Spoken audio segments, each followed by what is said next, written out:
Yeah.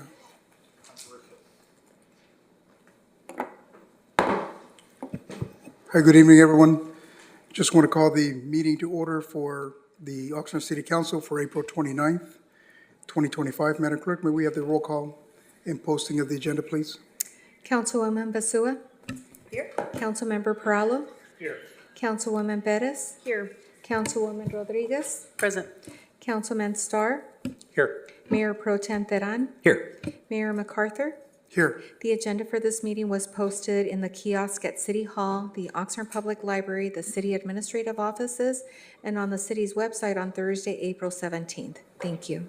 Thank you. And prior to closed session, we will take public comments on the closed session agenda.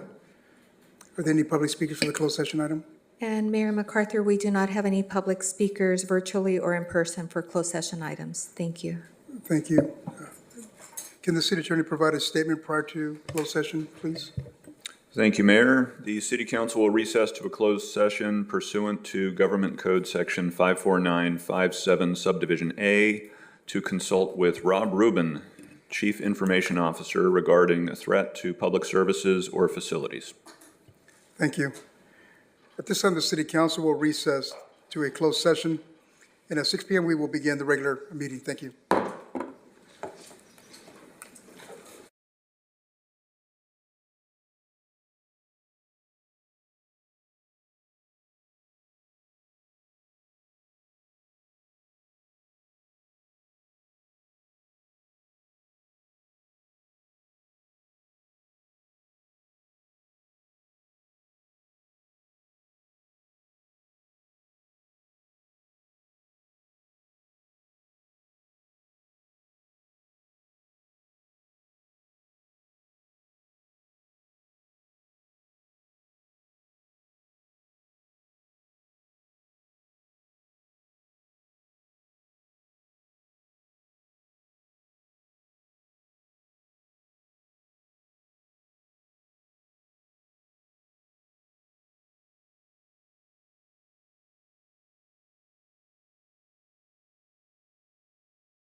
mentioned, we're a program of choice for the Oxnard Union High School District.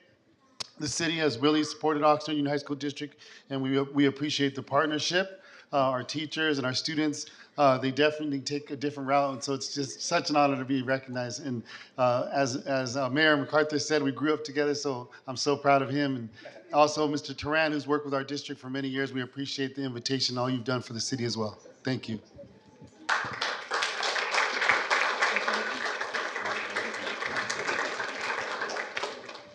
We'll just take a couple pictures. That's Martha, can I give you my phone?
Thank you again, Citlali, and congratulations.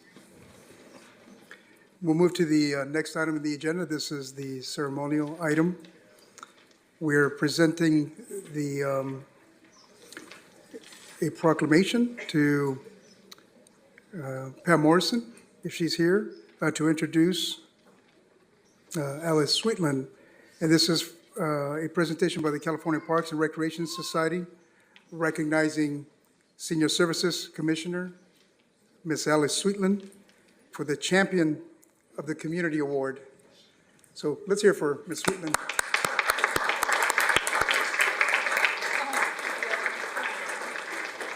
I love the crown. Yeah, absolutely.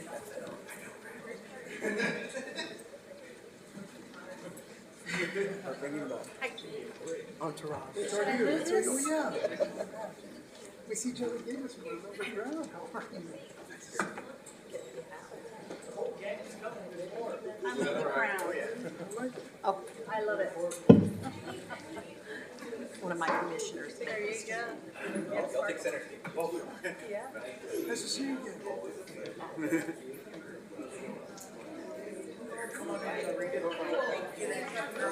Yeah, come on in, Miss Montgomery. Yeah. Come on in. So you. Don't fall. No. Yeah, please. Come on now.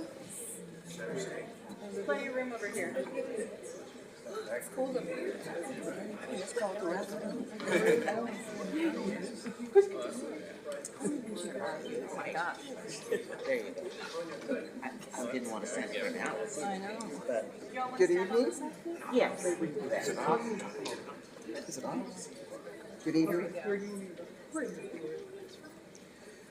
Good evening, Mayor, Mayor Pro Tem. It's an honor to be here tonight to honor our Oxnard volunteer who won the statewide award for service. Alice Sweetland began her long relationship with Oxnard Senior Services as a volunteer site coordinator with Oxnard's RSVP program, a senior volunteer program. As she worked towards full retirement, she joined RSVP's Advisory Council, where she shared her wisdom, guidance, and community connections. Every year, she solicited gifts for door prize drawings for the program's Senior Volunteer Recognition Luncheon. Some years there were baskets of strawberries or local produce. Always there were gift certificates to area restaurants. All were gathered to show the volunteers how much they were appreciated and to encourage continued involvement. While Ms. Wheatland was and still is an important piece of the RSVP puzzle, it was when the Oxnard City Council appointed her in 2012 to the Senior Services Commission, where she remains as the RSVP member, that Ms. Wheatland truly shone. With her passion for seniors, she went into high gear, noting the public restroom directly outside the city's largest senior center's entrance smelled horribly and attracted non-seniors. She set to work to have the park's restroom demolished and rebuilt. It took several years of persuasion, but today a new Portland loo sits in the middle of the park, far away from the center's entrance, but accessible to park goers.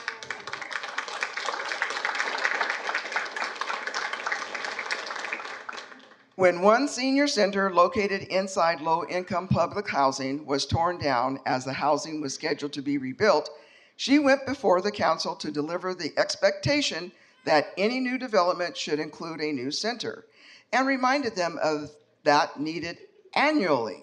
Today, the city has opened a new, thriving senior center to serve the community. Then there was the equipment needed to upgrade the senior nutrition program kitchen, ordered but in storage. Ms. Sweetland reminded the council during the commission's annual report that the stored equipment needed to be installed, and it was.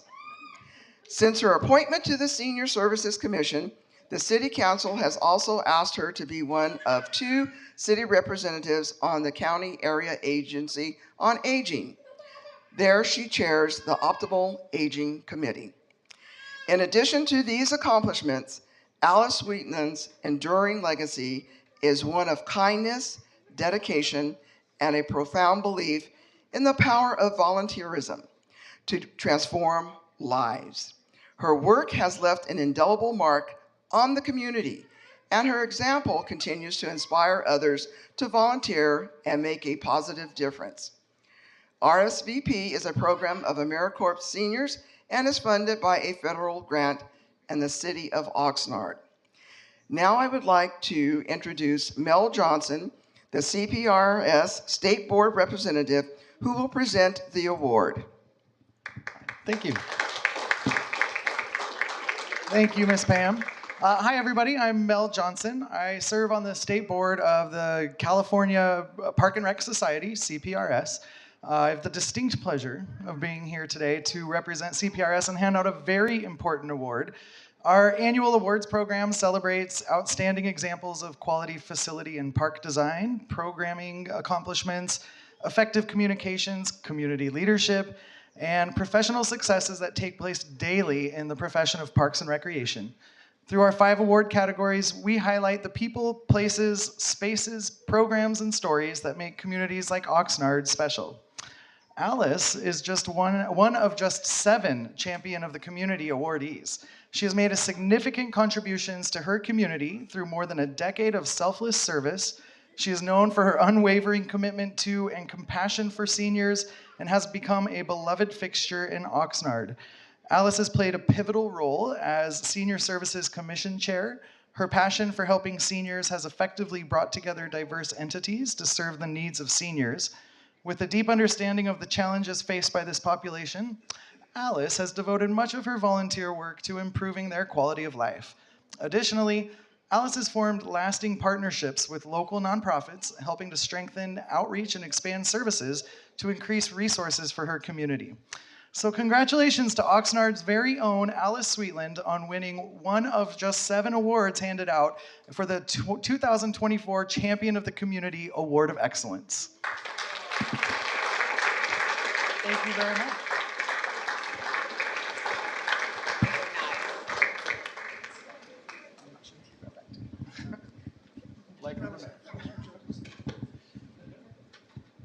Well, thank you very much. This was a complete surprise. I didn't know anything about it until I got a bouquet of flowers, and now I've gotten my second bouquet of flowers.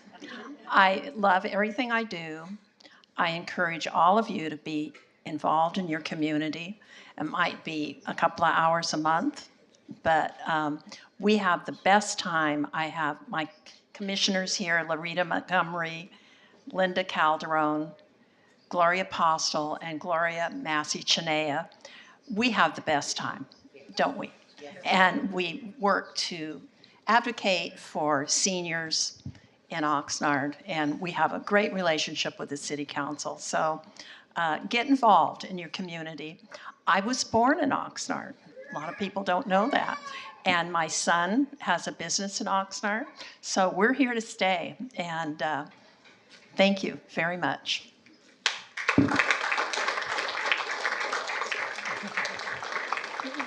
Thank you, Ms. Sweetland. Look, we got another bouquet of flowers for you as well. Want to say anything at all?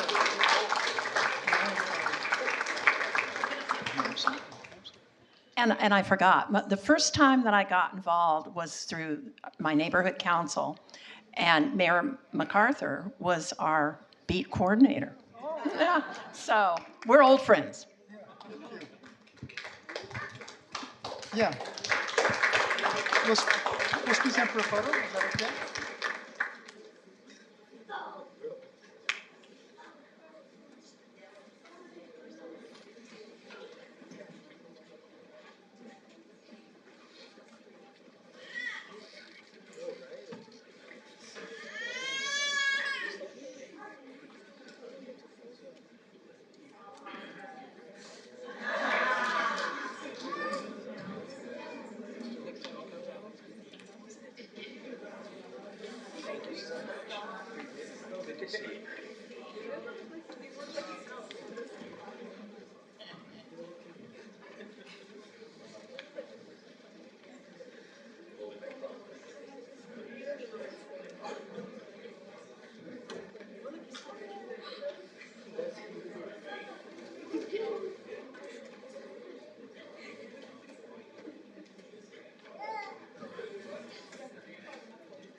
Congratulations again, Ms.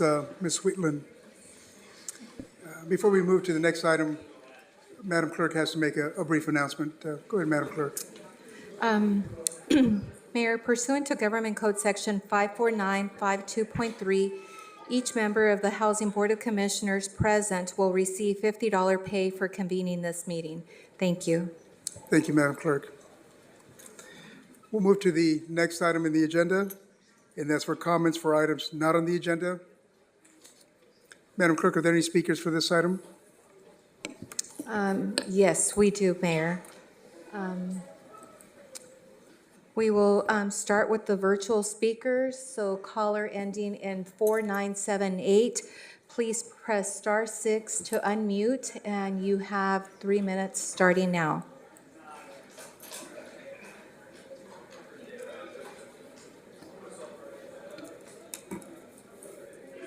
Caller ending in 4978, if you can press *6 to unmute, and you have 3 minutes starting now. I have unmuted. My name's Larry Stein. I've lived in Oxnard since 1988. The airport at Oxnard has been around since the 1940s. The airplanes using Oxnard Airport historically used lead-based fuels. Cars used lead-based fuels in the 1930s, 1940s, 1950s. And there's nothing wrong with lead in the fuel back then because nobody knew how dangerous lead was for the fuel. Studies ensued and realized that lead in the air caused by automobiles was hazardous. Lead in fuels is outlawed for cars. Moving forward to the 60s and 70s, Oxnard was developed some more.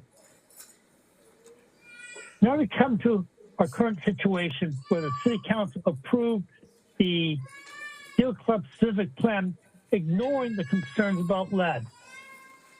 City Council has stood, and the city manager alluded to the fact that, well, nobody cared about lead before, so why should we care about lead now? Lead is just as hazardous back in the 1940s as in 2025. So why didn't the city do a study to see if there's actually lead in the air? Instead of saying, well, maybe there's lead in the air, maybe there's not, let's assume there's no lead in the air and just let it go on because other homes were built, schools were built. Nobody seemed to care about the fact there was lead in the air before. Well, it's come to the attention of several people that lead in the air is hazardous, and the airport at Oxnard is a source of lead in the air. So to resolve the controversy, why didn't the City Council authorize staff to have an air study report done to determine there's lead in the air in the first place before a single house is built? As far be it from the city to build houses where the lead is dangerous, but people can actually breathe the air and suffer from lead poisoning in the brain. We could not have that happen. So, while City Council has already approved Teal Club Road, that didn't stop the city from conducting a study to see if there's actually lead in the air. Thank you very much for your time and have a nice day. I'll be speaking later on this issue. Bye. Thank you. Thank you, Mr. Stein. And we're going to switch over to Jocelyn Galindo, who's here in person.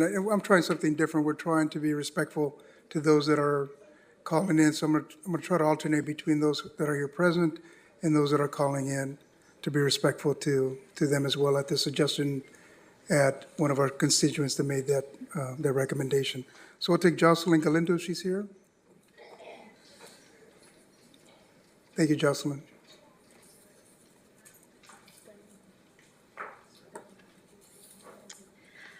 Hello, everyone. My name is Jocelyn. I'm a USC graduate student, and today I want to talk about not only the homeless population, but also the animals that accompany them. So there are about 1,500 people within Ventura County who are unhoused, and the shelters that, although are appreciated, only house about 20 at a time and at max 50. So that is not sufficient or enough space to house the large homeless population we are facing. And in Ventura County, the 20% of the unhoused population own pets. So for a clearer reference, that would be about 500 people. The amount of homeless pet owners is increasing in our community day by day. And with rent prices increasing and the basic cost of living skyrocketing, it is understandable why the unhoused population is increasing. According to Ventura County, the average rent for a one-bedroom apartment is about $2,500. As a result of these prices, the unhoused population is continuing at a steady rate. As of now, 2,358 people are homeless. And everyone has heard the term man's best friend. And for many people, that signifies a pet, whether it is a cat, a dog, a snake, or even a bird. And there are countless movies advocating for the loyalty and love that a pet offers to their owner. For example, the movie Hachi, How to Train Your Dragon, and my personal favorite, Cat Daddies. The NIH explains how pets not only help us emotionally by lowering our loneliness and our depression rates, but they can also decrease our blood pressure and our cortisol levels. We can see the impact of pets can have on someone who is housed, but understanding the importance of the same connection when the owner is unhoused is even greater. As I drive down my community, I see countless pets with jackets, a blanket to sleep on, as well as another blanket to go over them. And for their owner, a simple jacket. This goes to show how lasting and loving the relationship is between the pets and their owners can be. So there are multiple resources that are available to help not only the homeless population, but as well as the pets as well. One of them being Pantry for Paws, which helps numerous pets and people by offering housing for their owners and food for their space for their pets to play and run around. And pets can help change our lives for many. They can be a reminder of the love and loyalty they have for their owner. And having limited homeless shelters that can only house, like I said earlier, like 15 to 20 people, 0 of them being pet friendly, is an urgent matter that needs to be addressed and actively worked on. With over 1,000 apartments set into place to be built as of 2025, about 200 of those should be set aside to build homeless shelters that are pet friendly. And I think with a set space for the unhoused population, as well as their furry best friend, there could be a decrease in unhoused individuals in the streets. And in addition, we'll have a comfortable and safe space for pets and pet owners to be together in the time of the need when they need the most. Thank you. Thank you, Jocelyn. Thank you very much. We'll go to our virtual speaker, Madam Clerk. Thank you, thank you, Mayor. We'll move on to Julia. If you can press star 6 to unmute, and you have 3 minutes starting now. Julia, if you can press star 6 to unmute.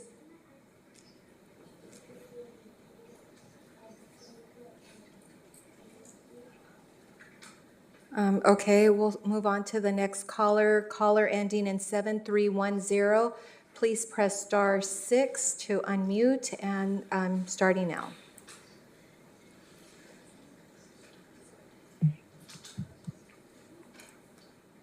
Caller ending in 7310, your time starts now.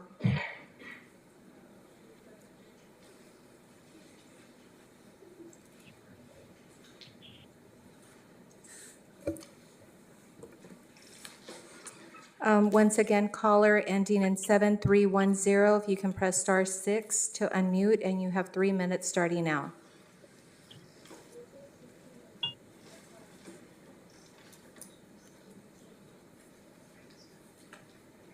Okay, we will move on to Julia once again. Julia, you have 3 minutes if you can press star 6 to unmute, and you have 3 minutes starting now.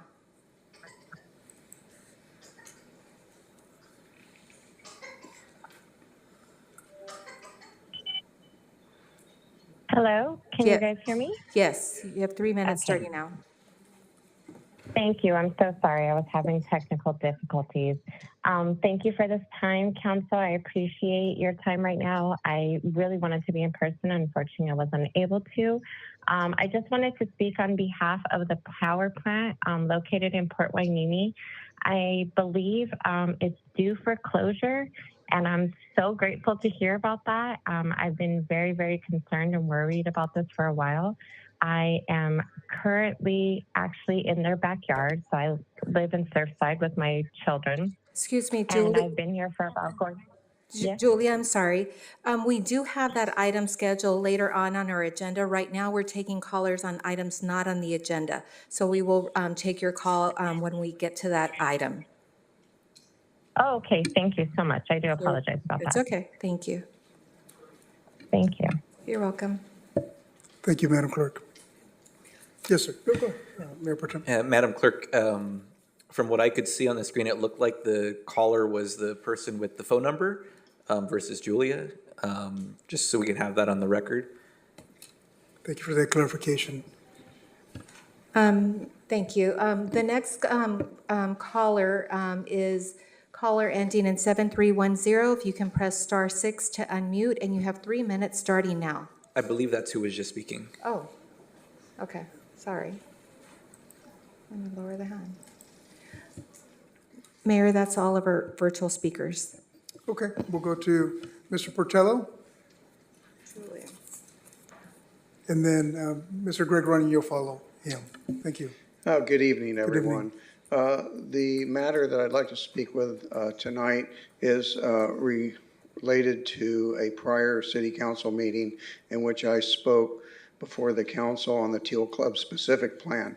After I had spoken and all the speakers had spoken, the city manager got up and suggested that my comments were motivated by NIMBYism. That's not in my backyard. And so this is just a pattern of behavior that I've noticed with our city manager, that he has a very dismissive and disrespectful tone and tenor and comments to speakers from the public. I've been extremely engaged with the city council, with my city. I've volunteered many thousands of hours to better my city. I've worked with the homeless, I've worked with youth, I've worked in many ways to make our city better. And I advocate for issues that I feel are important for our city.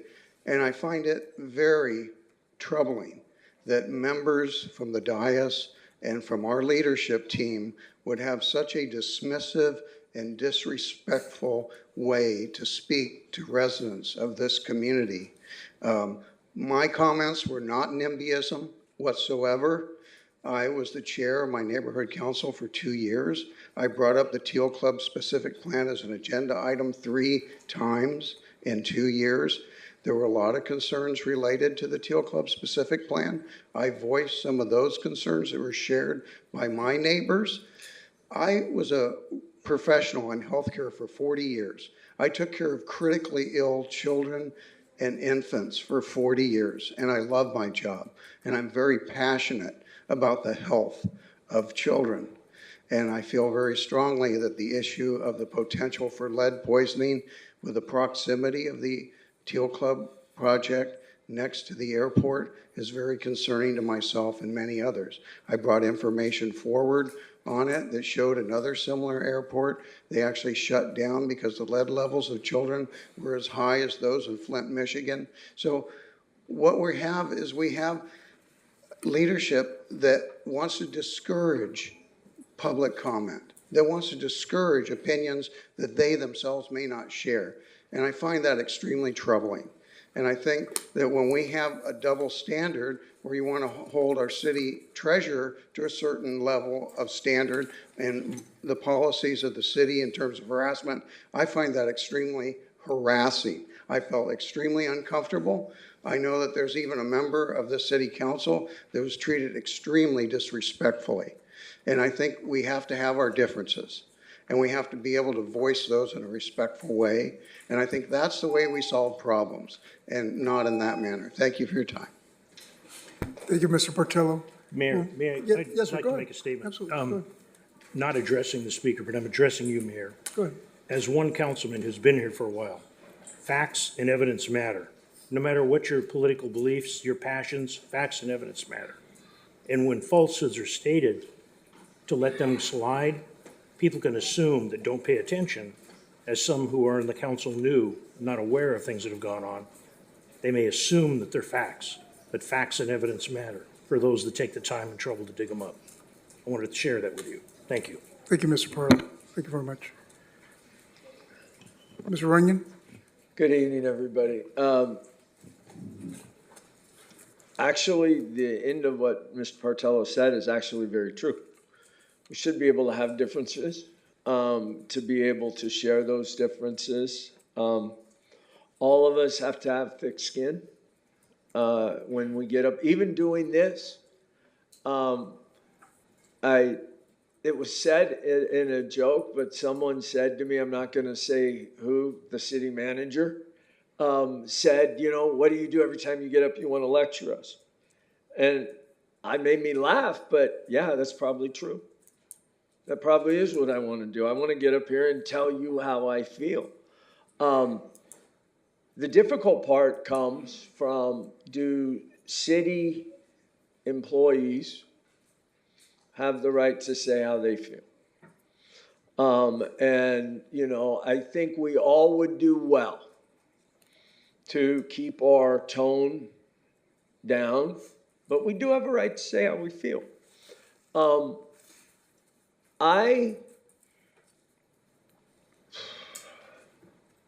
think it is just very important for all of us to take some time and figure out where we're going as a city. I have a concern, and I do want to say this, that is actually very genuine. That you are a new council. And a little later, I'm going to get up and speak on one of the citizens that is going to come into an advisory council. I hope all of you understand, all of you, that just because you're elected, you were not elected to reform the city. You were elected to represent your district and the citizens of the city. And I want to say this, and y'all can take this the way you want. We need to be very careful of the people that we invite in and in the inside, so to speak. Those of you that are business owners, would you invite somebody that was fired from that business to come in and see how everything's done? That there can be value in that, but we need to be careful. You as a council need to be very careful that you are doing things in an above board manner. And I'm not a Brown Act expert, but I will say this. You guys should know what the other one's doing. Because if you don't trust each other, how can the council trust you? And that's what my concern is with you all, is that the trust that you should have isn't there yet. So please work on that. That's my concern. Thank you. Thank you, Mr. Runyon. Madam Clerk, any other speakers? Yes, we have a virtual speaker ending in 3259. If you can press *6 to unmute, and you have 3 minutes starting now.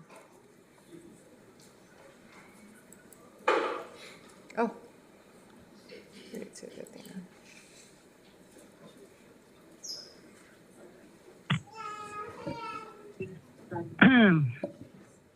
Hi, this is Deirdre Frank. I'm calling. I didn't have any intention of calling, but I heard Doug Partello and his comments about the city manager. City manager's job is to tell all of us what's happening in the city. I'm sorry Mr. Partello is offended by the city manager's comments, actions, attitudes, demeanor, whatever it is. But I admire the city manager for telling it like it is. Mr. Partello, sometimes, as I watch his presentation, think that he should listen as well as pontificate. Give some credit to those who are working full-time, Mr. Partello, to better our city. And Mr. Runyon, city council should be above board in what exactly? Your city council is the best city council we have ever had. Other than Mr. Starr throwing monkey wrenches in wherever he can, or, I have no gripe with Mr. Starr, but he likes to make trouble where he can. I think the city council is doing an outstanding job given the facts and the circumstances that they're being engaged. So thank you very much for listening to me. And I'm still watching your meeting. Hopefully I won't have to call in later. Thank you, Ms. Oh, I'm sorry, go ahead. Thank you. And I'm sorry, Ms. Frank, I think we're either lost or we're losing you. But thank you so much for your comments, for calling in. Thank you. Mayor, that concludes our public speakers on items not on the agenda, both in person and virtually. Thank you. Thank you. We'll move to the next item on the agenda, and that's item G. This is the report from our city manager. Go ahead, Mr. Nguyen. Thank you, Mr. Mayor. I actually have two sets of comments tonight. The first are our routine updates. So Diego, if you could bring up the first set. Okay, this is for tomorrow night, Wednesday, April 30, beginning at 6:30 p.m. This is the third in our series of 3 town hall meetings to convey on behalf of the State Fire Marshal's Office to convey to our community what we believe the meaning of the state's new fire hazard severity zone maps mean to us as a community. Again, we've had 2 of these meetings already in areas that were added by the State Fire Marshal within areas in our city. So the third and final meeting is tomorrow night, 6:30, Art Haycox Elementary School, which is at 5400 Perkins Road. Meeting is at 6:30 p.m. Next, it's that time of year again. After the little winter rain that we've had, we still have had some rain, and what does that mean? Weeds are going to bloom. So we like to call it the weed super bloom. We know it's everywhere, so no need to complain every day. Just if you see something, report it on 311. We'll get to it as fast as we can. Or you can take another perspective and just enjoy a little bit more of Mother Nature in our urban setting. But we will get to the weeds as fast as we can. Next announcement. The Public Works Department, in addition to building things and fixing things, they're also participating in the Safe Routes to School program that is dubbed Walk and Roll to School Day, which will take place next Wednesday, May 7th. So you can get information from your school where your kids attend or from the Public Works Department. So here it is. So why is this? It's the National Walk, Bike, and Roll. I'm not sure what that means. Walk, bike, and roll to school day on May 7th. Students, family, and staff are encouraged to walk, bike, or roll. What is the roll? Okay. I was thinking just lie down and roll. To school to promote physical activity, so healthy, and reduce the use of a vehicle. So if you're interested in participating, just contact your school office directly for specific details about your school's planned activities for the day, or call the number on the flyer, which is 805-385-7873. You can talk to someone in the city's traffic and engineering division. Our project manager is Jose Rivera. For more details, again, that number is 805-385-7873. Now, this event also aligns with the city's ongoing Safe Routes to Schools Capital Improvement Program project. That's where our Public Works Department is working with our various schools from the Hueneme, Rio, Ocean View, Oxnard Elementaries, and Oxnard Union High School districts on this overall plan. So you can visit our website at oxnard.gov/SRTS. Of course, that stands for Safe Routes to School, to see the list of schools that are part of this project currently and learn more about the improvements and the works our Public Works staff is performing throughout the city of Oxnard to help make our schools and their surrounding neighborhoods more safe. So again, Walk and Roll to School Day, Wednesday, May 7th, and I will invite the City Council to do the same on that day to come here. Walk, roll, or ride to City Hall. All right, so those are the regular updates. So Diego, if you can take that down. Okay, one other thing I'd like to share, and it's a little unique because of the timing in history. So tomorrow is April 30, and it marks the 50-year anniversary since the final ending of the war in Vietnam. In this country, of course, we refer to it as the Vietnam War, and of course over there we refer to it as the American War.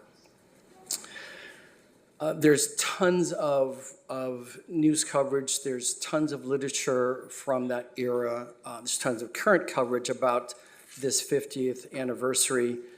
Lots of literature, lots of reporting, lots of footage and documentaries. most of it having to do with geopolitics and nation states and battlefield tactics and so on. Very little of it, unfortunately, focuses on the impact of the people who live in a war zone. My family and I were among those people. So Diego, if you can bring up the next batch, I just want to share a few quick comments. So this is that day. Many of you from that era would be pretty familiar with these kinds of images. Those of you who are from younger generations, you just superimpose this image on things we've seen in the last several years and decades in other areas around the world. So my family was in here somewhere. And we were lucky enough to end up here. I'm actually not in this picture, but I'm pretty sure we're in one of these photos. There were so many taken on this momentous day. Again, we were the lucky ones. And this is what it was like. I have very vivid memories of this. Again, to be this fortunate to be on one of the final actual flights out of South Vietnam. So we ended up at several places like this. These were the initial, not pre-planned, makeshift refugee transfer stations. These did not become the actual refugee camps. Those would come a little bit later. And there were 3 waves of refugees from the outcome of that war. Again, the people who were fortunate enough to make it out right in around April 30 of 1975. And then there was another wave. They were dubbed the boat people later, mostly in the 1980s, who took their entire families and went on to anything they could get on board, whether it was a tiny raft to a fishing boat and into the ocean. And then there was a third wave in the 90s, the Orderly Departure Program, which was a more formal wartime refugee acceptance program. So my family, we had family in all 3 waves. Fortunately, most of us made it, some didn't, and some didn't even survive. My father didn't make it at all. He ended up taken to one of the infamous tropical labor prisons. I had the good fortune in 1995 to go back and to look for him, and I was able to find him. But he never left, and he didn't live very long after that, given everything he'd been through. So this war, as some of us may recall, was the first war in the world that was literally televised. And it was broadcast into people's homes on almost a daily basis. And since that time, it's clear in our society that we've become quite desensitized to wartime images.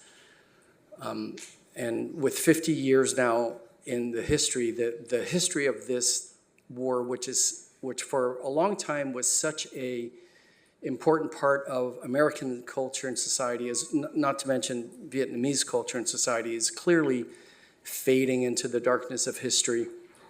And I fear that in the end, we didn't really learn all that much. But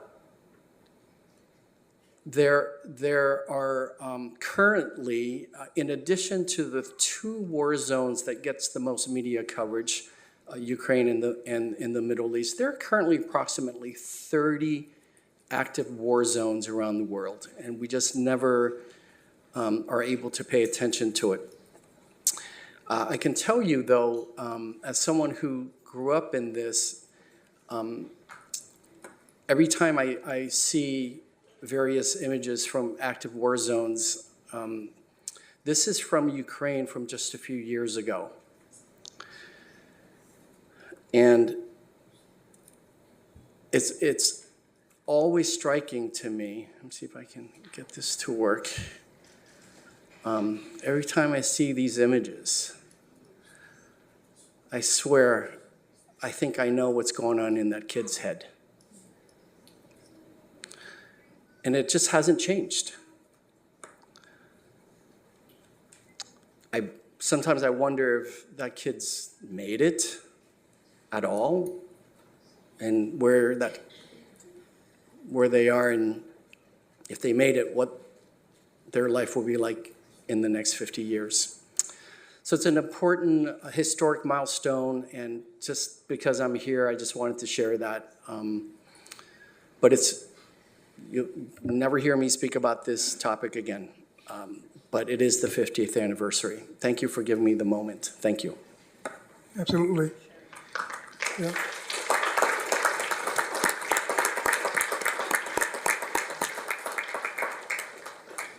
Thank you very much, City Manager, for having the courage to share such a personal account of your life with all of us, and bringing attention to what's still happening around the world. So thank you for that personal account. It's very difficult to move after that. But we're going to go to the next item on the agenda, and this is for any member of the legislative body to make some remarks. And I'm going to take this opportunity to ask respectfully of my colleagues, we have a very padded agenda. If we could self-regulate and keep our questions and our speeches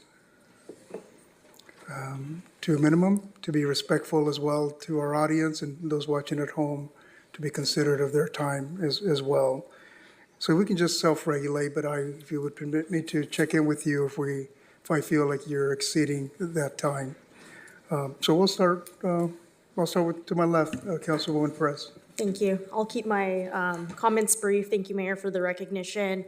Just wanted to give an overview of the efforts that I have been working on throughout District 6 and throughout the community. This past Saturday, I had the opportunity to collaborate with Supervisor Lopez and her team for an ice cream in the park at Southwinds neighborhood, and look forward to continuing to work with her and her team to support the needs of our Oxnard community. Shortly after that event, I also attended the documentary screening of Ormond Beach, which is very pivotal for the item that we'll be speaking on tonight, which really covered the efforts to preserve the wetlands in our community. The next day, on Sunday, I spoke at the Peaceful March in honor of International Workers' Day, led by MyCop, SCIU 2015, and CAUSE. It was an amazing moment to just be in community, to stand with community, highlighting the importance of workers' rights, the pivotal impacts that our migrant community continues to contribute to our community, and providing food on our tables every day, and just not here locally, but throughout this country. At 8:30 in the morning today, I had the opportunity to join our homeless liaison, Todd Johnson, and his team, the Ventura County Healthcare Agency, Behavioral Health, Turning Point Foundation, Mercy House, the City of Oxnard Housing Department, community health workers, a doctor, a nurse, and a that really, just focused on backpack medicine. I know there was a speaker today who spoke in public comment regarding just the conditions that our homeless population is currently facing. That definitely gave me a firsthand experience of what our homeless population is navigating, but really the importance of uplifting basic medical care, preventative screenings to support mental health, social services, shelter, and basic needs. I know that as I mentioned, many of the community members, not just throughout District 6, but throughout the city of Oxnard, have really expressed their perspectives regarding homelessness. But I know that we all are human, and really taking that human approach to support all individuals experiencing homelessness and what conditions they are navigating is something that I take very seriously. And I would like to recommend that if any of my colleagues haven't had the opportunity to participate in a backpack medicine event or a session, to definitely participate. It definitely will be an eye-opener of what, as I mentioned, community members are currently facing right now. The last thing I will say is that I have spent much of my time driving throughout District 6. There's about 8 neighborhoods within my district to really upload 311 requests, and I encourage all of our community members to download the app or to reach out if you have questions on how to use this app. This is something that I've been using and will continue to do so. And if you see me in the neighborhood, definitely feel free to reach out. I want to encourage as many members of the community to reach out and let me know how I can best support you in the needs that you are currently navigating. Thank you, Mayor. Thank you. Councilmember Perrella, go ahead. Thank you very much. And I compliment Councilmember Perez on her comments on the 311 app. That's a tremendous asset for the residents of the city to use, and our staff that does the work. Tremendous work. A suggestion that I have, Mayor, for you. I was at the Board of Supervisors this morning for a specific reason having to do with questioning of 2 supervisors, their concerns about the elections and the process on overseeing. Unfortunately, I believe they voted in the wrong way and it passed. But the thing that I think for you, Mayor, is there was a presentation from the county about the measles and how it's impacting and what's going on. I definitely think the biggest city in the county needs to have somebody from the county make a very short presentation, but bring it to the public's attention about vaccines and how much it matters. I had an opportunity, along with Councilmember Mayor Pro Tem Teran, to attend the town hall on the fire, District 1 and 2. Ladies and gentlemen, the next one coming up, the city manager gave you that report. Take advantage of it. Take advantage of it. 145 homes in this District 1, 2 area are going into a fire zone. That means their insurance may not be able to be purchased. Went to the River Ridge Homeowners Association meeting. Went to the Channel Islands Neighborhood Council meeting. And at the Channel Islands Neighborhood Council meeting, the mayor gave a long presentation. Unfortunately, he had to leave. There was a presentation after that about the strawberry issues and various other things. But I totally agree with Councilmember Perez. 311, use it. It will tremendously help our city. And Mayor, I hope you do get a chance to check out that measles and possibly ask for a presentation. That's all I have. Thank you. Mayor Pro Tem, go ahead. Thank you, Mayor. Just a couple quick updates and then just 2 comments. I wasn't able to attend, unfortunately, but Carriage Square Neighborhood Council held their meeting last week on Thursday, and I appreciate Parks and Mr. Howlett going out to do a presentation for an update on their park and have discussion around that. Sierra Linda Neighborhood Council will be meeting this Thursday, May 1st. I'll unfortunately be unable to attend that, and I'll talk about why in just a few moments. But for those who want to attend, it'll be at 7 p.m. at Sierra Linda School. I try to go to all of the District 2 Neighborhood Council meetings, so my being harsh on myself for missing 2, right back to back. But I'll talk about that in a moment. Thank you, Councilmember Perrella, for bringing up the District 1 and 2 fire maps update. As was mentioned, I encourage folks to please attend the District 5 and 6 one and access these materials so you can see the importance that this has on our community. I also was able to stop by the community outreach event with Supervisor Lopez on Saturday, where Councilwoman Perez was as well, and appreciate Supervisor Lopez's office and her for taking the time to be out in the community, engage residents, and have those conversations. On Sunday, I was able to also attend the May Day March for Justice and Dignity for farm worker and immigrant rights. And thank you to all the agencies and organizations who came together to create that opportunity for members of the public, for community leaders, and for those who need that extra protection and know that they're supported by their community to have that space. And so thank you to everyone for showing up and those who put it together. I'll be attending the grad night, the grad night outing with the 8th grade students on Thursday, which is unfortunately why I can't attend Sierra Linda. And I volunteered with Recreation to be a chaperone for a couple dozen 8th grade students. So all of you wish me luck. But it's a lot of fun doing the chaperoning thing. I enjoy it, and it's a memorable outing for them. And so I'm happy to support it however I can. And just my last 2 comments here. First is a reminder that we are on the edge of May, and I am wearing this pin tonight intentionally because May is Mental Health Awareness Month. Every month should be Mental Health Awareness Month, but just remember that mental health is just as important as our physical health, and that we make sure that we are wholly well for all of us, and accessing services that we need to stay well. There's no shame in accessing services for depression or anxiety, just as there wouldn't be shame for accessing services for diabetes or hypertension. In a mission for myself, professionally, personally, to create safer and supportive communities for those with thoughts of suicide, I just want to send strength to those who are having thoughts, who are feeling alone, or feel that there's no one who will listen or would understand. For those out there who need to speak to someone, know that there are people out there willing to listen. Oftentimes this is friends, family, colleagues, even strangers who would be willing to listen if somebody needed someone to listen to them. And these are people who are willing to help however they can, and even being a good listener, just so everybody knows, can be helpful for folks who are in that space. And I hope that some of us out here who are hearing that and are in agreement can continue to advocate to ensure that all levels of government continue to support suicide preparedness, suicide prevention, and suicide awareness. This is not something that we should be playing politics with or removing funding from, when this is something that is always going to be needed.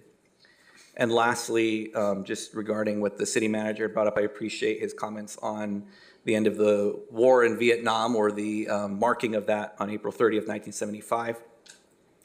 Based on what I had just said, I had that written already about what I wanted to say about suicide awareness, and yet it reminds me, seeing those pictures and hearing those stories, that humans have the capacity to do the most amazing things, and at the same time, others have the capacity to do the most atrocious things, oftentimes to other people, to other human beings.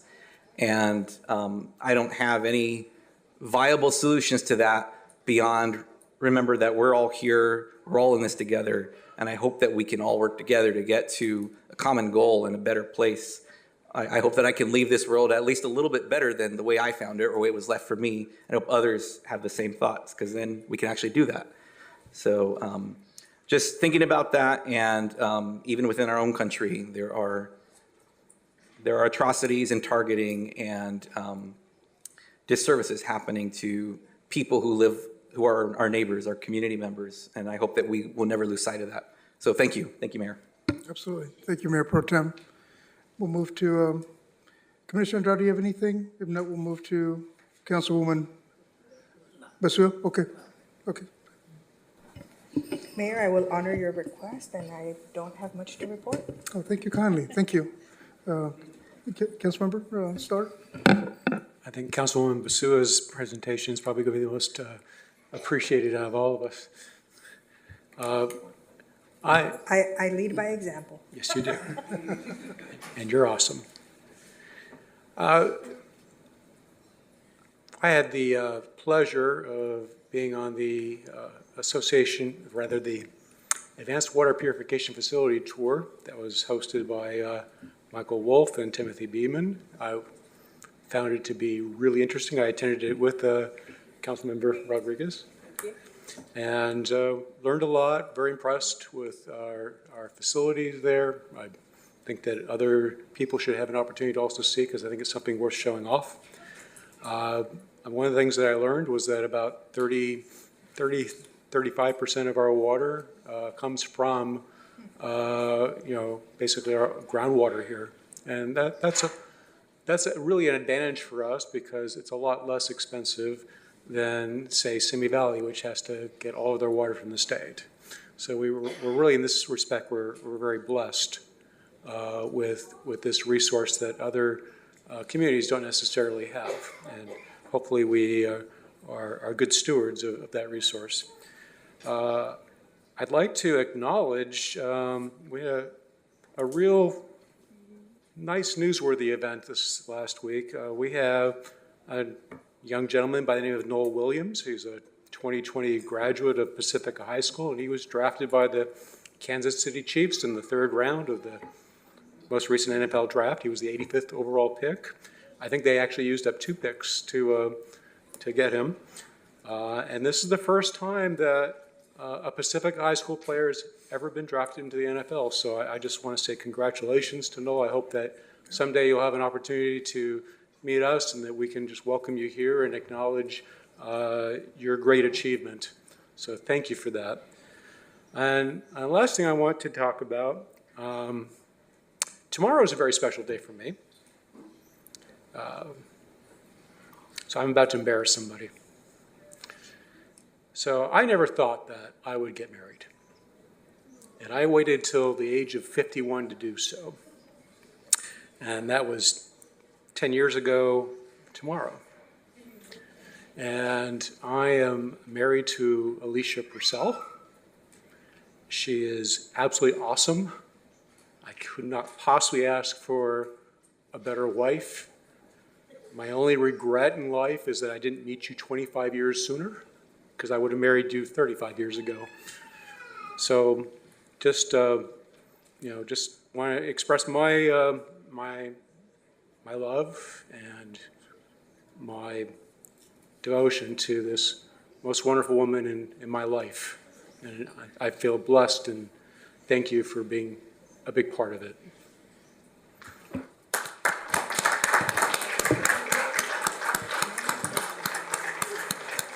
Follow that. Hard to follow that. Congratulations to you all.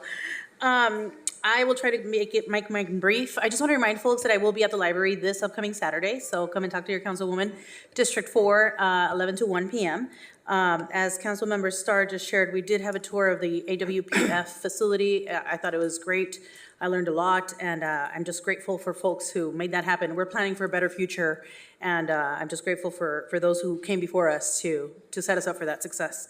Last week, Wednesday, I went to a documentary, Mariposa del Campo, hosted at Oxnard College, and it was an amazing documentary talking about the farm worker experience here locally in Oxnard. So I don't have a live stream link yet, but when it's available, I highly recommend it for folks. In my last city council announcements, I was talking about April being Sexual Assault Awareness Month, and I just want to give a quick shout out because I see somebody in the crowd, Fatima Gredano, for leading a Sexual Assault Awareness Month educational forum at Oxnard College earlier today, actually. I also attended the NLPOA Scholarship Award Ceremony last week, and so congrats to all the students who are, applying for scholarships and pursuing their educational goals. What else? Yes, so I think that's it for me right now. So come and see me at the library on Saturday. I will find a new location. I'm considering doing my office hours probably at a laundromat next after the August recess. So I think I just need to talk to the owners of the laundromat, make sure they're okay with that. So, but yeah, I will be in different areas of District 4 so that folks can come and, talk to the council representatives. We're here for you all. So thank you. Wonderful. Thank you. Yeah, go ahead, Mayor Protem. If I may, Councilwoman, everybody has to do laundry. You can just bring your laundry too and just chat with people while you're there, right? Yes, we all have to wait. Everybody has everybody has clothes, right? Yeah, there you go. Mm-hmm. Wonderful. I just want to talk about, I made several presentations at various neighborhood council meetings. As Councilmember Perrella mentioned, a robust discussion at the Channel Islands neighborhood council meeting. It was well attended. I'm big on communication. That's why you'll see me a lot on the radio, both in Spanish radio, communicating directly with our Spanish dominant community, as well as on Mixteco radio, communicating with our indigenous community that also form a great part of our community here. And just to follow what Mr. Starr said, I had the privilege this past Sunday to be invited to speak and make some remarks at the Warriors event. As many of you know, I'm a big supporter, staunch supporter of youth sports, and the Warriors, their football program, very big in our city. And youth sports, what they do is they not only enhance the physical abilities of our young people, but also increase their focus, concentration, and most importantly, create social cohesion and strengthen our overall community bonds. And they mentioned Noah Williams, who actually came out of the Warriors program, and as Mr. Starr mentioned, went to Pacifica. So we're very proud of him, just like we are of all the academics and all the students that come here before this council and showcase their tremendous journey and capabilities. I know they're all going to do some great things. And lastly, I had the pleasure of attending along with our city manager and various other staff members here from our city, the RSVP Volunteer Recognition Event, where many of the ladies you saw up here, along with Alice Sweetland, Ms. Montgomery, and others, just being recognized for their volunteer efforts. And many of you know here through life experience, you realize that volunteerism, it plays a vital role in our overall society, as many of you have stated here. And we certainly recognize the impact that they make to enhance and enrich the quality of life of all of us who live and work here. And just lastly, I take Mr. Perello's comments, and I will ask for a missile presentation by the county to be made here before this council. And we'll move on, being respectful of the time, for the time of the various people that are here to speak on the various subjects. So there are no other comments. We'll move to the next item in the agenda. This is from our city clerk, and the subject is the appointment of voting delegate to the Southern California Association of Governments General Assembly. And the recommended action is that the city council appoint myself as the city's voting delegate to attend the Southern California Association of Governments 60th Annual Regional Conference and General Assembly business meeting scheduled for this Thursday and Friday, May 1st and 2nd in Palm Desert, California. If there's no discussion, I'll move the recommended action. I will second. Thank you. Thank you both. Madam Clerk, can we get a vote? I'm sorry, any speakers on this item? I apologize. Bear with me for one quick minute. This is item.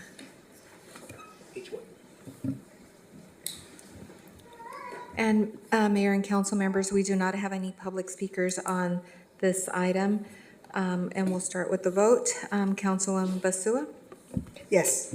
Councilmember Perallo? Yes. Councilwoman Perez? Yes. Councilwoman Rodriguez? Aye. Councilmember Starr? Yes, definitely. Mayor Pro Tem Teran? Yes. And Mayor MacArthur. Yes. And the motion carries 7-0. Thank you. Thank you, everyone. The next item on the agenda is item H2, also from the city clerk, the appointment of members to serve on the city's citizen advisory groups. The recommendation is that the mayor, with the approval of the city council, make the following appointments to the Measure O Citizen Oversight Committee, to appoint Mr. Dan Piñero from District 5 and Ana Marie Cabrera from District 6. Mayor, I have a question. Yes, Last sir. time we did it individually. Are we going to do that again, or what? We could do that, yeah, we can do that individual. We'll take Mr. Dan Piñero first. I'd make that motion to appoint him. Yeah, I second that motion as well. We have one speaker on this item. Mr. Greg Runyon. Hi, I wanted to get up. I think I already know the way the vote's going to go, but I wanted to speak just an emphatic endorsement of Dan Piñero. He is phenomenal. And Aaron, your eloquence in describing your love for Alicia, very heartfelt. But Dan and Barbara, his wife, are amazing, aren't they? And so his love for the city and his love for the residents is really important. We are at a place where we are in a very funny place where people are always looking to find the gotchas. And I don't think that's where Dan, I think he's more of how can we make it better? It's one thing to point out somebody's faults. It's another thing to help them correct them. And leaders don't tear people down, we build them up. And Dan is a builder. Remember, for some of us, when I first started coming to these, he would have his video camera and he would be detailing stuff, right? And I wondered, was he trying to do a gotcha thing? But he wasn't. He was actually trying to get people to understand what was going on. Oversight doesn't mean go in to slash. Oversight means to look into. And Dan will certainly do that. And I could not give a more resounding endorsement of anyone than for him. Thank you. Thank you, Mr. Runyon. Any other speakers, Madam Clerk? Mayor, we do not have any more virtual speakers or in person. Thank you. Any other comments? If not, we'll go to the vote. Yeah, Madam Clerk, we have a first and a second. We take the vote. Councilmember Perallo, Yes. Councilwoman Perez, Yes. Councilwoman Rodriguez, Aye. Councilman Starr, Yes. Mayor Pro Tem Teran, Yes. Councilwoman Basua, Yes. and Mayor MacArthur. Yes, And the motion carries 7-0. Thank you. thank you. And we'll do the next candidate to the Measure O Citizen Oversight Committee. The recommendation is for Ana Marie Cabrera. Is there a motion to appoint her? I'll make the motion, Mayor. I will second. Thank you, wonderful. Are there any speakers for her, Madam Clerk? Mayor, we do not have any public speakers for this item. I call for the vote. Councilwoman Perez, Yes. Councilwoman Rodriguez, Aye. Councilmember Starr, Yes. Mayor Pro Tem Teran, Yes. Councilwoman Basua, Yes. Mayor MacArthur, Yes, and Councilmember Perallo. Yes. And the motion carries 7-0. Thank you. thank you. We'll move to the next item on the agenda, and this is a review of the information consent agenda. Do any council members have any consent agenda items they wish to discuss? Go ahead, Mayor Pro Tem. Yes, thank you, Mayor. I'd like to pull items 10 and 11 for discussion, and then I'll hear what my colleagues have to say about other items they'd like to pull, but if there are none, I would move that we vote on the balance of items that are not pulled for discussion. There's some other items that I think we should also discuss. So I would say number 2. Let me just go through this. Number 3.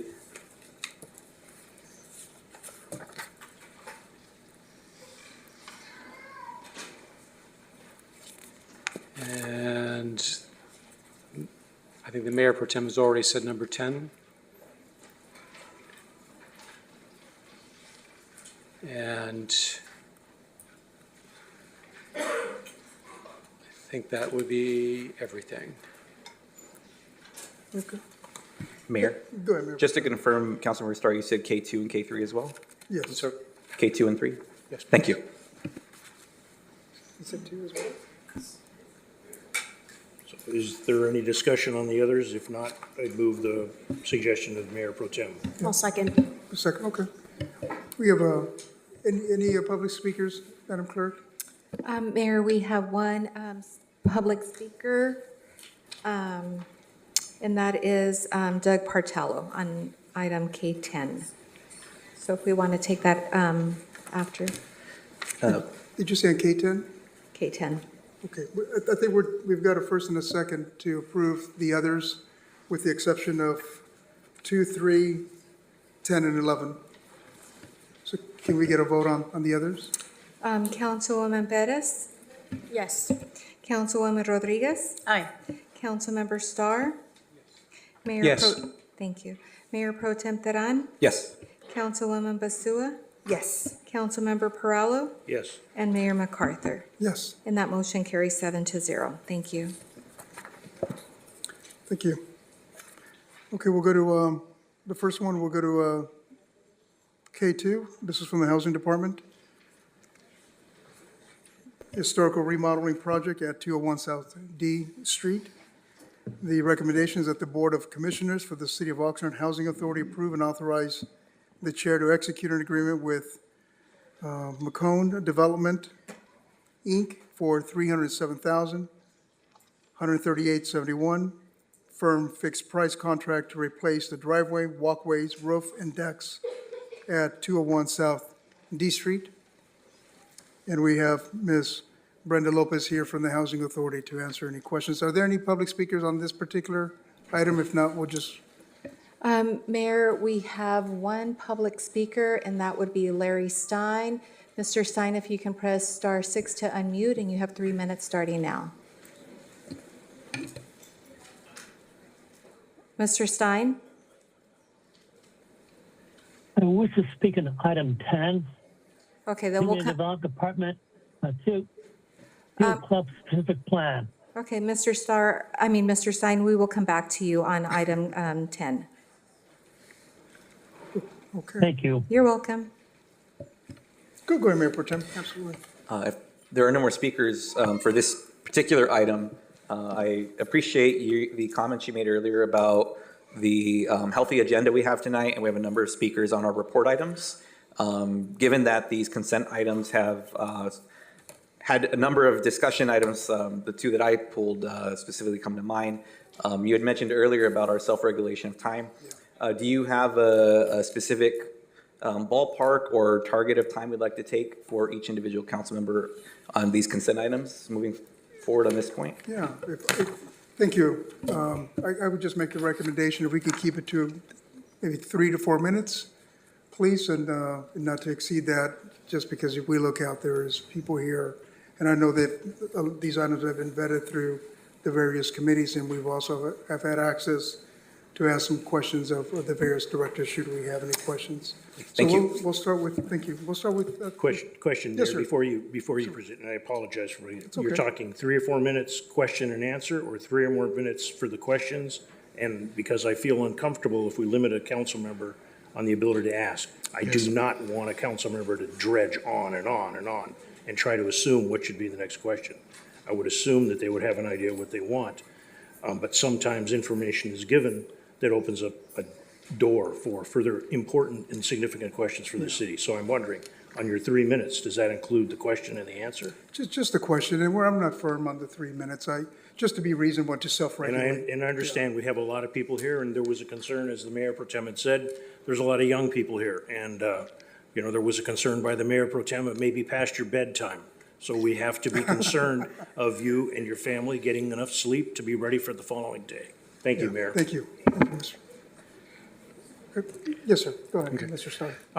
Before I ask my question, I do have a request to the powers that be. When I looked at the agenda for the April 8th meetings online, well, I can see the videos of the staff reports. The videos of the meetings themselves are not attached, so I wasn't able to actually see what the discussion was online with the council members at the committee meeting. And I looked it up on YouTube, I couldn't find it there either. So just kind of as a general awareness, if we can just make sure that these things get attached to the system online so people can get a hold of them. So I have a question. So on page 32, it talks about how the Board of Commissioners of the Housing Authority, the City of Oxnard, and City Council approved the staff report. The request is to approve the staff's request for a loan from the Community Development Block Grant for an amount of $3 million. Out of this amount, not to exceed $2.4 million was approved for acquisition plus transaction fees, and $600,000 for real property improvements. I guess my first question is it the intention of the Housing Authority to repay the loan at some point? And if so, how would it do it? Or is this just one of those loans that will be forgiven? In this case, Brenda Lopez, Interim Housing Director. No, the $3 million was a grant request. So we actually submitted a grant application for the $3 million to be able to acquire the property and then to be able to do some rehabilitation work to the property. So the intention is not to repay it back. It was requested as a grant. Okay. So on page 33, it says the remaining balance after the cost of the agreement will be $156,886.94. I guess that's the funding left over. And my question is that amount enough to completely refurbish the property, or do you foresee it costing more than the $3 million for property plus improvements for this 10-unit multifamily structure? It is not enough. So basically what we did is that we have come up with a matrix of the improvements that are needed to the property, but obviously we're going to focus on priority. The $156,000 would more than likely only tie us for one more remodel project. The intention would be to continue applying for awards to be able to continue improving the property. Okay, and any ballpark idea what our total cost all in would be when we're done? Just No, No? no, because one of the big ticket items that we're going to hold off on is the windows. There's several windows that have several requirements. They're going to be a little bit more on the expensive side. So I don't have an actual number. What we're doing is kind of just tackling as what's urgent, what's critical. Windows will be really nice. The county would like us to work on the windows, but those are big ticket items. They're going to have to wait. Okay.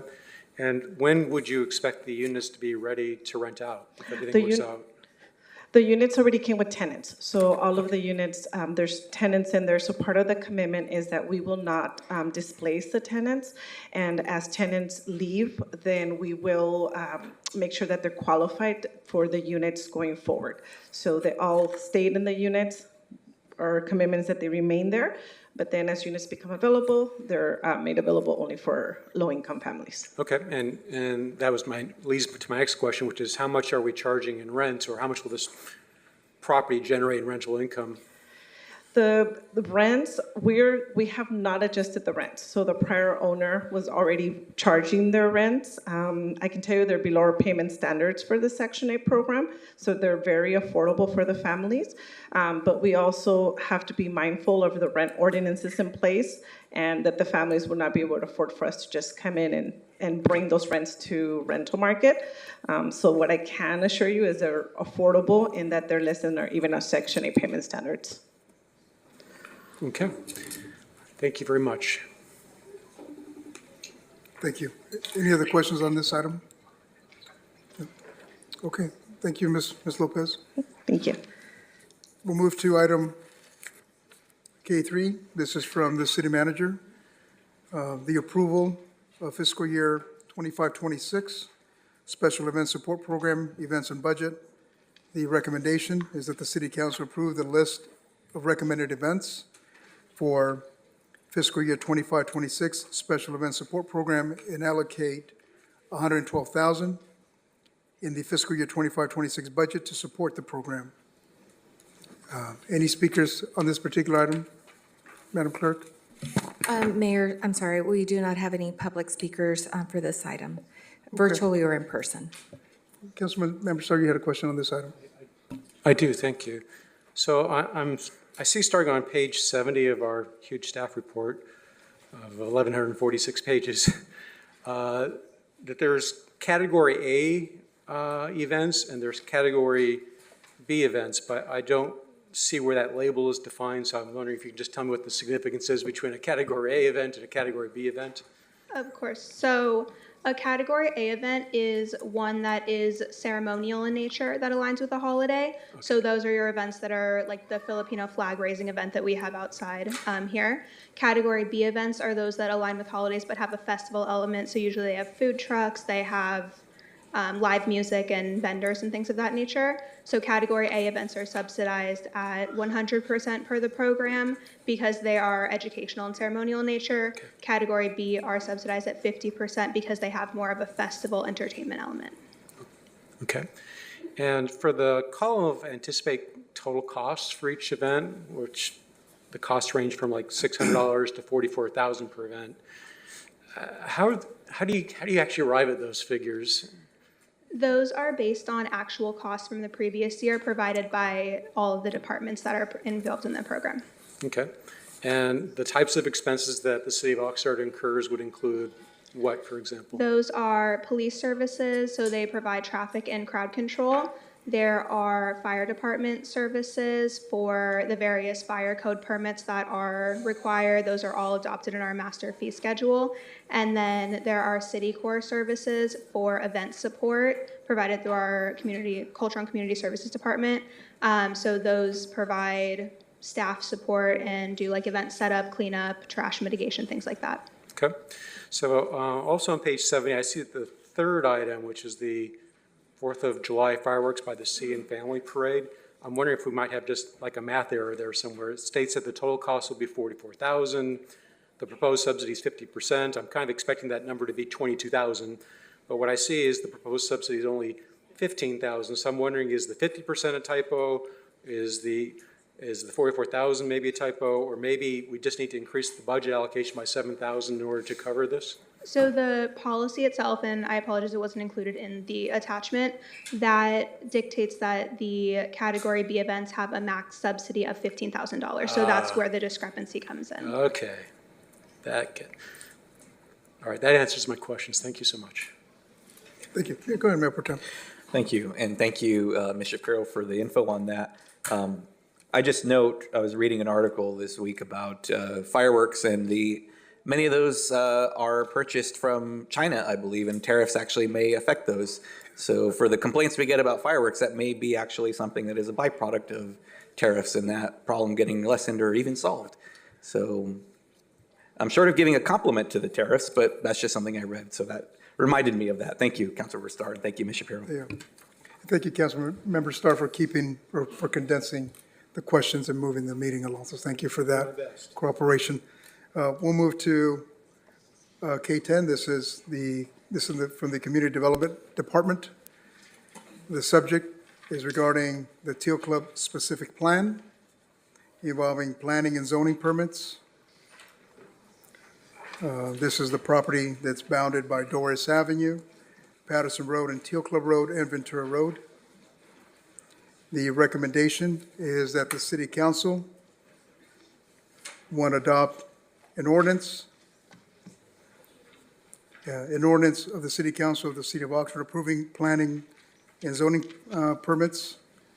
I gave the general location, also adopting an ordinance approving the development agreement for the Teal Club project, and lastly, adopting an ordinance approving planning and zoning permits, certifying the final environmental impact report for the Teal Club project. We'll start with Mayor Pro Tem. You had a question on that item. Yes, thank you. And I didn't pull the item just so you had to read the long recommendation for it, I promise. I believe we had some speakers, and so if we can, I'd like to go to the speakers first. Thank you for prompting me for that. And we'll start with Mr. Douglas Partello.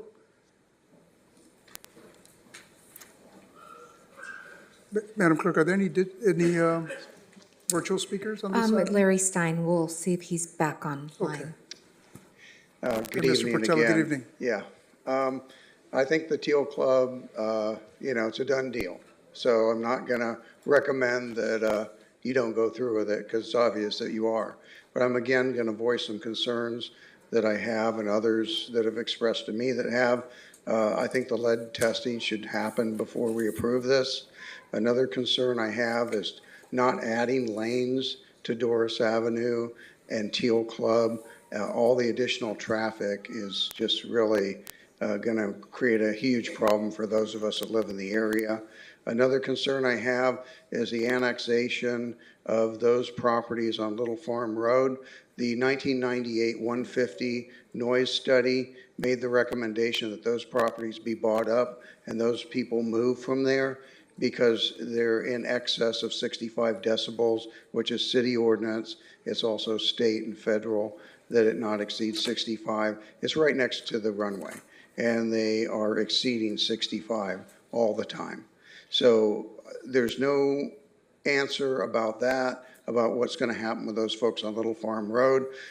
They should not have industrial in the plan. It's just not the appropriate place for industrial to be included in this. I think also Doris Avenue is a speedway. People go 70, 80 miles an hour down Doris. I think having a traffic light in there would be helpful, but I think roundabouts is the way to go. Somebody had mentioned that on the previous council, that would help with the flow of traffic, and I think that would help mitigate a little bit of the traffic issue and some of the speedway effect that's going on there. With the passage of AB 413, that takes away 4 parking spaces at each corner. So all of these developments, even though it's within what the city allows for developments, there's never enough parking because developers just don't make money on parking. Also, it said that on the recommendation of the developer that they would have a Mello-Roos. That was established to be incorrect. The developer does not want a Mello-Roos. It's the city who wants the Mello-Roos. And on the Mello-Roos, to have a deed restriction for 50 years for the Mello-Roos to not possibly be challenged by a ballot measure, that's unconstitutional. And I think there's lots of legal arguments that could be made in court to block that. The other thing about Melrose is they took fire out for River Park, but you're including fire and you're including police. Those are generally general fund safety services. So for those folks to be paying a premium to have fire and safety, the city is getting the benefit of all the taxes, but yet wants to put that on the backs of the new homeowners. Thank you for your time. Thank you, Mr. Portillo. Mayor, we'll move on to Larry Stein. So Larry Stein, if you can press star 6, you have 3 minutes starting now.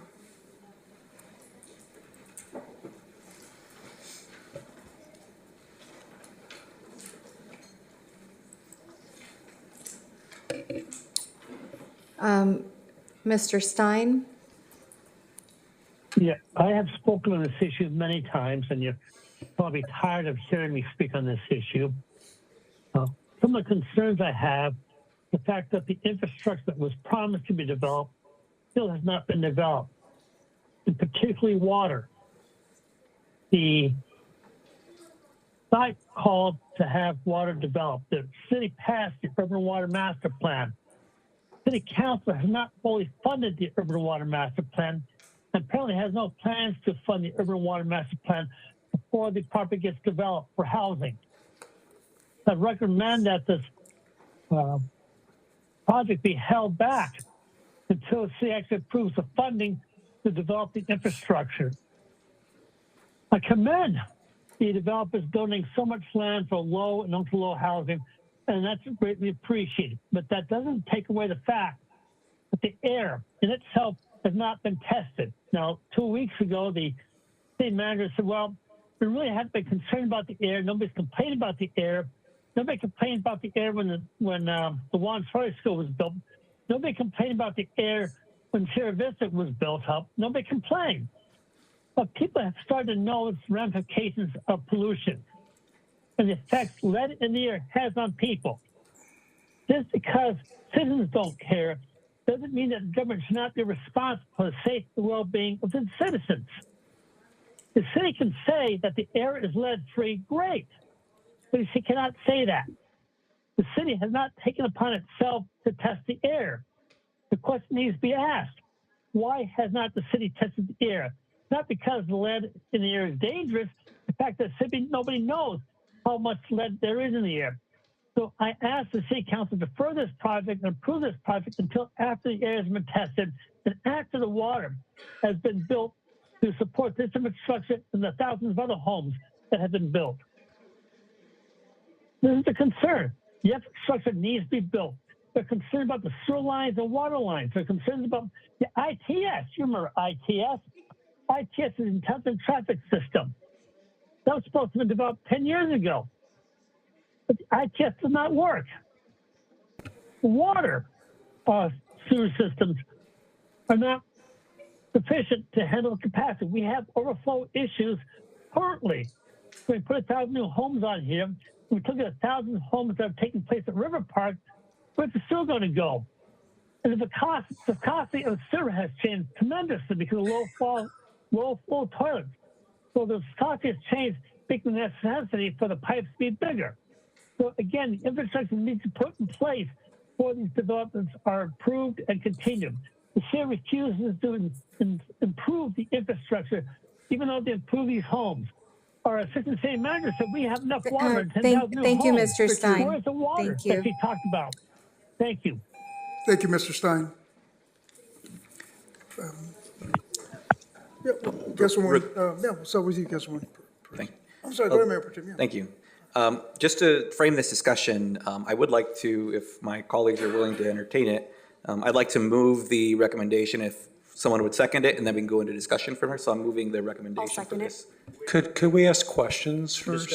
I mean, the whole point of bringing it off the agenda was so that council members could have an opportunity to ask questions. Well, we can certainly do that as long as we adhere to the mayor's request of watching our time on this. And then I feel like we had pretty robust discussion last time, especially around water and sewer.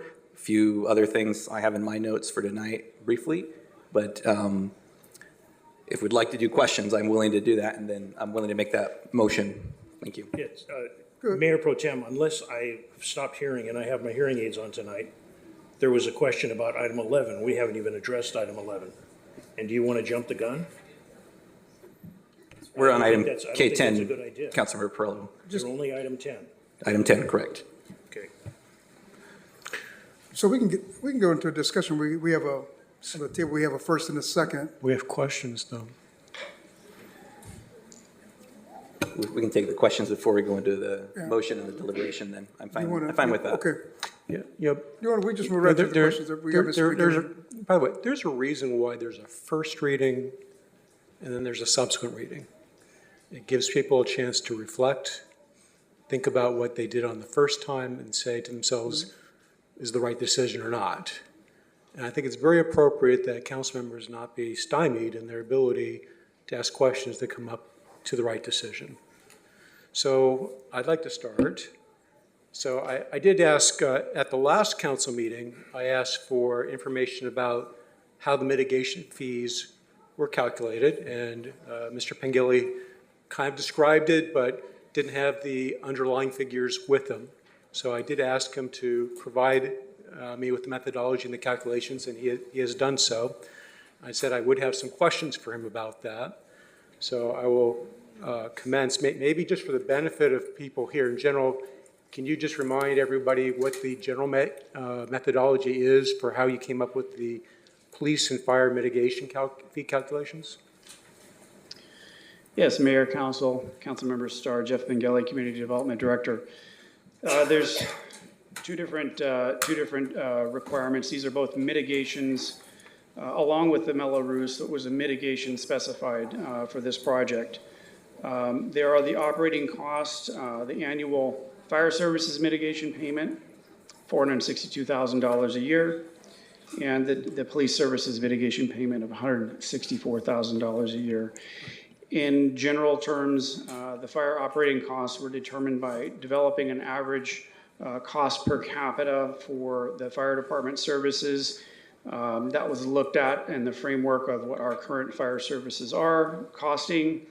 And then there was an average, we looked at a median, in fact, of 10 similar sized jurisdictions in California, and came up with a per cost that was more reflective of what should be charged. That was the $300 per capita, and looked at the phase one area versus the specific plan area versus the city area, and then looked at specifically the proportion and amount of property taxes that would be generated by this development, and how those would funnel back into the specific allocations to police and fire budgets. So that was credited to them, and the net total came out to be $462,000 per year. Fire services, the mitigation measure read differently. It was for 2 officers. Those proportionate costs, again, were calculated, and the property taxes generated by the phase one development, as it would flow into the police budget, specifically the police patrol budget, was deducted, and the net was $164,000 a year. There was also a capital cost for fire services. That was for a Station 1 remodel and a fire engine, about a $10.4 million cost. Again, the Teal Club Phase 1 population was compared to the population of the fire district. The proportionate share was calculated, and then there was a deduction for the development impact fees paid specifically for that, called the growth development fee. It goes into different categories, but a piece of that is for the fire department's, the impact on our fire department from development. So that was reduced by that amount. And there was the net fire mitigation payment was $352,000. And then the timing of that and other things were discussed in the DA. Okay, and the 352 is for the new equipment as opposed to the ongoing operating costs, right? Yeah, that's a capital cost. Got it. So, here's my question. I understand that the acreage is about a little bit less than 1% of the total acreage of the, I guess, of the city or of the fire district. I guess it's of the city. And I understand that you took 60 million as the per capita based per capita budget. I guess that's $300 per year times 200,000 people, I'm guessing here. Here's what I'm not understanding yet. And by the way, the property tax revenues, I think I get, let me just confirm it, that basically you're taking the $483 million valuation increase.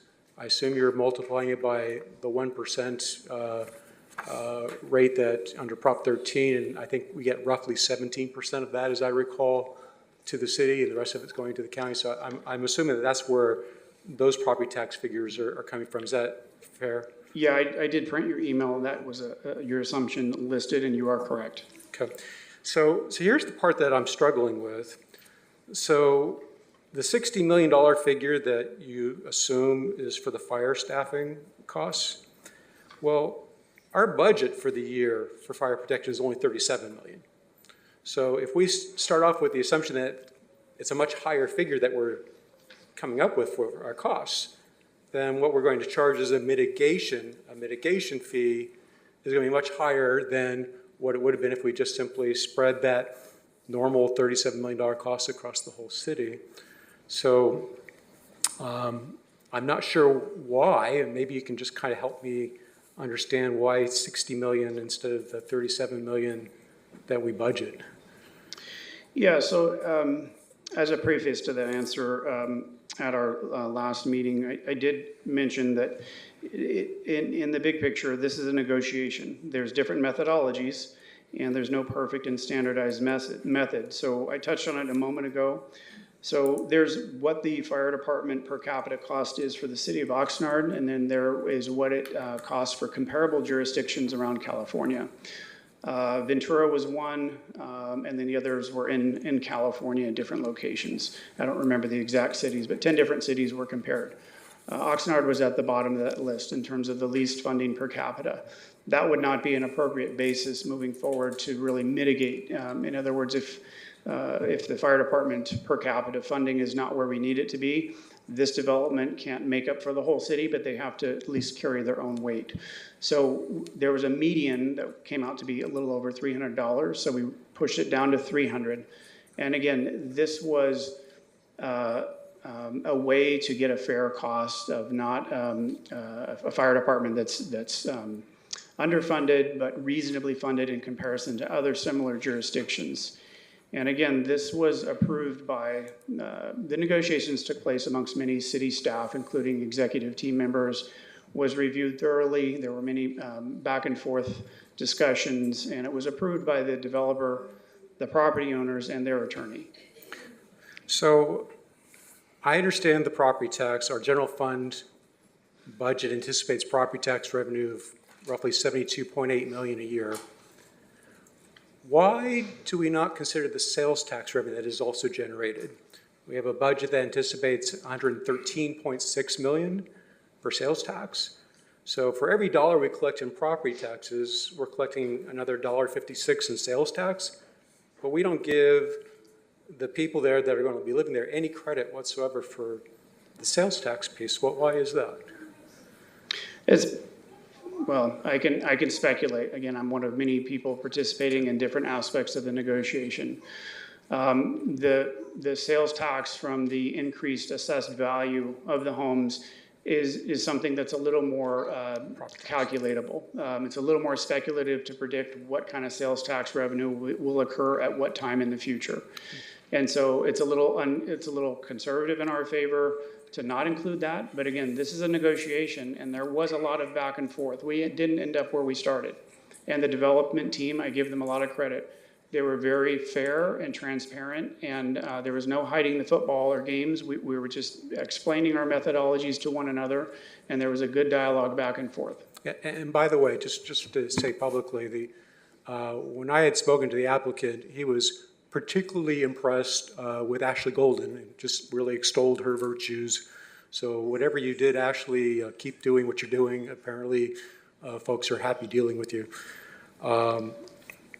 I guess the concern I'm having here, maybe you can help me get past this, maybe our attorneys need to help me get past this, is when I look at the line of cases that ends with the Supreme Court decision in Sheets versus County of El Dorado, that dealt with, there were some tests, I think it was a Dolan test and a Nolan test, where basically, bottom line is that any impact fees need to be it basically has to be an essential nexus.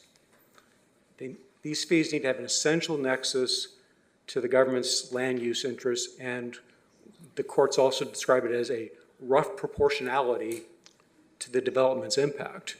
And my concern is that it's really not an essential nexus, or at least it's not a rough proportionality, because we're not giving the developer any credit for the other taxes that are paid. We're only looking at just the property tax alone. That, it seems to me, to give them no credit for any other tax that gets paid, it doesn't seem like it's proportional to development's impact. I understood the logic that you're saying we're only bringing in so much money, it's going to cost us more, we should charge the difference. But to not give them anything for, and I'm a little troubled that is seen as a negotiation. Because to me, we should be charging based on what the real costs are and what the real contributions that are being made. And I don't think we're counting all the contributions. Mr. Mayor, I'd be happy to address that issue. Thank you. So I'm very familiar with the Nolan-Dolan test and rough proportionality. That relates to development impact fees. Right. This is not development impact fees. This is EIR mitigation. So there is an EIR for this project that analyzed the impacts. Two of the impacts were the impacts on our fire and our police services. The methodology that Mr. Pengilly addressed indicated the manner in which we could calculate the impact and the way that we could address those impacts. So there actually is a rough proportionality based on the fees that would be paid over time. So this is not a Nolan-Dolan test. This is not a taking. This is an EIR mitigation measure. Right, and the issue here, though, is that with the EIR mitigation, it was based on, hey, we're not going to have enough funding for the additional police and fire services. And because we're not counting all the funding that's being generated, that's my concern. It felt like, I'll just tell you how it feels to me. I really felt like I think we strong-armed this developer. I think that he had no choice. I think he was, through his sufferance, he agreed to this. But I just didn't feel like it was fair. I'd like to say that, I understand this is I guess what you call a quasi-judicial process, what we're going through here. We have a hearing. I'm supposed to be looking at this completely unbiased, and I'm trying my best to do that. I can only really look at what comes in front of me. I can't just pick facts out of somewhere and just simply say we're going to apply it. It's like a courtroom, I guess. Whatever facts are presented that become part of the record is what I need to look at. So I do understand, while people have concerns, if I'm putting myself in a position where I'm sort of like a judge in a way, which is what we all are in this case, we got to only consider what we really have in front of us, not what a lot of people want to just sort of interject into the process. So while I think the project is acceptable based on the facts that were presented during the public hearing, I'm still trying to get past this tax increase. I've been, I don't know if others can appreciate it, but I lost sleep over this decision. Sincerely, I did. And Mayor, may I? yeah, I'm sorry. Councilwoman, go ahead. Sorry, I'll wrap it up. thank you. I appreciate those comments, Councilmember Starr, and I think we've all been here, really listening patiently. One of the comments that you made was that you feel that we ripped. Strong-armed. I do feel it. I said that's quite a statement. This development has been going on for many, many, many, many years. There's been attorneys on both sides, our side and their side. There's been negotiations on both ends. Staff's job is to protect the interest of the city, and I commend you for doing that. I don't know how much further this conversation is going to go on, but to your staff, Ashley Golden, to our attorneys, thank you. Thank you for doing your job for Oxnard. And it'll be what it'll be, but I just know the amount of time that it takes, the energy that it takes, and I would love to think that our developers aren't going to let the city strong-arm them. So I just want to make sure that I, acknowledge your hard work, and I believe this development is going to be a great asset to the city and to the residents, and I'm personally looking forward to it. Thank you. Thank you. I just want to thank one second. I just want to thank Mr. Roselle for clarifying some of the issues brought up by Mr. Starr. And just real quickly, Mayor, thank you, and thank you, Councilmember and Councilwoman. I just want to do a quick time check and note that we asked for questions. We're at 15 minutes, just past 15 minutes on Councilmember Starr's request for questions. Councilmember Perello still has questions. Want to be respectful of everyone's time and actually have some equity in the amount of time we have for questions here, given that there are people still here for other items. But it sounds like we're going into comments and deliberation versus questions, Councilmember Starr. I think your point is well taken. So what I would ask then is that when you bring the motion forward, I will just make a very short debate point, and then we can vote. Thank you for that. Thank you. I'll turn it back to you, Mayor. Thank you. I just want to acknowledge Councilmember Peralta, if you want to ask a question. Yes, a couple of questions. I mean, we've had two council members say something that it sounds like putting words in a developer's mouth. I believe we have one of the parties here. Could they come to the podium and say, were you strong-armed? And the reason I ask this, I believe the way this discussion is being going, we're setting up a court case. Our fellow council member is lining up the ducks in a row. Sir, do you feel strong-armed? I'm sure you would like a better deal, but I need to know this. No, there was no strong arming. We understand it was a negotiated, compromised agreement, but no, there was no strong arms. Thank you very much. I appreciate you coming up and having the forthright to say that. Thank you. Okay, thank you. The only other questions I have, Mayor, is there was a comment by one of the members of the public. His quote was, "Done deal." I'd like to remind the public, and Mr. Pengelly can address this, this is not a done deal. It still has to go through at least one more stage. I think it's LAFCO, if not anything else. Can you tell me if I'm wrong or right? Yeah, so this development would proceed through LAFCO, what I said at the last meeting was that the developer would take it to LAFCO and the city would participate. I had that reversed. The city applies, the developer does the legwork. So it has to clear LAFCO for the annexation to be truly processed. And then the tentative map is a big milestone. That will come back through the city council, and a lot of staff conditions specifically dealing with the improvements, the timing, and a lot of issues will be vetted out through that tentative map review process, and that will come back before council in addition to perhaps some other pieces and parts such as street naming. Thank you very much, Mr. Pengelly. The only other thing I have, Mayor, is I do appreciate some of the questions Mr. Starr is asking, but I will tell you I got several calls specifically on the video of the council meeting, and I do want to give the credit to the staff. When they found out the first council meeting video was short, they went back with number 2 so people could watch it. Because believe me, there are people that watch this, and then if they know your council's phone number, they do not stop calling. So I just want to share that. Thank you.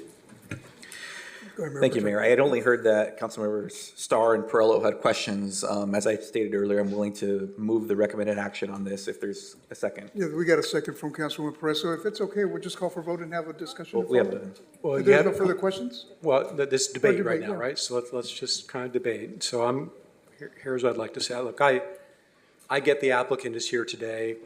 If I was in issues, I would also say that I was not strong-armed because I want to get this thing done. And I'm afraid that you guys won't. That's what I would think if I was in his shoes. Excuse me, Mayor, that calls a gentleman's integrity to question. And No, it's not an integrity I do question not at all. want to be It's an part of a intimidation. council that's going to do that. Let me finish, please. think we're at the point where we're just asking questions at this point, Councilman. I thought we're done asking questions. We're now debating. Go ahead. So I'll just finish. Look, I voted this for the first time because I thought the project is a good project. Based on the facts that were presented to me that I could actually consider. And I felt bad for the developer knowing that they really had no choice here. And I know I wanted to divide the question, but it was ruled out of order because the resolutions were too integrated to make a division possible. And by the way, I think in hindsight, looking at that, that point is well taken. I think that was the correct ruling, that you couldn't divide it. Thank you. But I thought I could feel better about voting for this so long as the minutes made my objection to the development agreement clear about the whole issue with the community facilities district, with giving people no opportunity to decrease their taxes in the future. I felt like, at the end of the day, even though I said what my objection was, I still voted for it. And what that tells me is that I voted for a tax increase. And I voted to deprive people of their rights under the Constitution to lower their taxes on a future date. And like I said, I lost sleep over that. That's just something that I can't handle. Maybe other people are fine with that. I have a problem with that. And for that reason, and this is with apologies to the applicant, because I don't think you did anything wrong, I'm going to be voting no this time because, we couldn't take out this piece. I don't think this piece was. I don't think this tax is justified. I don't think that we could hide behind an EIR finding to basically impose a development fee. It just feels kind of crooked to me. It feels crooked. I'm not saying it is. But, given the whole totality of this and just my sincere beliefs that I shouldn't be raising taxes, especially when there's, no real justification to do so, I'm going to vote no on this. Thank you. Thank you. Go ahead, Mayor Pro Tem. Thank you, Mayor. I appreciate all the work that went into this. This is 2 decades worth of work, with a lot of it at the sprint towards not even the finish line, but rounding third base to combine sports. I'm not a sports person, obviously, but the points made right now are noted, but this is a free country. The developer could have walked away at any time had they felt they were in a position of being strong-armed, or that this was not advantageous to them or to their interests, or their ROI was not going to be enough. The city could have walked away at any time had the developer said, we are absolutely not going to move or budge on these items. Yet somehow these two entities, over the course of time, found something that worked for both sides of the equation. And that what we had in front of us, what we have in front of us tonight, is the outcome from that. And it just feels a little disrespectful to infantize the developer to pobrecito, that they were strong-armed and they couldn't do anything about it. And they're being forced to do this. They're being forced to sell this land and make this development and create 990 units of housing during a housing crisis in one of the densest populated cities in the county of Ventura, and one of the most densely populated and overpopulated regions in the United States. And so principles, ideology, folks up here are elected to represent their community. They can certainly vote based on their principles and ideology, but at the end of the day, for this council member, staff has done their work, the developer has come to the table, all parties involved met mutually and found something that they feel works. And at the end of the day, as Councilmember Perello pointed out, this still has to go to LAFCO for annexation, and there are steps even after that. So I appreciate all the work that's gone into this. They were saying no to this. I can't see myself saying no because of all the work that's gone into it. I feel that we did right by the work and the intention of what's been meant to be the outcome of this. But also, me saying no would be saying no to the affordable units and the very low and low-income units that are being brought in by this, saying no to the commercial development that was being proposed at the corner there, the off-site improvements to the third lane being added of Ventura Road, to roundabouts being added on Doris, where residents of the Cabrillo neighborhood have said for decades that that feels like a raceway on that spot. And so even if I had principles or ideology that made me feel uncomfortable or lose sleep over this, there's a lot of good that's going to come to this community, in my personal opinion, at this point where we're at now. There will be future discussions and additional decisions to be made, but where we are now, I am in support of this. And again, I appreciate the work from everyone involved on both sides of the table. Those are my comments. Thank you, Mayor. Thank you. Councilwoman Perez, go ahead. Thank you, Mayor. Just one comment. I know many people in the public are aware that my background before coming to City Council was in public health, and I know that many of the concerns that have been expressed through public comment have really been around contamination and the impacts of the environmental impact report. But I also wanted to thank staff who provided an extensive overview at our last meeting. So if folks didn't have the chance to watch our last meeting, I highly encourage you to watch that video because it does provide an overview of the testing that will be in place for any risks, mitigation, and assessments that will take place for pesticides that are going to be that are in the soil, lead from air fuel, and other contaminants. So I will be supporting this project, and just wanted to share those remarks. Thank you, Councilwoman Perez. Any other comments? I'll just share I'm in support of the project, given what I've read and what I studied, the conversations that I've had, and I think it's good for our community. But I hear your concerns, Councilmember Starr, and the philosophical differences that are occurring here. But you're staying true to your beliefs, and that's that can be appreciated. But I think this is something positive for our region, so I'm in support of this project. If there is no other comments, we'll go to the vote. Madam Clerk. Councilwoman Basua? Yes. Mayor MacArthur? Yes. Councilmember Perallo?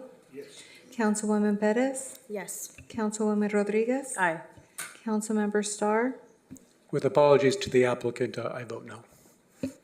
Mayor Pro Tem Teran? Yes. And the motion carries 6-1 with Councilmember Starr voting no on K10. Thank you. Go ahead, Mr. Pearl. Mayor, since we've taken this one out of order, I think it'd be best if we go back, since we pull things off the agenda for consent, we vote on them after we do them. I thought we were going to do all four together, but apparently we didn't do that. So 2 and 3, I'd make the motion to approve item 2 and 3. Yeah. I second that motion. And the only comments that I would have on that, on item 2, I think that the question that Mr. Starr asked about the link to the video is a very good question. Very good question. And item 3 on the staff, when the question was asked about the definition of category A and B, I think that was also a very good question. And I hope staff is taking notes. Thank you. Yeah, they are. Thank you. We'll call for the vote for those items, Madam Clerk. Mayor and council members, this first vote will be for item number 3. So we'll start with Mayor Pro Tem Teran. Yes. Councilmember Starr. Yes. Councilwoman Rodriguez. Aye. Councilwoman Perez. Yes. Councilmember Perallo. Yes. Mayor MacArthur. Yes. And Councilwoman Basua. Yes. And that motion carries 7-0. If I may have a motion for the Housing Authority for item K1, the minutes of April 15, and also item K2. You. Yeah. It I will sounds like second. the commissioner made the motion, and I'll second it. Commissioner, I'm sorry. No, that's fine. Okay, go ahead. Commissioner Andrade.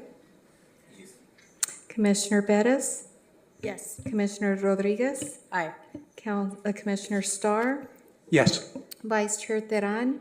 Yes. Commissioner Basua. Yes. Commissioner Perallo. Yes. And Chair MacArthur. Yes. And the motion carries 8-0. Thank you. Thank you. So we're good to go to item 11. This is from Mayor Pro Tem. I think you had some clarification questions on that item, and that's from the HR department. The subject involves the increase in salary ranges for the plant operation series. The recommendation is that the city council adopt a resolution to increase the salary ranges for the classifications within the plant operations series. And this item did not originate in committee. And I'll turn over to you, Mayor Pro Tem. Thank you. Just a quick question on this item. Can we get just a brief overview of this and what it entails as it's in front of us now? Yes, Mr. Mayor, council members, Megan Ferguson, Principal HR Analyst. So basically what we're doing here is we're proposing to increase the salary ranges for the plant operations series, and that's due to recruitment and retention issues that we're having with our wastewater operators at the plant. I know probably if you want more of an explanation into that, I could have the Public Works Department come up. But what this item is doing is we analyzed other comparable agencies, including City of Ventura, City of Camarillo, other ones listed in the staff report as well. And we compared our salaries to theirs and noticed that ours are significantly lower, and realized that that is part of the issue why we are unable to recruit candidates, and also part of the issue why we have trouble retaining candidates. So recently we've had quite a few people leave for more competitive offers at other agencies. And we also are unable to recruit for positions at the level that we would like to.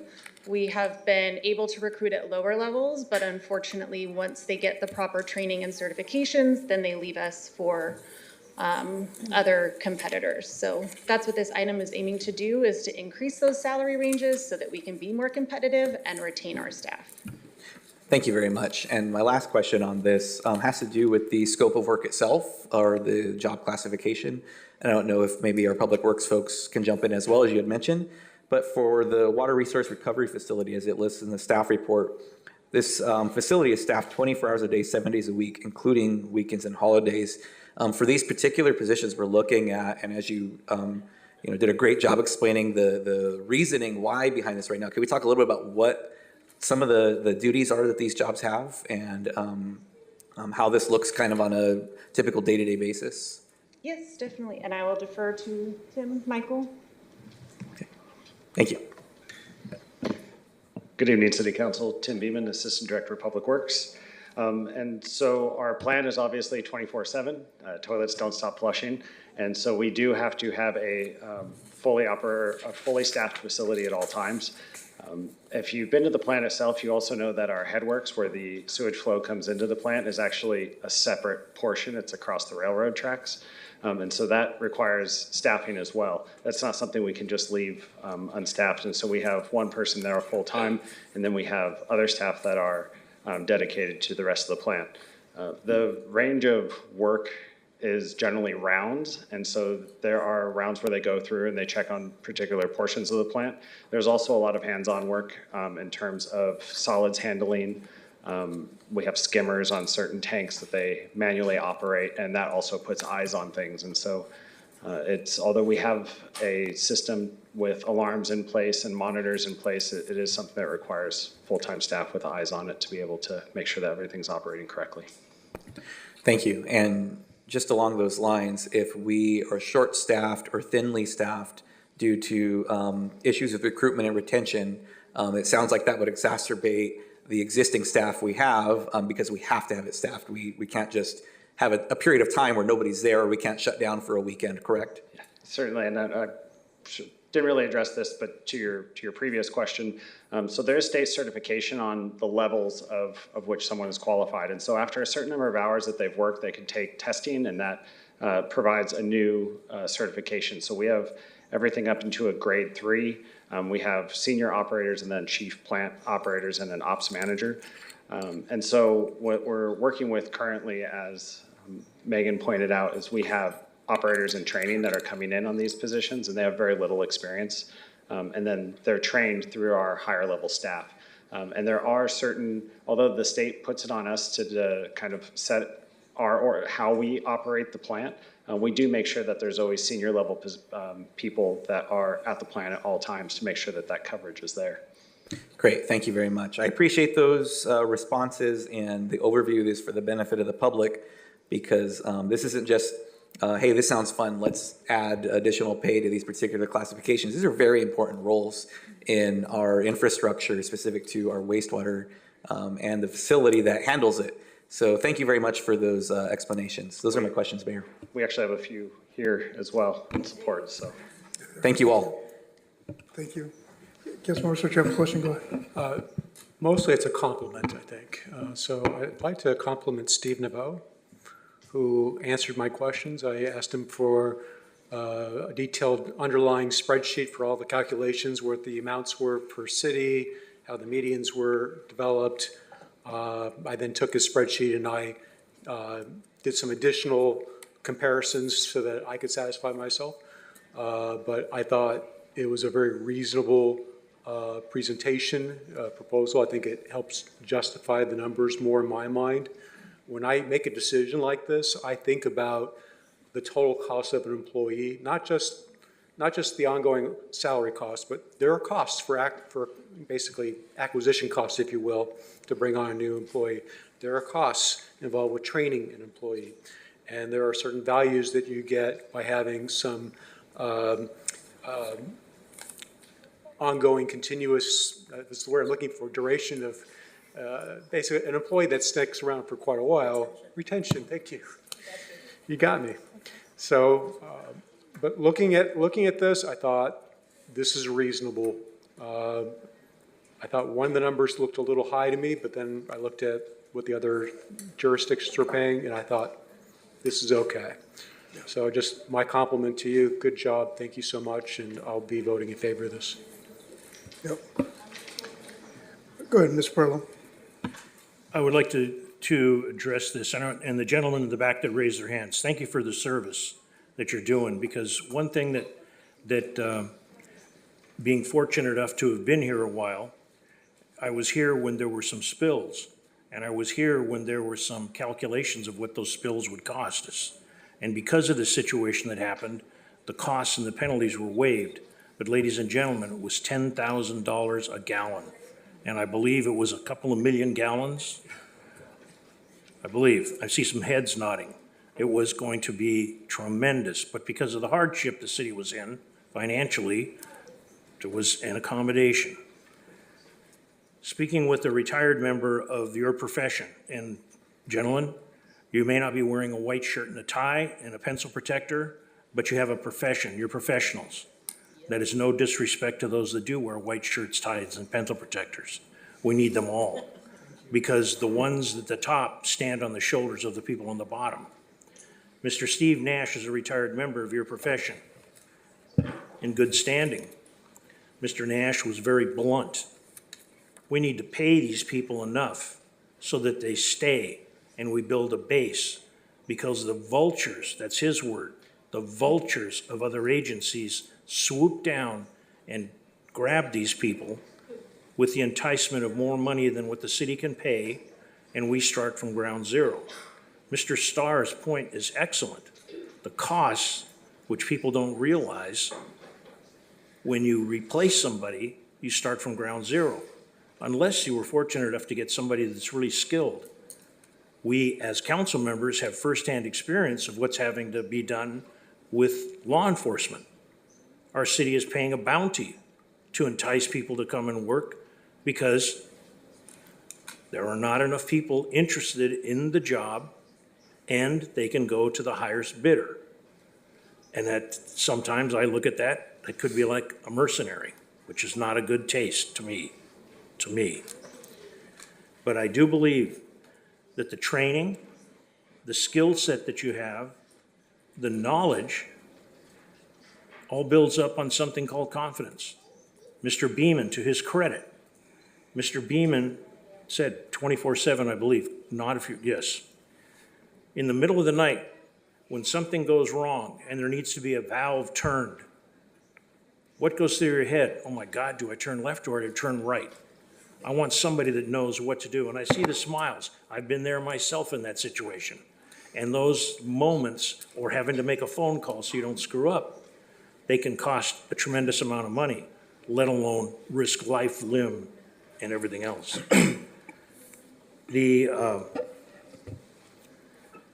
issue of skill sets. I also serve as a representative for the city on the Ventura Regional Sanitation District. They have grades in the sewer. They also have water service at the VRSD. Much smaller system than we have here. But they call certain jobs skill sets, and they also call them gold tickets.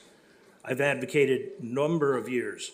Our city's mothers and fathers need to start looking at what these jobs pay, what they will pay.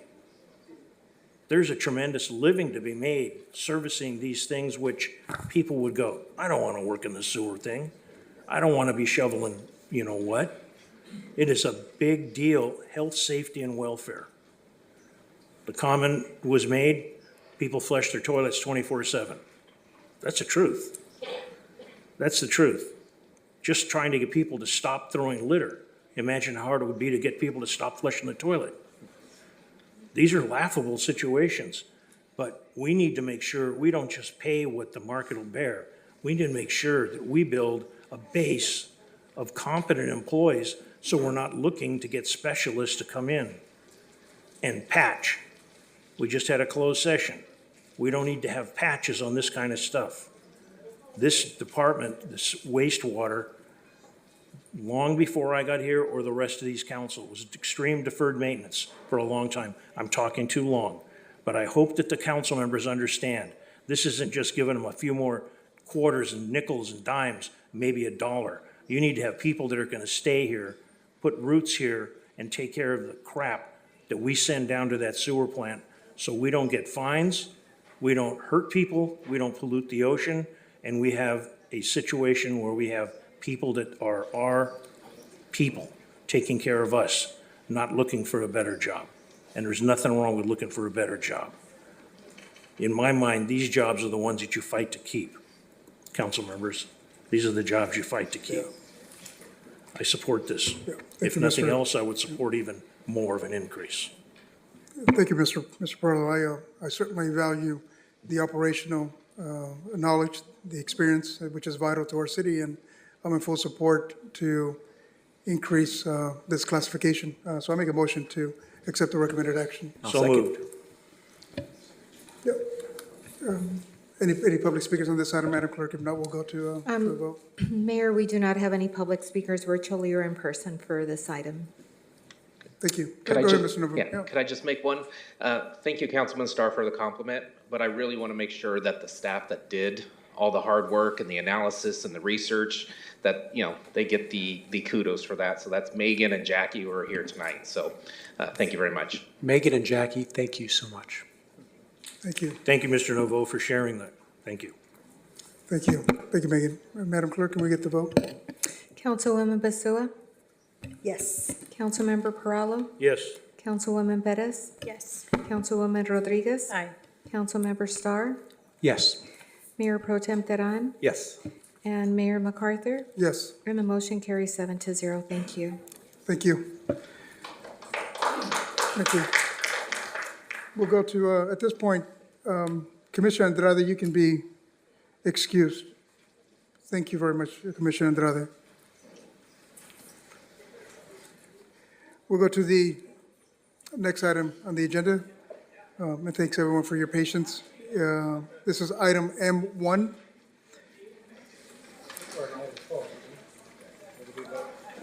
No. Yeah, we voted. That was outside. Yeah. So we'll go to item M1. This is from the city manager. Subject is resolution opposing a third extension to continue the operation of Ormond Beach Power Station beyond December 31st, 2026.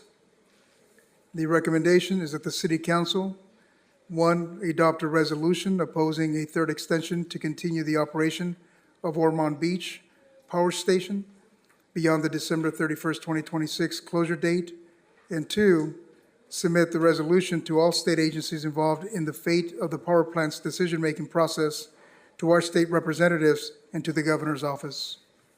Mr. Nguyen is here to answer questions and to provide a brief overview of this item. Yes, thank you. It's a very straightforward item. I want to apologize for the rather boring video, but it's very straightforward. And This was requested by Councilwoman Basua and Perez, so I think I would just hand it over to, starting with Councilwoman Basua. Thank you, and thank you for staff for bringing this forward. Ormond Beach, I'm sure most of us are all familiar with Ormond Beach. It does sit within my district, the power plant. It is in District 5. Growing up, I thought it was a haunted mansion growing up, because I really thought I'm like, and we would stay out of that area because I was actually afraid. After I grew up a bit, I realized what it was. And being on the council, I can really say that it has been the council priority to decommission the Ormond plant. And I'm just scrolling right now because I am a very big advocate of giving credit where credit is due. And sometimes people humble themselves, and as much as I appreciate it, I will never take credit for somebody else's work. And in the staff report written, it states that the city council had an opportunity to partner with GenOn to get millions of dollars into our coffers in order to decommission and tear down the power plant.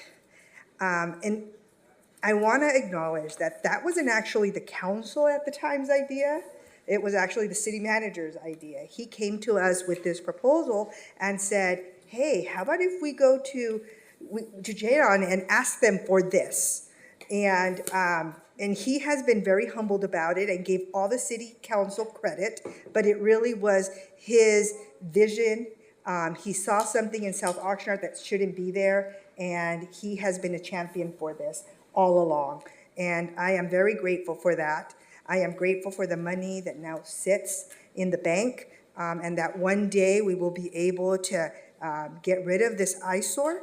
And also thankful for hopefully the $10 million that we'll get in order to restore access to this area. And as we all know, there is currently a proposal for another extension. And as a council, I believe that it's our obligation to take a stand. I know that Councilmember Perez, Mayor Pro Tem Tehran we've gone to the meetings in South Oxnard. We've spoken as individuals, not as council members, but I really believe it's time for us as a council to really take a stand and to let everybody else know that we really want this decommission. We want to start enjoying what is Ormond Beach. And I'm hoping I can get the entire council support on this resolution. Thank you. Councilmember Perez?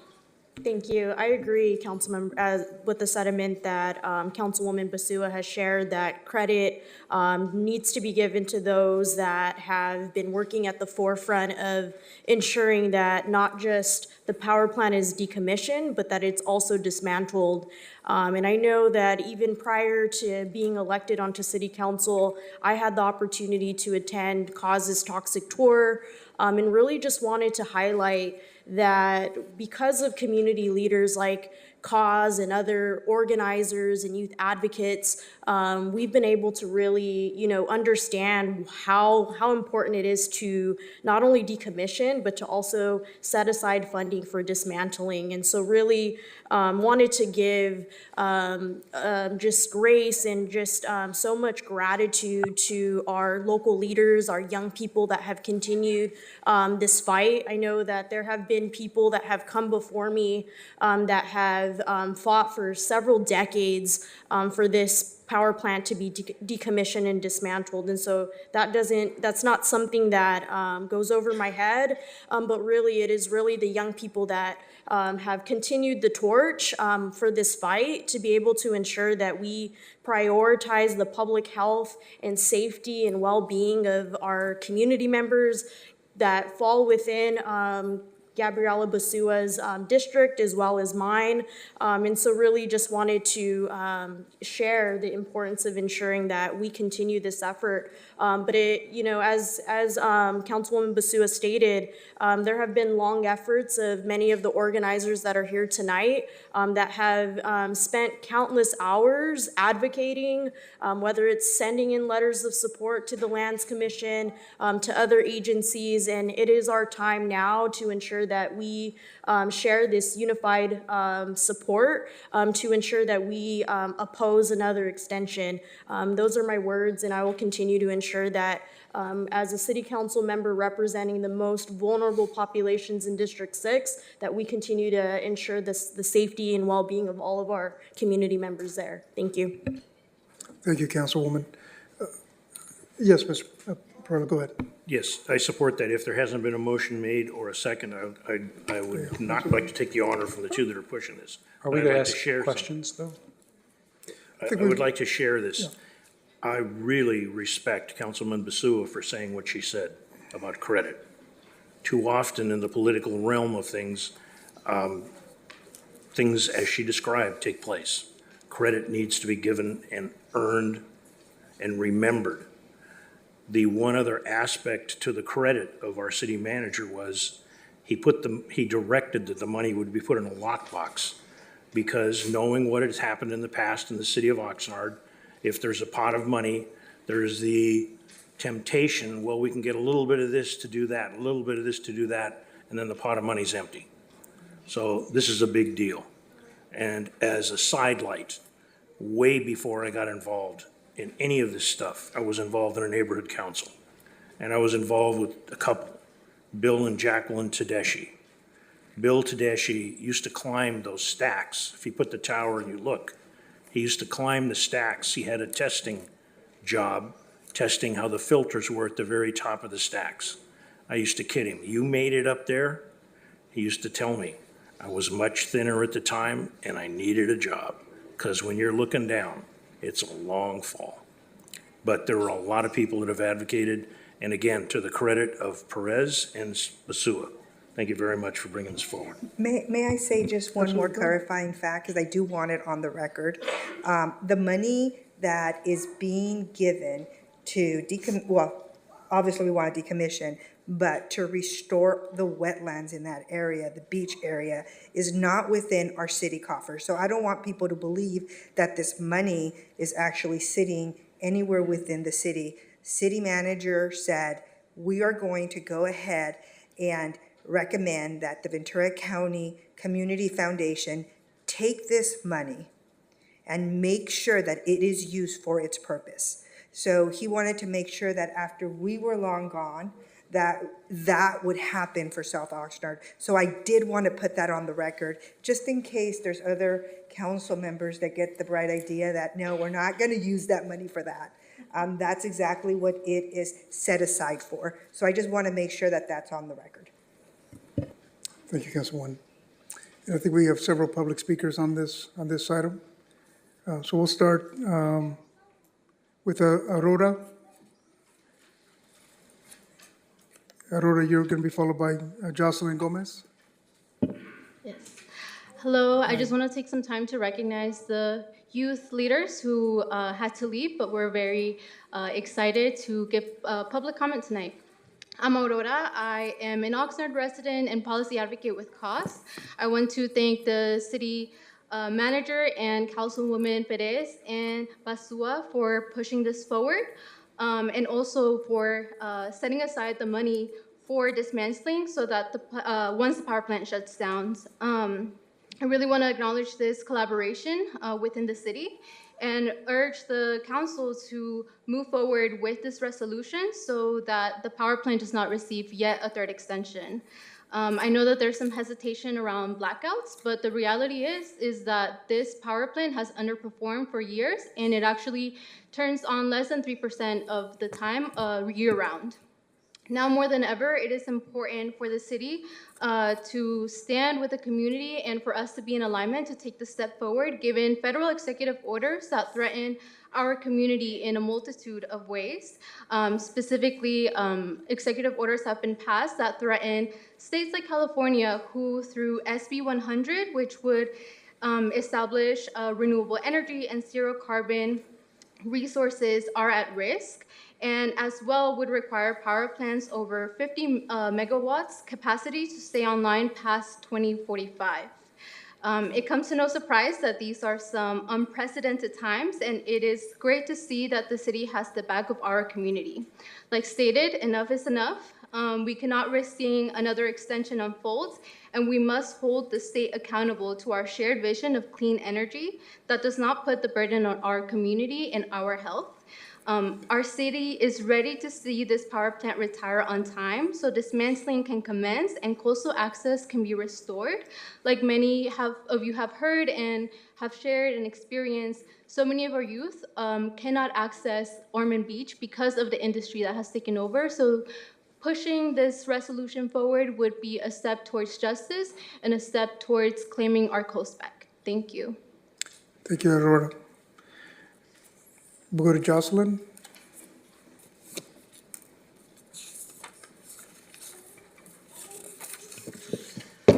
Sorry.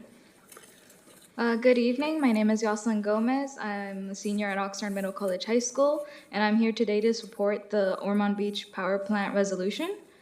Since the summer of 2023, I have worked with my peers Marbelli, Angie, and Elizabeth to decommission this plant. They unfortunately had to leave a couple hours ago because of the length of this meeting, but I just wanted to make sure they got the credit for this. In 2023, we were kept in the dark about the plans to extend the power plant until very late into the summer, and so we worked quickly to inform our community. We went door-to-door canvassing, informing them about the plant's negative impacts and the potential renewal that did eventually go through. We gathered petition signatures, we organized community meetings, and we spoke to the California Energy Commission about our concerns of renewing this plant for another 3 years. Our efforts took us to Sacramento to lobby our assembly member and our senator to advocate on behalf of us. Despite our efforts, the power plant received another 3-year extension. Since then, we have attended a frustrating series of meetings with the California State Lands Commission, where I witnessed a lack of commitment and accountability to their environmental justice policies and our community's needs.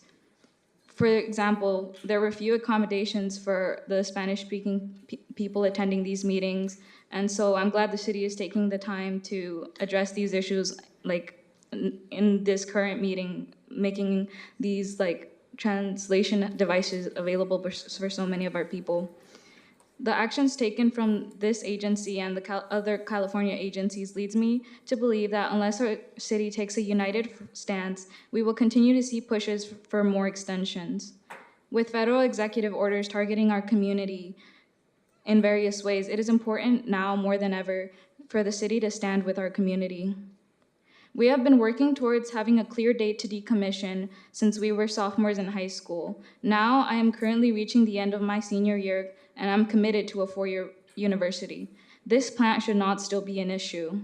I don't want to come home 4 years later and still see people my age fighting this fight, still fighting to prevent a 5th or 6th extension. I urge you to fight for this piece of our toxic soup to be decommissioned and dismantled. Please vote yes on the resolution so we see no more extensions beyond 2026. Thank you. Thank you. Thank you, Jocelyn. And I think I heard you right, Marbelli is not here. She left. Mayor, she's actually joining us virtually. Oh, perfect. Okay. We'll go to Marbelli. Marbelli, you have press star 6 and you have 3 minutes to speak. Hello? Yes, please start. Hi. Good evening. My name is Marbelli Cruz. I am a resident of Oxnard, and I'm currently a senior at Oxnard Middle College High School. I'm here today in support of the Ormond Beach Power Plant resolution. I have been advocating for no more extensions on the power plant since the summer of 2023. The power plant is located near fields and is less than a mile away from homes and an elementary school. As a child of farm workers, it breaks my heart that they have to breathe They have to breathe in carbon dioxide, nitrogen oxide, and sulfur oxide, substances that impact our health and environment. The Ormond Beach power plant was built in the 1970s. Its technology is outdated and no longer meets the energy we need. Even the statewide advisory committee for OTC on March 21st acknowledged this. During the summer of 2023, I went out to canvas and let the residents in Omainimi and Oxnard know and learn more about the power plant. I also spoke to California Energy Commission, who brushed us off when speaking on the power plant. I don't want this to happen again. With federal executive orders targeting our community in various ways, it is important now more than ever for the city to stand with our community. Oxnard is not a sacrifice zone. Please vote yes on the resolution so we see no more extensions that go beyond 2026. Thank you. Thank you, Maribeli. We'll go to Anthony Saucedo.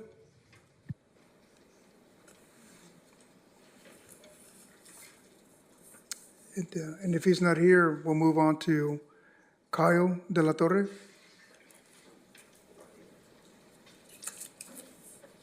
Hi. Hi, Kyle. So I have 3 minutes. Okay, cool. So I am Kyle. I'm involved in the community. I've been trying to get this power plant shut down, and other people have disagreed with me, saying that it should keep going. I've gone to Sacramento. I've talked to the previous city council said this, and so I kind of feel like I'm wasting my breath even just saying this, because I really feel like you do whatever you want. It really doesn't matter what I have to say. In my previous comments, I put in so much time in the comments to make sure that I say it in a way that you hear me, but it feels like I'm not heard when I speak to the council. So, in summary, I'd really like you to say yes. You're for it. That'd be really cool. I like clean air. There is a nature preserve right next to the power plant. I don't really understand how it's being defended if there's waste going around there. Yeah, please vote yes. Thank you. Thank you, Kyle. We'll go to Jacqueline Lucas, if she's here.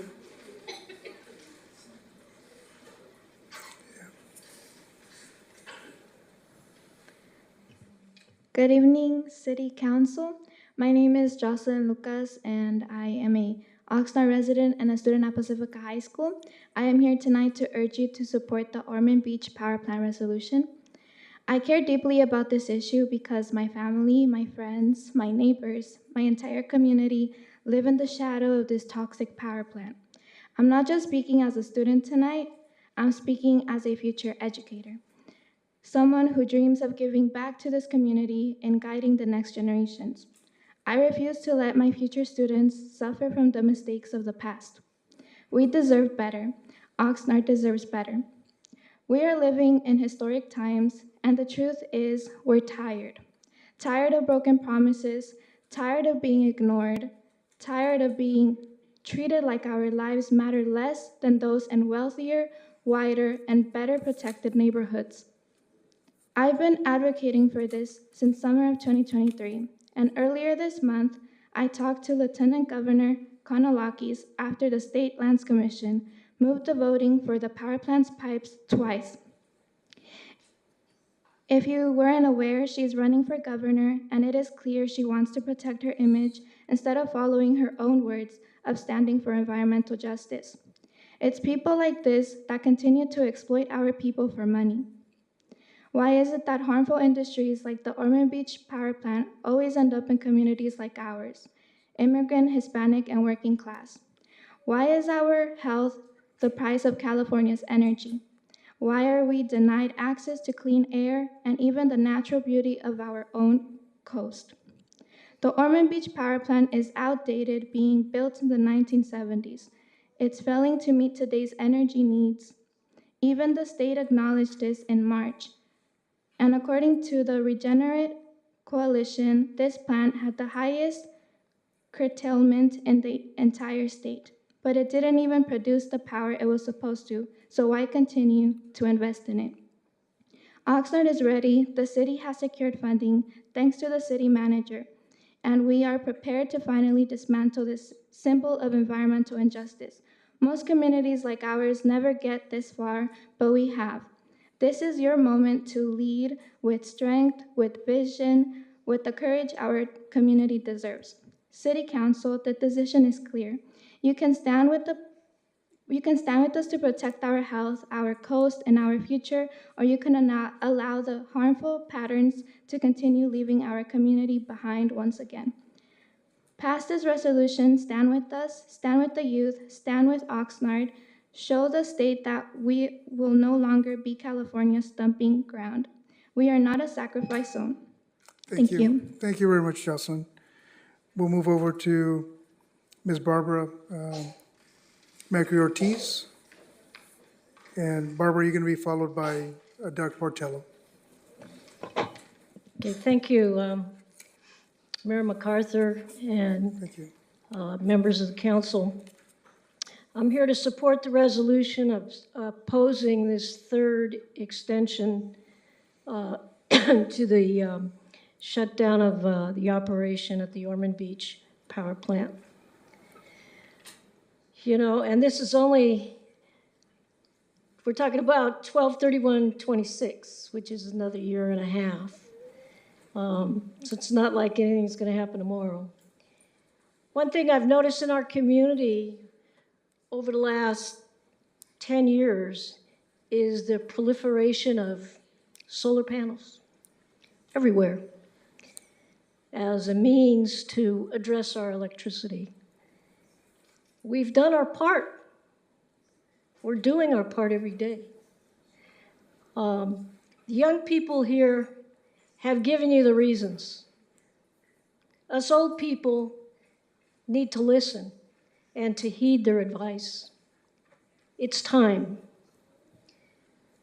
You know, people in this community fought very, very hard to win the victory to actually close down this plant. Now we're on the third extension.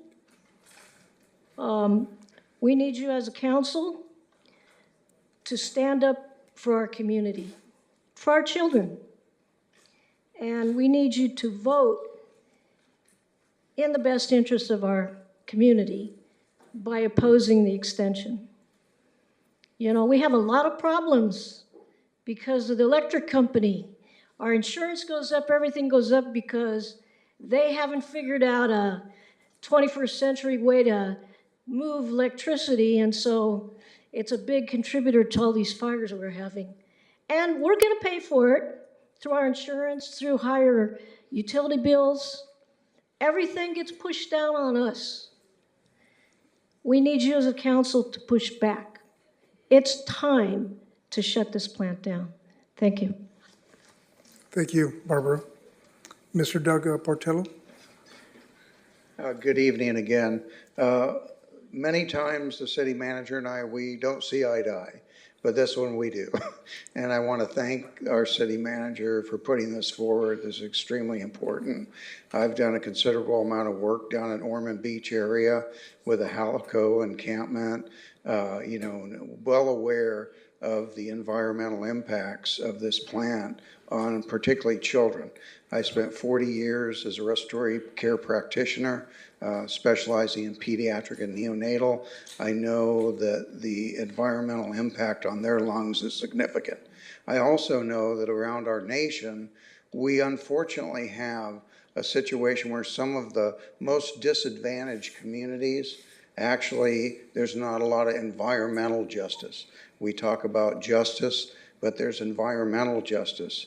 And I think it's extremely important that this is being taken forward. I recommend the action, a yes vote on this. The entire area is a very, very special area. Ormond Beach has some extremely sensitive wetlands there. We have the snowy plover that is an endangered bird species there. And then we have the mess of Halico. You know, we've got a, you know, confluence of, you know, environment with Nature Conservancy there and protecting habitat for wild creatures and habitat. And then here we got Ormond. And then we have the power plant, all kind of converging in a very small area. So it's an important step that we take to protect our children, to move forward in cleaning up that area. I know the way the federal government's going now, it's going to be extremely difficult to, get the funding, but maybe the city manager can wave his magic wand on that one too and get that solved. That's a tough one with Halico, but it's important. And I know he knows it. I know that you know it. And this is just one step forward to revitalizing that area, making that natural area the jewel of the whole coast. So thank you. Thank you, Mr. Portillo. And we have about 7 more speakers between the ones that are calling in and here present. So we'll alternate. We'll go to the first virtual speaker. Thank you, Mayor. The next caller is Larry Stein. If you can press *6 to unmute, and you have 3 minutes starting now. Thank you very much. This is a rather enduring issue to me, and I support the resolution of having this power plant shut down. One of the things I've been talking about is lifeguard stations on Oxnard property. The resolution to shut down the power station is great, but what are we going to do with the facility? I encourage the city council, use the efforts after this gets shut down to build lifeguard stations, maybe 4 or 5 lifeguard stations along our beach area. We can protect our plover, we can protect our birds, we can protect our environment, we can still segregate an area off for the public that we can enjoy, and perhaps improve tourism in South Oxnard. A plant of this size has a big footprint that can offer parking as well as showers and other amenities without disturbing the wildlife. This is very, very important. The fact that we've not considered lifeguard stations is not unfamiliar to me, because I've been pushing for lifeguard stations almost as long as I've been pushing for a pool Oxnard, South Oxnard. But it's important that this resolution gets approved by City Council to stop the continuation, the continued motions of this. And again, I support City Council in this effort. Thank you very much for your time. Thank you, Mr. Stein. We'll go to the next virtual speaker. The next virtual speaker will be caller ending in 0315. If you can press *6 to unmute, and you have 3 minutes starting now.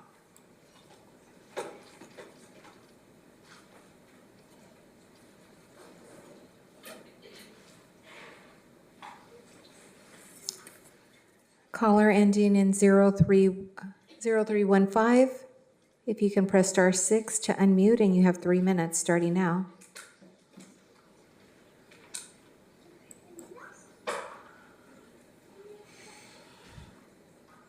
Mayor, we're going to move on to the next speaker, virtual speaker. Caller ending in 6377. Please press *6 to unmute, and you have 3 minutes starting now.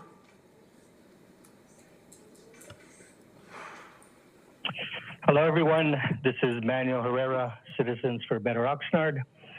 I'm basically calling in support of staff's recommendation to oppose a 3rd extension to the continued operation of Ormond Beach Power Station beyond December 31st, 2026. I also wanted to commend our city manager for having the foresight to create a plan to not only decommission the power plant, but to also fund the teardown of this plant. I trust that the council will do the right thing today. And then to hear Doug Portillo praise the city manager. So obviously that means we're all on the right track here. So again, I trust the city council will make the right decision tonight. So that's it. Nice and brief and to the point. Thank you. Thank you, Mr. Herrera. We'll go to someone here at our council chambers, Odette Moran, if you're here.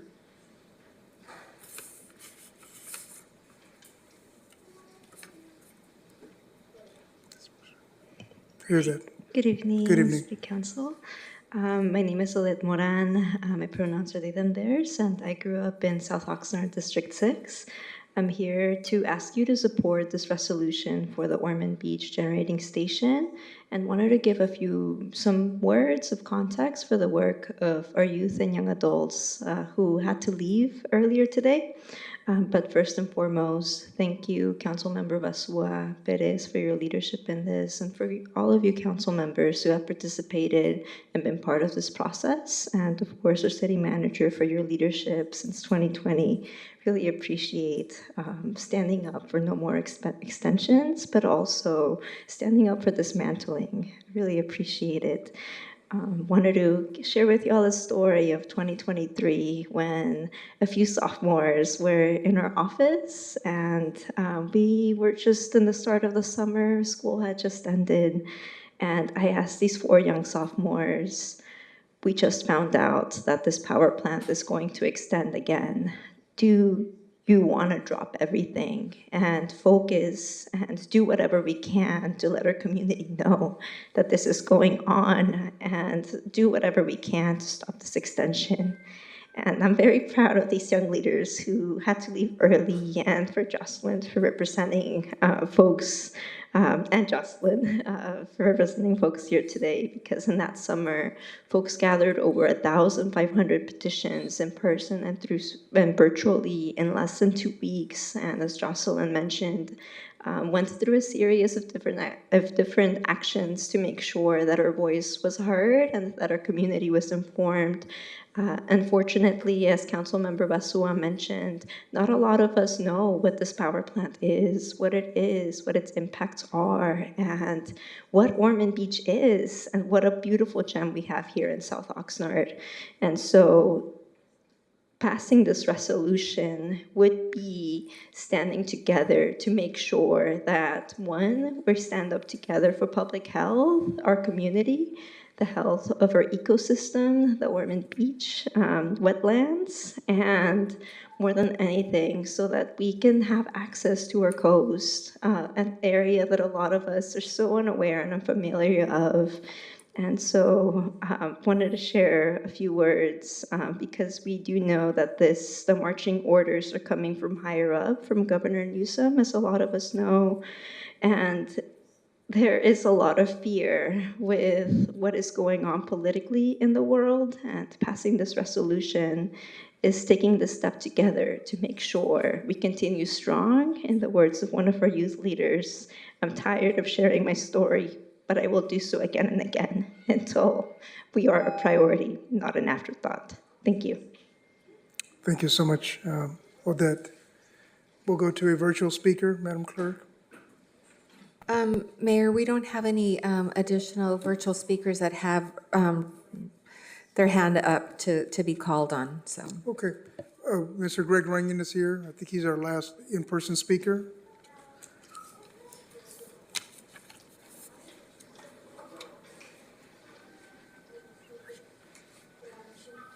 I actually apologize because I know I've been getting up here a lot lately. Those 2 of the young ladies, all the people that spoke were fantastic.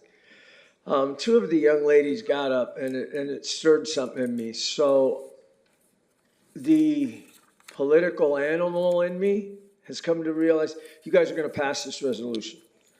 I hope I don't surprise anybody here. You guys are going to pass this resolution. Is going to pass. But one of the things I think we need to understand is somehow we have to realize that it's not my community, it's our community.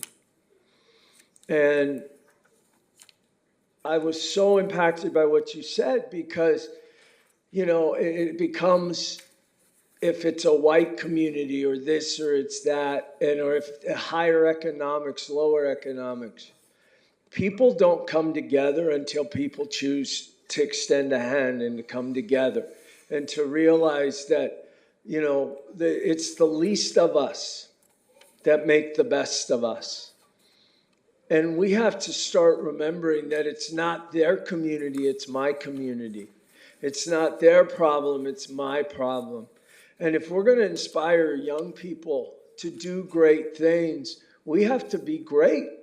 And we have to realize that this isn't a problem in Ormond Beach. It's not a South Oxnard problem. It's an Oxnard problem. And while it is great to hear people say, you know, oh, the city manager did good this time, we need to do good all the time. And this is one of those opportunities for us to come together as a community and not to say, I'm not trying to help your community, I'm trying to help our community. And we want to be a part of seeing our young people grow and prosper. And this is one of those moments where we can come together and realize not in our community. And if the state does something different, let's stay together. Let's not drift apart. Let's stay together. And let's fight it. Let's do what we got to do. But let's help these young people in our community. And let's help the elderly in our community. Because this is our community. Thank you. Thank you, Mr. Runyon. I just make some brief comments. This is very personal to me, having grown up in the 80s and 90s in the south end of Oxnard. And, with maturity comes an understanding that perhaps the placement, and much like Aurora and Jocelyn Gomez, Jocelyn Lucas, and Odette mentioned, you can't help but ignore potentially the discriminatory practices that were in place back then that allowed this to be placed in the poorest communities, limiting our social and economic prospects because it's there. Also, the pollutants that are emitting out of it and disproportionately affecting us that live in and grew up in that side of this city. So I'm certainly in favor of the recommended action, and I move to make a motion to accept it. I'll second. Mr. Mayor? Yes, sir. I was hoping to ask some questions. Absolutely, yeah, we certainly can. Just so I can understand this. I'm trying to understand which agency is it that actually makes the decision here. Is it the California State Lands Commission? Is it the Coastal Commission? Is it the Energy Commission? Is it the Independent System Operator? Who actually makes the decision here? Everyone has a hand in it, but ultimately the last vote is at the California Public Utilities Commission. Okay. And has the council adopted a resolution like this in the past when it came up for the first extension and the second extension, or is this the first time we're doing this? With regard to these extensions, this is the first. I wasn't here during the fight over the Mandalay power plant, so I don't know if that happened then. Okay. And whatever the rationale was that was used for the first two extensions, I'm just trying to wonder how likely is it that the state agency will come to a different decision now? It will be just because we make a statement here, or are they going to treat us like NIMBYs, or what's your thought? I'm particularly hopeful given the last two cycles and observing and testifying in some of those hearings. So I'm optimistic that this time this is a good position for us to be taking. And frankly, it's just there's a long history here. Okay. And I don't think it should escape anybody that up and down this coast, we ended up with two of these, and our neighbors did not get one. So, but also understanding the state's electric grid anxiety, as it says in the staff report, it's been long enough, and now at this point, enough is enough. Mr. Mayor, I guess I'm one of those people that feels anxious about this. I know I wouldn't be happy if, let's say, hypothetically, every power plant were to close in the state, because then there'd be no power. I know that when we've had the power shut down in the past to prevent fires, we've had issues where people who are on, life support oxygen, they die. And I don't want people to die if we have a brownout. So I guess where I'm feeling right now is that I don't feel like I'm qualified to determine whether the statewide grid has power, whether the statewide grid's needs are being met or not. I know that power needs tend to increase over time. I just don't really, I need help getting comfortable with this, because right now I feel like we're just making a statement. We're saying something that we think the public would like to hear. We're hoping that an agency will follow our lead, but I just don't know if I'm making the right decision here.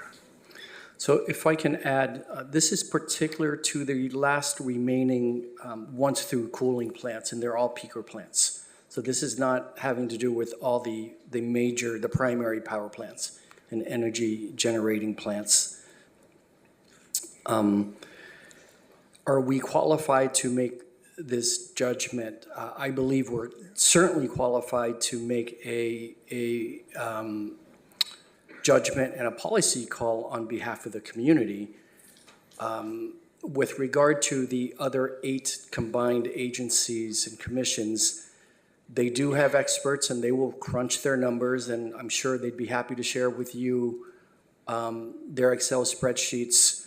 They will make a mathematical determination. Now, why I am comfortable with this is this past year, this peaker plant was only called on 3 times. Right. So there are other peaker plants left in the state, and they have gone through them. There were 24. They've gone through them and decommissioned them. So I think it's fair to say that it's simply our turn. Yeah. Okay. Thank you. Go ahead, Mayor Pro Tem. Thank you. I want to thank everybody who came out to speak. Much appreciated that you stayed this late for this first item. There's another item I believe we have folks waiting to speak on. But I attended the State Lands Use Commission meeting that was in South Oxnard. I wrote a letter to them and repeated my comment to them at that meeting that they hold the hearing here in Oxnard. They hold it here in these council chambers, and I want to give them credit and thanks for doing that, including listening to the request of the community that language accessibility be a determination or a factor in their hearing, which they did meet, and I appreciate that. Disappointed to hear that the decision was deferred and that that's something that went to a special meeting and then was put off again. And so here we are as the elected representatives of the city of Oxnard. And I have to say that when it comes to qualifications, I am by no means an engineer, but I make determinations and decisions up here on engineering that goes into our traffic and our safety and in public works and in parks things. And I have to rely on the input and expertise of the people on our staff who bring that forward to help us make informed decisions on this. And one thing I am somewhat qualified on is the social determinants of health, something that I have worked on and worked with as part of my career for a number of years. And for folks who want to look that up, you can. There are a number of factors that lead into social determinants of health, one of them being neighborhood and physical environment. And the concept of this being that just one's environment and even your zip code you live in can have a determination on your health and your health outcomes solely because of the neighborhood you live in and the area you grow up in. And when it's stated that there are members not only of this community and in this council chambers tonight, but also on this dais who grew up in South Oxnard and lived in the shadow of this power plant, they have been exposed to that for all of their upbringing and are still exposed to it to this day. And so to say, well, I'm not really sure, I don't know if I'm qualified to make a determination, I can assure you that if you look into social determinants of health and people who grow up in or live in particular areas, just environments of one domain, you can look at economic stability, education, food, access to quality health care. I mean, these are all things that communities like Oxnard have been at disadvantage of accessing or having high quality access to just by living in certain zip codes. And so being elected to be up here and represent the residents of Oxnard, knowing what I know and knowing what has been shared and knowing that we are in a position to at least make a statement and take a stand to state where we are as a council in representing the 200,000 residents and the many residents of South Oxnard who live next to this plant. Absolutely, I cannot foresee why we wouldn't do this, given the timing, given the accessibility of and our ability to do that. And the last thing I'll say when it comes to equity and when it comes to folks having a leg up,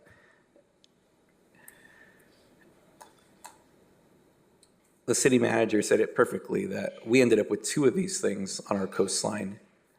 And how many hundreds and hundreds of miles of coastline are there where these could have been installed, and yet they both ended up in the city of Oxnard or a community like Oxnard. And so if we were talking about another zip code further inland, and there was the question of should we keep this thing going, I can assure you there would be people in that community too who would come out and be saying similar things to what we're saying tonight. Unfortunately, there are some zip codes that hold more weight than others when it comes to their word or their ability and their ability to come out and do this. We have people who are here tonight who have to get up for work at a time when the rest of us are still going to be asleep, and they are here tonight to speak for this. And so there are other communities where that is a privilege, where they can come out and do this and be able to sleep in the next day or get up when they're ready. Many of our residents don't have that, but they're still here tonight speaking, and I think that we owe it to them and all those who couldn't be here tonight and to represent them well in this, and I will be supportive of this. Thank you, Mayor. Thank you. Before we go on, we're coming up on 10 o'clock, so I'll make a motion to continue past 10 o'clock if I can get a second. Second. Madam Clerk. Councilwoman Perez? Yes. Councilwoman Rodriguez? Aye. Councilmember Starr? Yes. Mayor Pro Tem Teran? Yes. Councilwoman Basua? Yes. Councilmember Perallo? Yes. And Mayor MacArthur? Yes. And the motion carries 7-0 to extend past 10. Thank you. Thank you. Yes, Councilman Peralta, go ahead. Yes, I appreciate all the comments that were here. Unfortunate, some people had to leave. I want to address Pastor Runyon's comments, and I'm grateful that there was somebody with the intestinal fortitude to bring up the issue that sat here and bothered me. For the comment that was made about white, we're talking about race. We're talking about skin color. This is not, contrary to what some people may say, about race and skin color. I want to share some information with you. But I also want to compliment the people that speak. And I want to also seriously compliment the gentleman that said he was wasting his time, the young man sitting in the front row. Sir, and I mean that with all respect, sir, whenever you come to the podium and you share, you're not wasting your time. There's no guarantee that you're going to win, but your words count. And the day you give up the fight, you'll never forget that day. Don't give up the fight, what you believe in, whatever it is. The reason I want to bring this up about the issue, I first got involved in this stuff because of a wife and get a neighborhood, but it was 1998. And I knew about these things. There were always people that came to councils, and there were 2 names that always came up, Gene Harris and Roma Armbruster. Now, there have been people that have taken a lot of, and again, to the credit, tremendous credit from Gabriela Basua, talking about how people take credit when possibly it's not due. These people never took credit.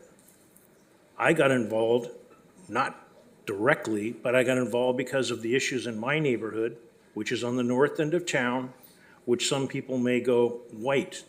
I can assure you, the rainbow colors in my neighborhood, just as you'll hear these names who are on the south end in the south end of town. There was an organization called the Savers Road Design Team. And I would go to those meetings, and there's a gentleman, Bill Terry, Gloria Ramon, Linda Calderon, Nancy Pedersen, the Godwins, Larry and Shirley, and Roma Armbruster and Gene Harris would come, and they were advocating for taking care of this thing. There was a person that I happen to know very well, called in tonight, and she was involved. Her name is Deidre Frank. The issues, I knew about this because she was a planning commissioner, and I didn't know what that person was doing, but there was a plan for this power plant to become a marina. I hope that when CAUSE indoctrinates the members of the group, which is a good group, that they go back a little bit into the history. It matters. And when that power plant came forward to be put into a marina, there was a tremendous amount of effort to deny it at the levels of government, Planning Commission, City Council, Board of Supervisors.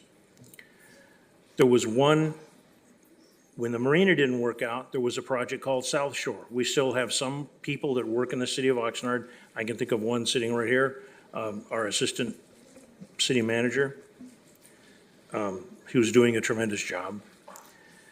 And there was only one vote, a no on that vote, for the next plan that came up called the South Shore specific plan. And it was taken to an appeals court after the city council approved it and the EIR was shut down. The appeals court shut it down. It wasn't the social organizations, it was the law. The person that spoke tonight that they want to go to school and they want to become an attorney. This country needs some good attorneys, good ones. I believe we had good ones working for us. When the issue comes up and we are going to divide it onto the haves and the have-nots, or wealthy and not wealthy, believe it or not, we all breathe the same air. It travels. I mentioned the gentleman that climbed the tower. The job that he had for the company that he was working for was to make sure the filters worked, and his problem was they would make sure that they worked within a range of what was acceptable to be passing through the filters versus the filters working 100%. He was involved with environmental issues. A lot of people have been involved. It's not putting down a specific area of the city of Oxnard. I sometimes feel when I say that I'm speaking to closed ears. I hope not. Someday I'm going to be dead and gone. I hope some people remember that. As I mentioned before, you stand on the shoulders of others that have tried to do something to help the city of Oxnard. To the credit of Mayor Pro Tem questioning, as an elected official, I agree with him, but also to the credit. Sitting up here, you are supposed to ask questions. You're supposed to be convinced. I disagree with Councilman Starr on a lot. If people don't know that, I'm sharing it with you. But Councilman Starr brings up some good points. Brings up some very good points. I support the closing this down, but I want people to understand, if you don't stick together, one of the first lessons I learned as a neighborhood involvement, it's easy to break a finger, but it's hard to break a fist. I'm not talking about revolution, but if you don't stick together, you won't accomplish anything. And it will be gray hair like myself by the time you come to a meeting like this, hoping that something like this passes. You have to stick together. To the credit of Runyon, Pastor Runyon, he's trying to, as they say, preach to us or give us a lesson. I hope some people listen to that. And again, I support this, but please don't think Johnny-come-lately type stuff. There have been decades people trying to convince what's going on. I served side by side with former Councilwoman Carmen Ramirez. They pushed, in my belief, I supported it, I voted for it. Mandalay became much more important to her and others than Ormond. And there was a decision, that's why that one went down first. It's the best I can tell you. I hope you're aware of that. Thank you. Thank you, Mr. Perlo. Any other comments or discussion? Okay. Yeah, Go ahead, Councilmember Starr. thank you. So I understand where Mayor Pro Tem is coming from. I think, yeah, we do rely on experts. We have experts here at City Hall, and we rely on them for decisions regarding, infrastructure and what have you here. And I think that's a perfectly legitimate argument to make. I think what's different here is that we don't have any such expert here on the power grid. There's nobody on staff who we can really talk to and find out what the needs are of the state. My hope is that whoever actually ends up making this decision of whether to put this forward or extend or not, and by the way, just for the record, I don't like the power plants on the beach. I mean, I think they're aesthetically ugly, and I'd like to see them gone for that reason alone. I do think that the city manager is probably right in that it's probably just going to be a math decision made by whoever the bureaucrats are that in that agency that'll make the decision. And I don't think they're going to care what we think. I don't think they're going to care about whatever resolution we put forward. We're just some city that's hundreds of miles away from where their decision is going to be made. So I think given, like I said, my druthers, love to get rid of these plants. I just don't want people to die if we don't have them, and people do die when you don't have power. So while I'm not opposed to the resolution, I just don't feel like I can vote in favor of it. So I'm inclined to abstain just because I don't think I've got the information or anybody here with the expertise that can really inform me to make the right decision. So I just, but by the way, I have no problem with, this council making a decision in favor. I think it can be a unanimous decision. If I abstained, it would still be unanimous. Okay. So I just don't feel like we've got the information here. So that's where I'm coming from. Okay. But I do appreciate the sentiment that's been put out there. Okay. I think people have a lot of reasonable concerns. But to me, it's an information stamp thing. Got it. Thank you, Councilmember Starr. Councilmember Basile? No, thank you. I want to address some of the concerns from my colleague. I understand there's no experts here, but even when we do have the experts, we tend to disagree with the experts. So in that case, I don't buy the expert thing because it just, we've seen it here, that we have experts, they tell us, and we disagree. So this resolution here is about community. We were elected to listen to our community, to protect our community, and that is what this resolution is here about. It's not about experts. It's not about what the experts are going to do. It's about what's right for Oxnard. So I believe in this resolution. I have no control of what the experts are going to do, but I am going to make sure that my voice is heard. Thank you, Councilwoman. Mayor Pro Tem, go ahead. Thank you, and thank you, Councilwoman. Just to add a little bit, again, we are elected to represent residents of Oxnard. We have them in front of us tonight. We have many who couldn't be here tonight, whose views and thoughts, I would imagine, are similar, and they would want this to happen for their elected members to take a stand for them and for their communities that they live in. I was elected to represent residents of Oxnard. All 7 of us were. The issues of the power grid, those fall onto the Public Utilities Commission and the privately investor-held Southern California Edison. Those are issues that they've had decades to address, and they got to continue to do what they need to do. But I mean, we can look back to Enron and all of the energy issues that happened towards the turn of the century and in the 90s, and the private industry taking advantage of holes that they found to enrich themselves. And I've mentioned it before, the idea of IBG, YBG, I'll be gone, you'll be gone. So I'll be gone, you'll be gone by the time anyone figures this out. We'll have made our money, we'll let someone else deal with it.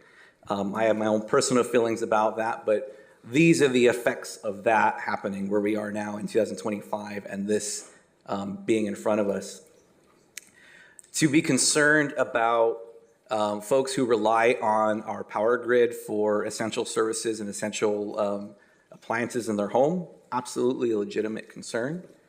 To be concerned about people dying from brownouts, I understand that. At the same time, those folks who may live in this community or may live hundreds of miles away, we have people now who live next to the power plant who are already having their concerns brought to us about their health outcomes. To be worried about people who could be affected by brownouts, we have to weigh that with people who are affected by the presence of this power plant in their backyard, in their community.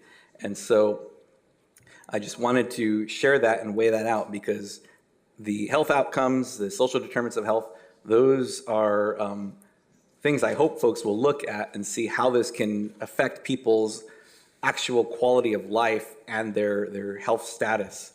So I just wanted to share that as well. Thank you, Mayor. Mayor, if there are no additional questions from the council, I'd like to second the motion that you wanted so we could debate pros and cons, and we could have a resolution. Wonderful, thank you. So we have first and second, any pros or I cons? just wanted to make a last comment before we close out to move it to a vote. I know that there's concern about whether this is actually going to make an impact, and I just want to be very clear that this allows us to take a stance and to show those that all of the 12 entities that the city of Oxnard has a very clear stance that we are in opposition of another extension. And as a community member, not just as a person that is an elected official representing District 6, as somebody who has grown up in South Oxnard and in District 6, the time has come and the community has spoke that we need to continue to ensure that the next generation does not continue to inherit negative health outcomes, policies that continue to impact their families, their children.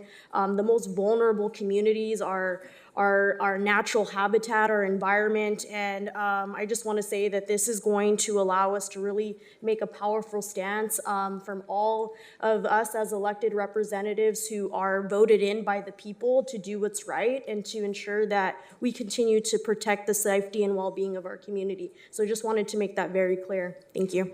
Thank you, Councilwoman. If there's no other pros and cons, and Madam Clerk, call for the vote. Councilwoman Rodriguez? Aye. Councilmember Starr? Abstain. Mayor Pro Tem Teran? Yes. Councilwoman Basua? Yes. Councilmember Perallo? Yes. Councilwoman Perez? Yes. Mayor MacArthur? Yes. And the motion carries 6-1 with Councilmember Starr abstaining. Thank you. Yeah. Yes. 6-0, yeah.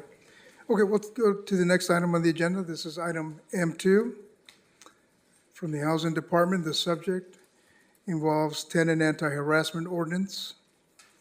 The recommendation is that the City Council review and approve the first reading by title only and waive further reading of the proposed ordinance titled Ordinance of the City of Oxnard, California, adding Article 3 to Chapter 27 of the Oxnard City Code establishing tenant anti-harassment protections, and 2, authorize 2 full-time equivalent FTE positions and the associated budget as part of the fiscal year 2025-26 budget for implementation of the proposed ordinance. And we have Brenda Lopez here, our interim housing director, to answer any questions on this. Are there any public speakers on this item, Madam Clerk? Yes, we do, Mayor. We'll start with the first virtual speaker. Phone number ending in 0315. Please press *6 to unmute, and you have 3 minutes starting now.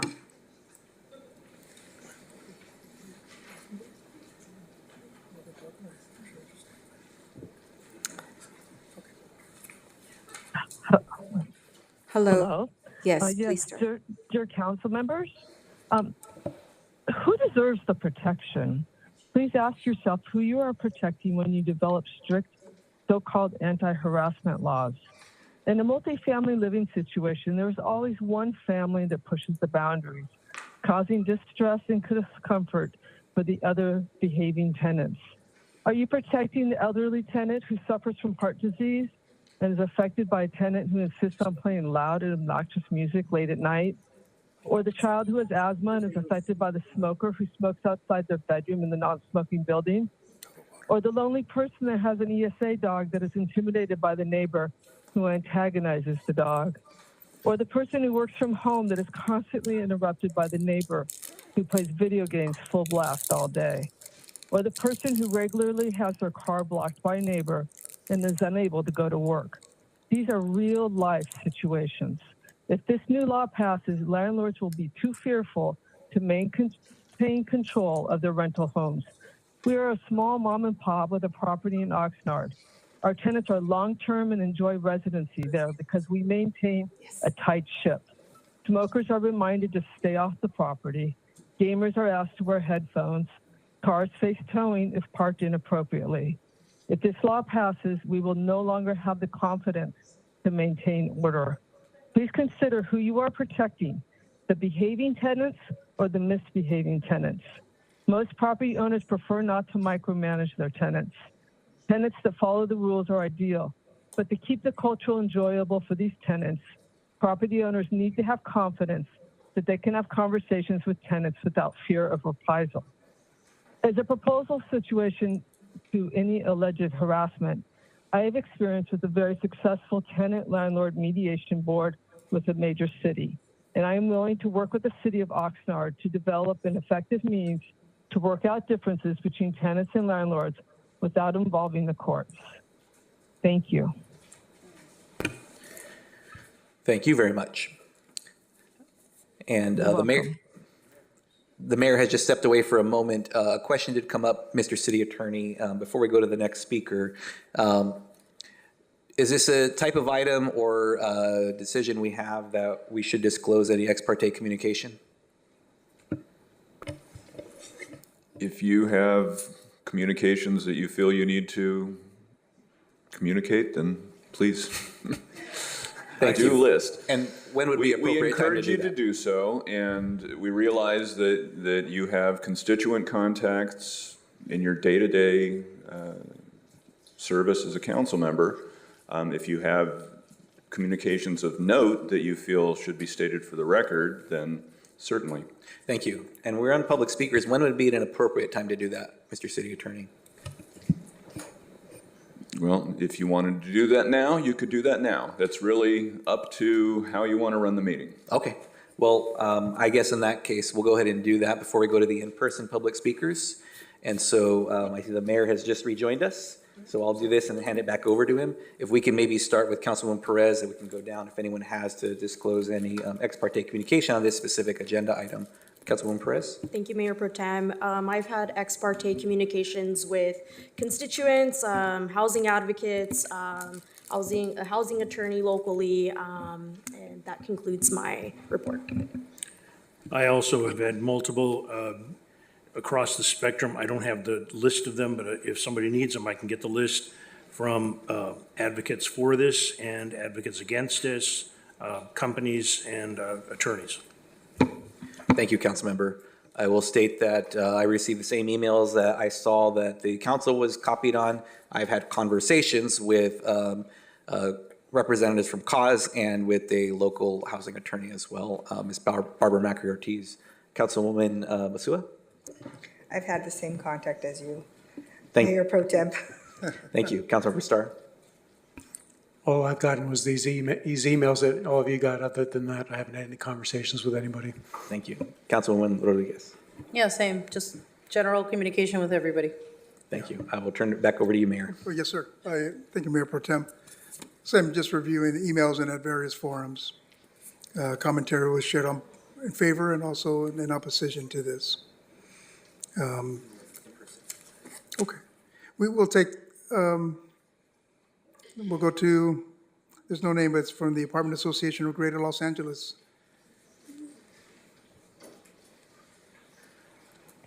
Thank you for covering. Thank you.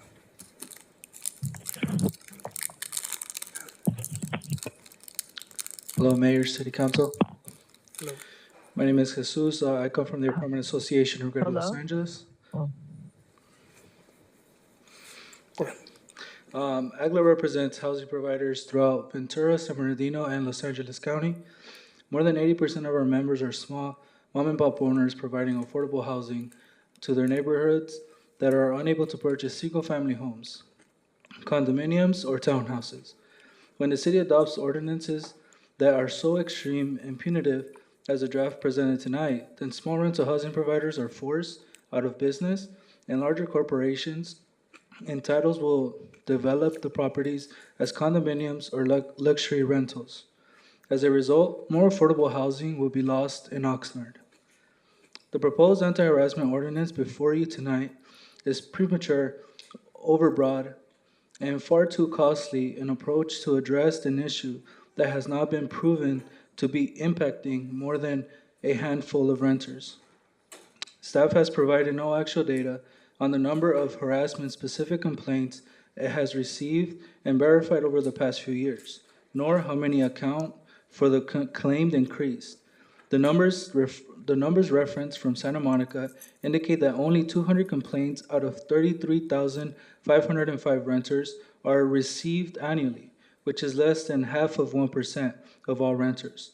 Further, only 5 out of 10 claims in total warrant litigation on an annual basis. If Oxnard's numbers are comparable, then it would clearly not warrant the city spending $500,000 to hire 2 new full-time employees. This draft ordinance will only fuel hostile and negative feelings between renters and rental housing providers, as it advertises as one core of promoting litigation. It will create a cold war where owners will be afraid of conversating with rental tenants and fear of being wrongfully accused or harassed later on, and being shaken down by unscrupulous attorneys. As a result, it will shut down the open dialogue that allows renters to explain their unique circumstances to resolve daily issues in a quick, friendly, and mutually agreeable manner. The city should be working towards promoting positive relationships as a small business, including rental housing providers, need customers and customers need the service that are being provided. At a minimum, the ordinance needs to be substantially redrafted regarding penalties. This draft ordinance contains penalties that are extreme, that a mom-and-pop owner would be driven out of bankruptcy for a single violation. This will cause severe harm to retirees that rely on their properties as their main source of income and other renters. Thank you. Thank you for your comments. We'll go to Maria Navarro.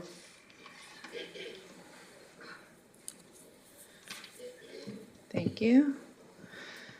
Good evening, Oxnard City Council, community members, and staff. Before I begin, I would like to extend our appreciation to the City of Oxnard for providing interpretation for this meeting. Thank you, Lily, and thank you, Lourdes, and the rest of the interpretation team here. Just really thank you for that. Now, just to give you some context, if you all recall, on January 7th, we came to this council. Tenants from 3 different apartment complexes shared their experiences of retaliation when they exercised their rights.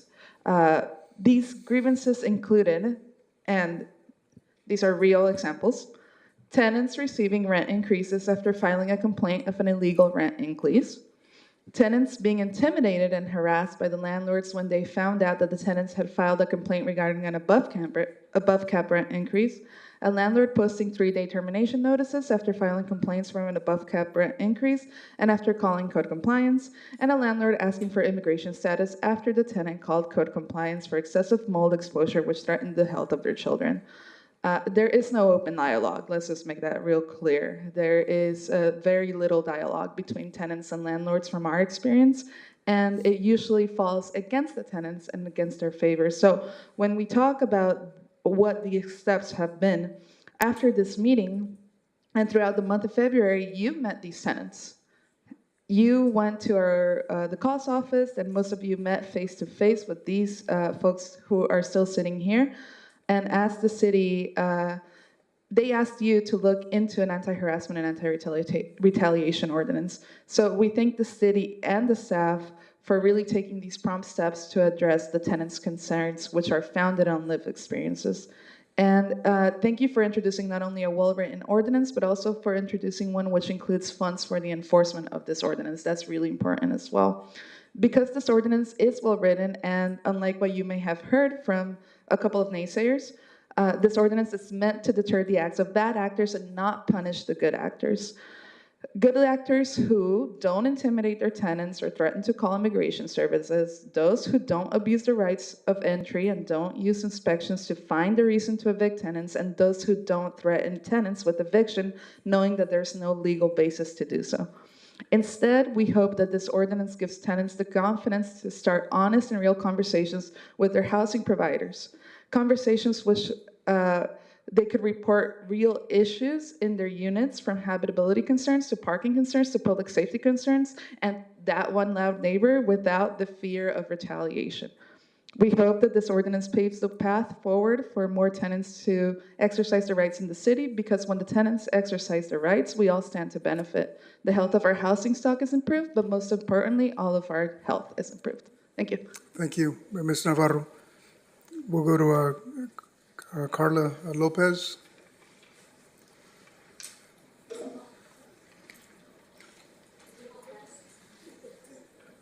And then after Carla, we'll go to Eva Rosete.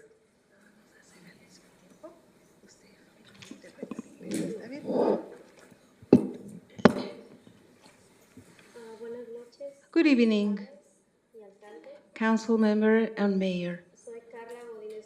I am Carla Godínez López.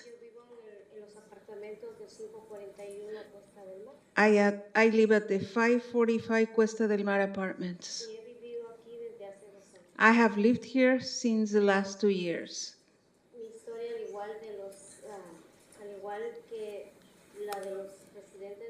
My story is the same as the other residents in Oxnard. And in this meeting is as follows. After I submitted my complaint to the housing department of the city of Oxnard, the owner and manager of the 541 Cuesta del Mar apartments came to me, who asked, who is the leader and why did I submit this to the city? They showed me a list of names and they said, your name is here. Whether you pay rent, whether you ask for the ordinances to be complied with, we get intimidated and they retaliate against us. That's why I'm here today, to support the ordinance of no retaliation to tenants in Oxnard. I'm asking you to vote yes and pass the ordinance of no retaliation. I also want to thank you for the translation team, and thank you for listening to me. Muchas gracias, Carla. We'll go to Eva Rosete.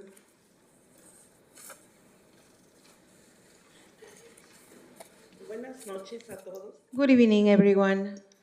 Soy Eva Rosete. I am Eva Rosete. Vivo en los apartamentos 4957, I live at the 4957 apartments, Avenue Avenue, Oxnard, Oxnard. y vivo aquí desde hace 13 años. And I've lived here for the last 13 years. Estoy aquí para apoyar la ordenanza I am here in support of the ordinance.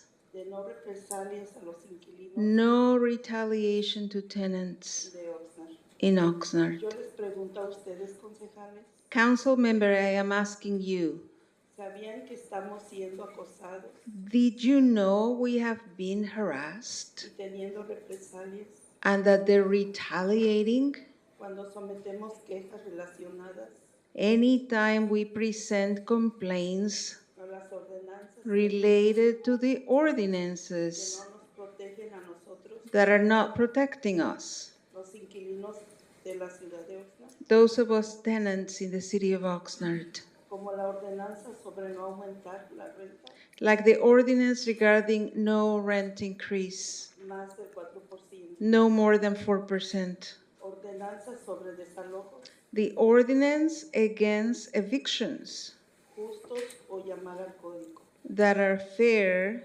and what goes with the code, de forzamiento. enforcing the codes. A los que les estamos pidiendo We're asking you que voten sí a la ordenanza, to vote yes for this ordinance. no represalias a los inquilinos de Oxnard. No retaliation against tenants in Oxnard. Gracias por la introducción y Thank you for this introduction gracias por escucharme. and thank you for listening to me. Thank you, Ms. Rosete. We'll go next to Ethan DeHue Morales.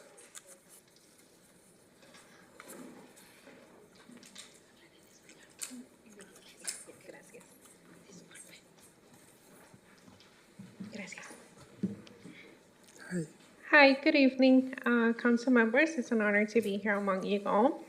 My name is Itandewi Morales, and I'm here to ask for a yes vote on the tenant anti-harassment ordinance.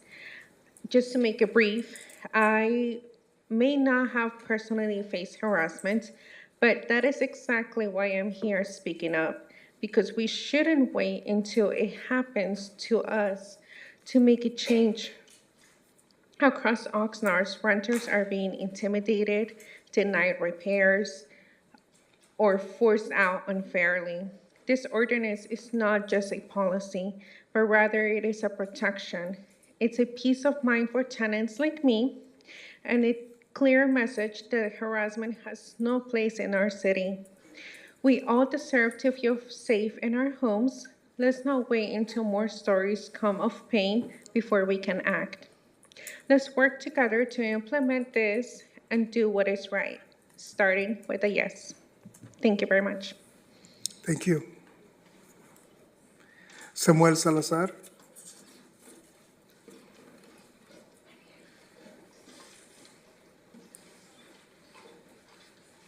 And then Ms. Barbara Macri Ortiz, you'll follow him. Hello, everyone. Good evening. My name is Samuel Salazar. I live at the Via Oxnard apartments. I've been there 7 years. I am here to support the no retaliation ordinance to Oxnard tenants. I am an Oxnard tenant.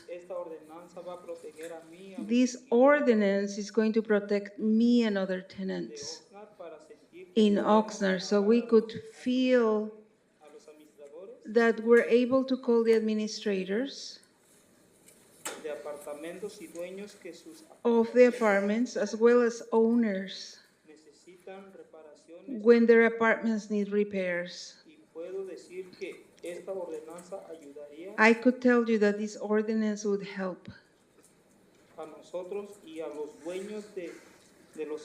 Would help us as well as the owners of the apartments so that things could be kept in better condition and not be fearful to ask for repairs or suffer the retaliation from managers and owners. I'm asking you, council member, to vote yes and pass the ordinance of no retaliation for tenants of Oxnard. Thank you for listening to us. And thank you, translator.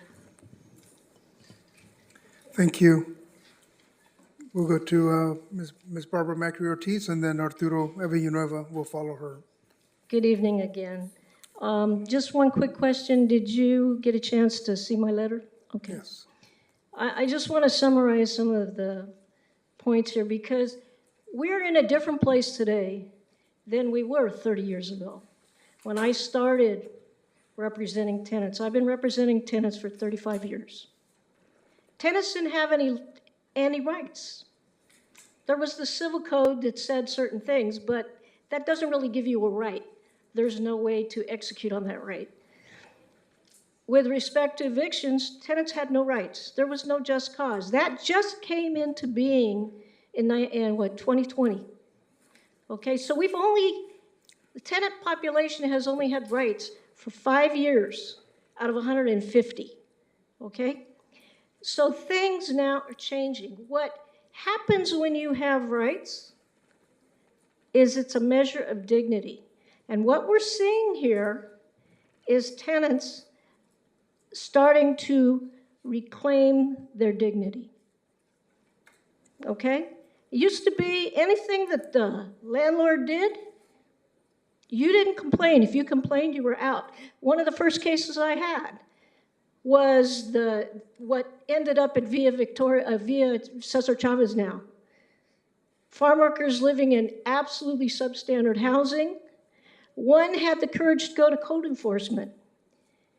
And after code enforcement spoke to the landlord, he evicted the four leaders of that 25-unit complex. Okay? And the only thing the tenant had a right to was proper notice. That was the only thing they had a right to, proper notice. Now there's just cause. The landlord can't just kick you out.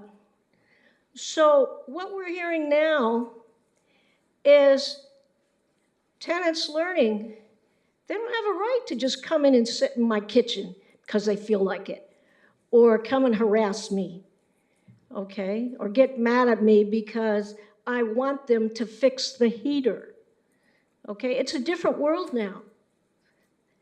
We're trying to balance the scales, but how do you do that? I mean, what did you hear from one of the speakers? Who deserves the protections? What about, the tenant who violates the rules? Well, you know what? They get evicted. And there's nothing I can do as a tenant's lawyer to keep them in their housing if they're violating the rules. Those are the rules, okay? Just cause, if there's cause to evict, you're out. But tenants have a right to have the civil code enforced, and it's never done. Thank you. Without this. So thank you. This ordinance is for dignity. It's time Barbara. for dignity for tenants. Thank you. Thank you.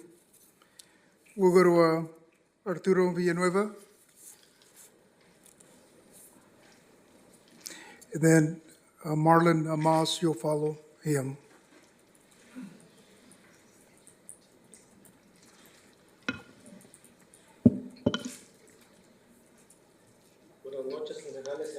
Good evening, Mayor and Council members. My name is Arturo Villanueva.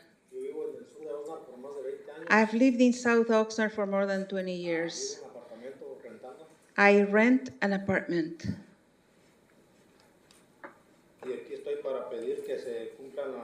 And I'm here to ask you to have the orders of no retaliation and no intimidation complied with against us tenants. That's why I'm here to support the no retaliation ordinance against tenants in Oxnard.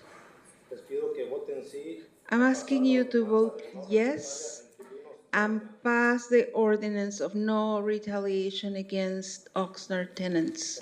Thank you. Thank you. Mr. Moss, Marlon Moss. Yeah, I'm a long-term resident of Oxnard, city of Oxnard, also a landlord. And I can tell you, the last 5 years, what this city has done has just been horrific.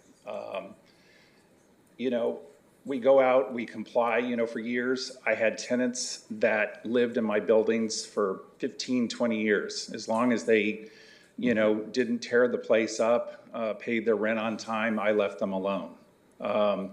Now, you know, we're forced by this ordinance to give 4% increases, because if you don't do it, the next year, the 4% is foregone. In the meantime, we're being hit by 50% increases in property insurance, if you can even find insurance. I spent an hour today in a property management firm going over a case where I had to start an eviction on a tenant due to the fact that they moved in, they put on their application that it was just them and one child. Come to find out, it was them and 3 children, and a couple and 3 children, and then they moved in a dog. And so that was in violation of their rental agreement.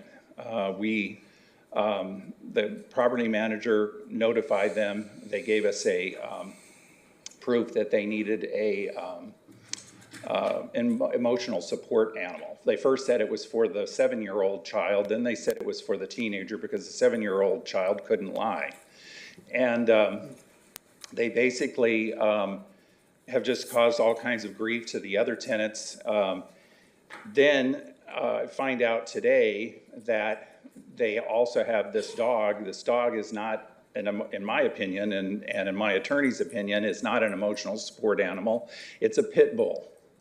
And the other tenants are now starting to move out because they're fearful of it. And the handyman was there yesterday or the day before, and he took a picture of it. They even have it outside unleashed.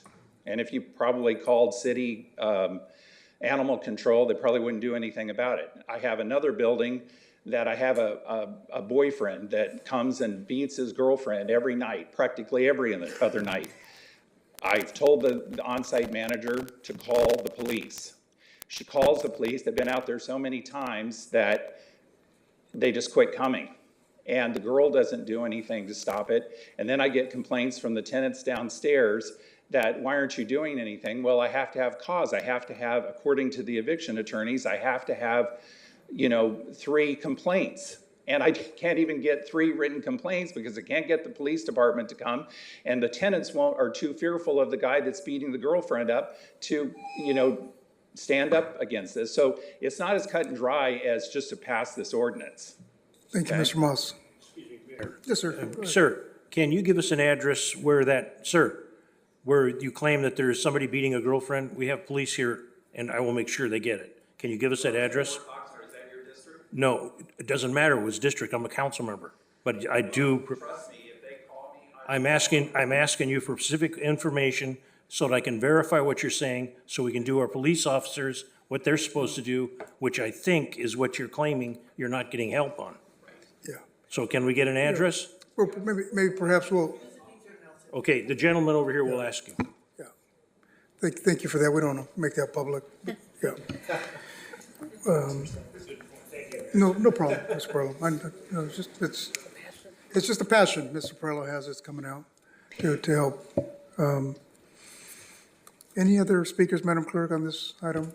Mayor, let's, if we can try caller ending in 0315.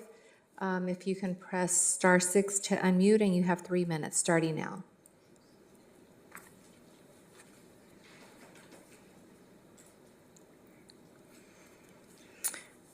Once again, caller ending in 0315. If you can press star 6 to unmute, and you have 3 minutes.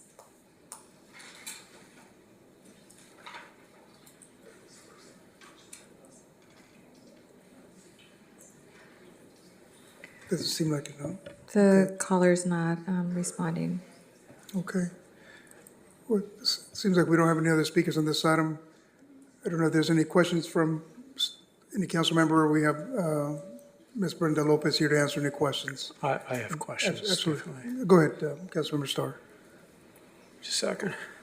So just kind of looking at the ordinance. So you're defining housing services. It includes, but are not limited to, a laundry list of things. I see things like window shades and screens and painting and all these things as services. And as part of the ordinance, it says that forms of harassment prohibited include but are not limited to the following conduct done with an intent to vex, annoy, injure, or intimidate a tenant. And the first one is a reduction or elimination of housing services as the term housing service is defined in this article, which I talked about above. So things like not painting would be something where you're reducing their housing services. That just doesn't seem reasonable to me. I have some questions about some aspects of this. It seems like some of these things just simply duplicate already existing law. For example, a reduction of maintenance or failure. Can I say something? Oh, no, I'd like to address that. Sure. Go ahead. Sorry. Oh, no. Oh, no, sorry. No, I'm okay if you'd like to answer. Oh, no, sorry. I'm here in support of my interruption. Okay. Yes, sir. Okay. So a reduction of maintenance or failure to perform and timely complete necessary repairs or maintenance as set forth by contract or by state, county, or local housing, health, or safety laws. That's already against the law. Abusing the right of access into a rental housing unit is established and limited by California Civil Code Section 1954. That's already against the law. I got a question. Engaging in abusive conduct toward a tenant through the use of words which are offensive and inherently likely to provoke an immediate violent reaction. Well, I guess my one question is, what happens if the tenant engages in such conduct? We're not having a rule against the tenants doing that, but more fundamentally, who's going to make a determination that your First Amendment free speech is going to be offensive and inherently likely to provoke an immediate violent reaction? I'm really concerned about that. Threatening a tenant by word or gesture with physical harm, that's already against the law. Engaging in activity prohibited by federal, state, or local law which prohibits housing discrimination on any basis, including but not limited to sexual orientation, race, color, sex, ancestry, ethnic origin, national origin, religion, age, marital status, familial status, parenthood, pregnancy, there's a list here. I think that's already against the law. Refusing to acknowledge or accept receipt of lawful rent payments is set forth in the lease agreement or is established by the usual practice of the parties. I didn't even know it was legal to refuse to accept rent. Maybe someone can tell me about that. Is that actually the case? A point of order. This is a time for questions. Is there a question that can come that staff can respond to? I can answer all your questions. That'd be great. But we'll let staff do it. Thank you, Ms. I'm not Lopez. the housing expert. Yeah. Brenda Lopez, Interim Housing Director. Yes, you are correct. A lot of these items are against the law. What we're finding, and exactly as you were pointing out, at least the overall feeling that we have is that this is not intended to punish landlords who are in good faith enforcing their leases and they're abiding by the law. What we are experiencing are exactly like you said. Let's give an example of somebody being passed due on the rent.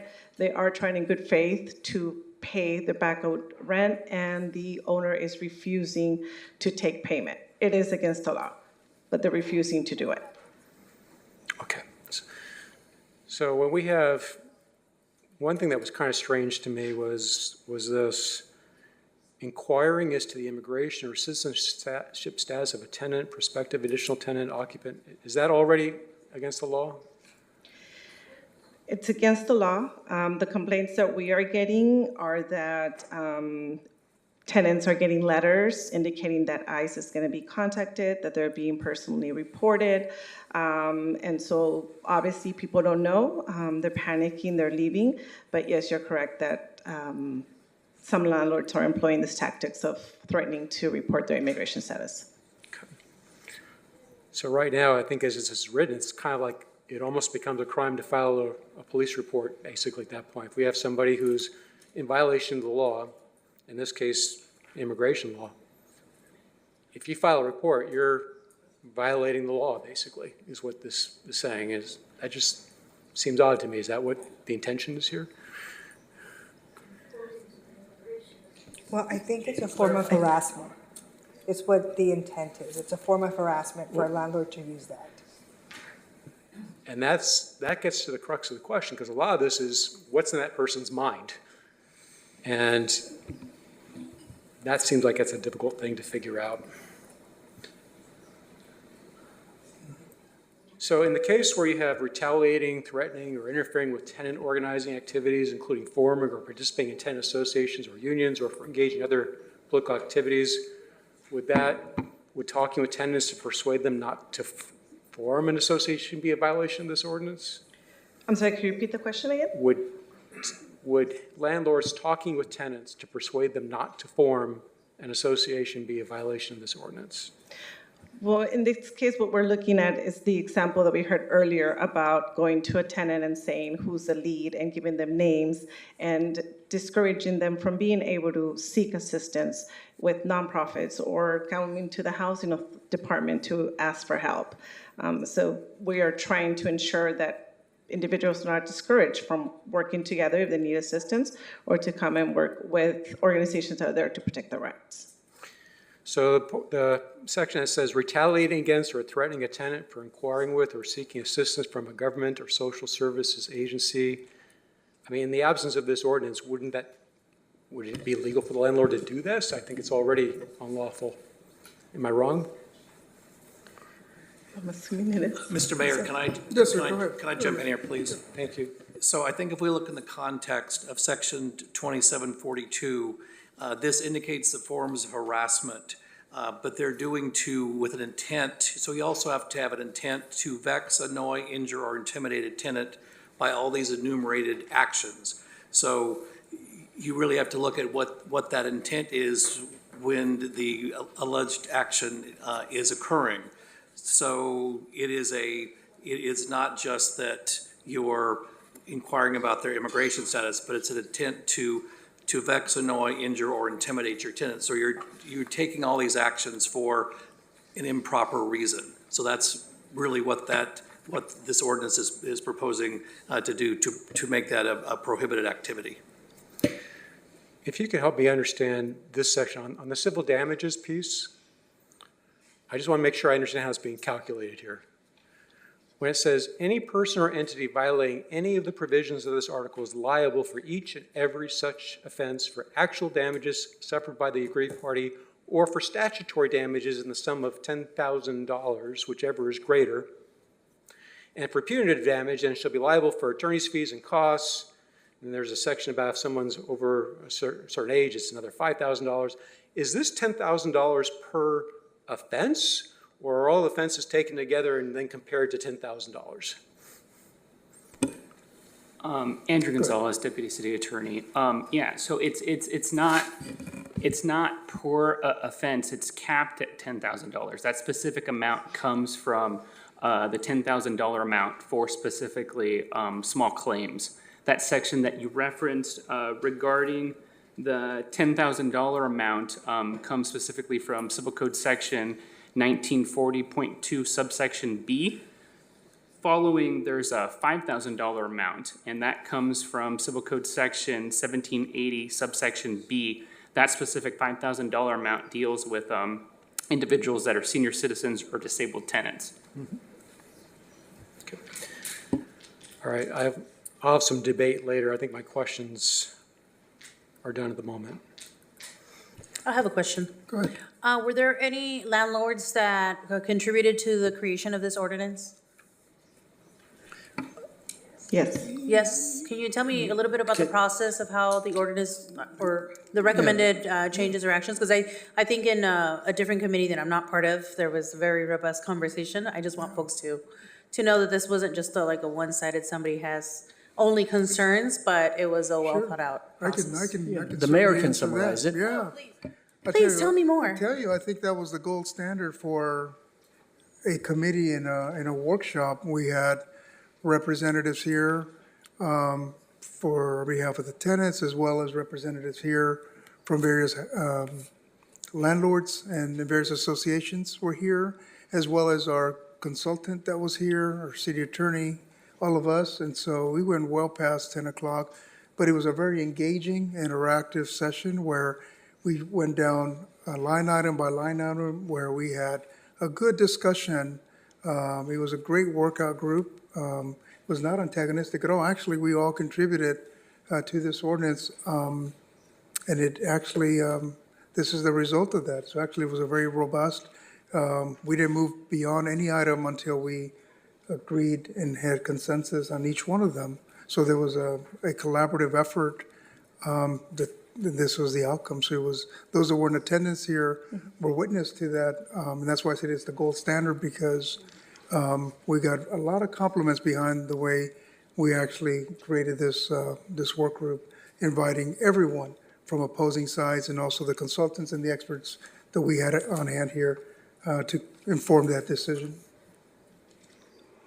Okay, I appreciate that feedback, because I'm looking at the recommended edits, and I see the red line and the crossing off of language, and I think that it would be important to me that if there are any objections, I'd like to know which part of the resolution or the edits are not acceptable, because just point blank and watching that recording, it seems like it's not taken lightly. These are real concerns that people are going through, and different things are trying to be addressed. But I would like to entertain, like, what edits are folks concerned about? It sounds to me like folks think this might be too punitive for landlords.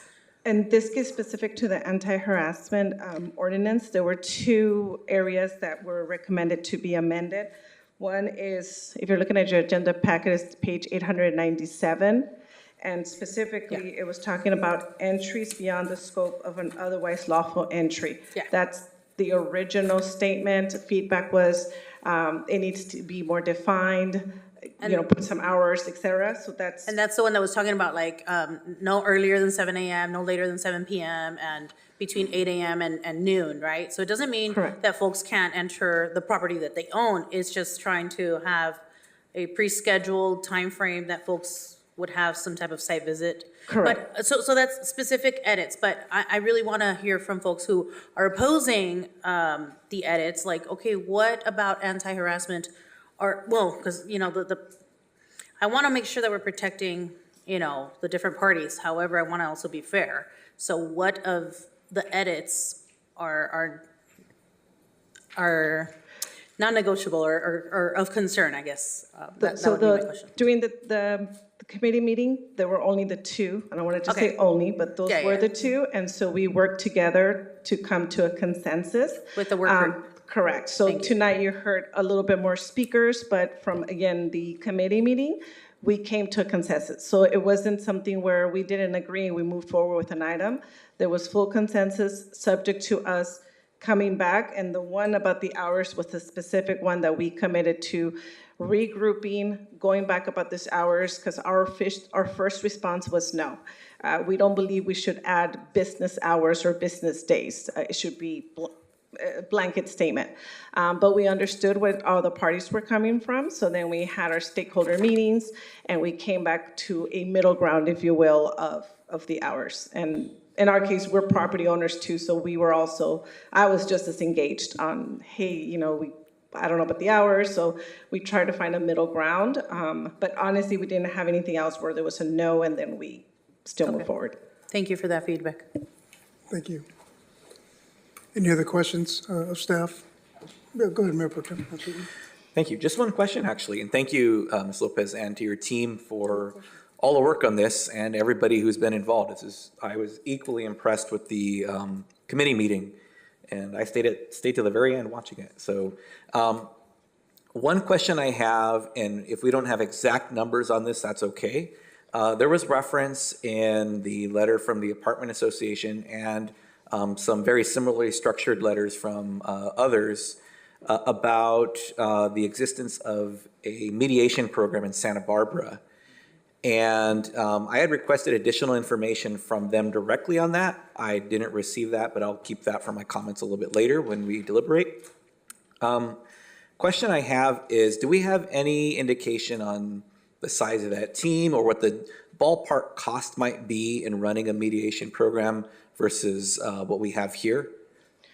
They had said they had volunteers, but I think that programs are not necessarily free or no cost at all times, but go ahead. Correct. I'm going to share a little bit brief, and then Alba could probably speak more to this because she actually did work with the Santa Barbara, City of Santa Barbara, so she actually has more details. But as of right now, they have 3 full-time staff members, approximately 15 volunteer board members, which comprises landlords, tenants, and homeowners. And on average, they complete about 30 telephone conciliation mediations a year. Board mediations about 4 to 6 on the average year. And the program is funded through contracts with the City of Goleta, City of Carpinteria, City of Santa Barbara, and some other forms of grant funding. I don't have the exact numbers, and then I'll invite Alba if I missed anything. Is that the overall? Sure.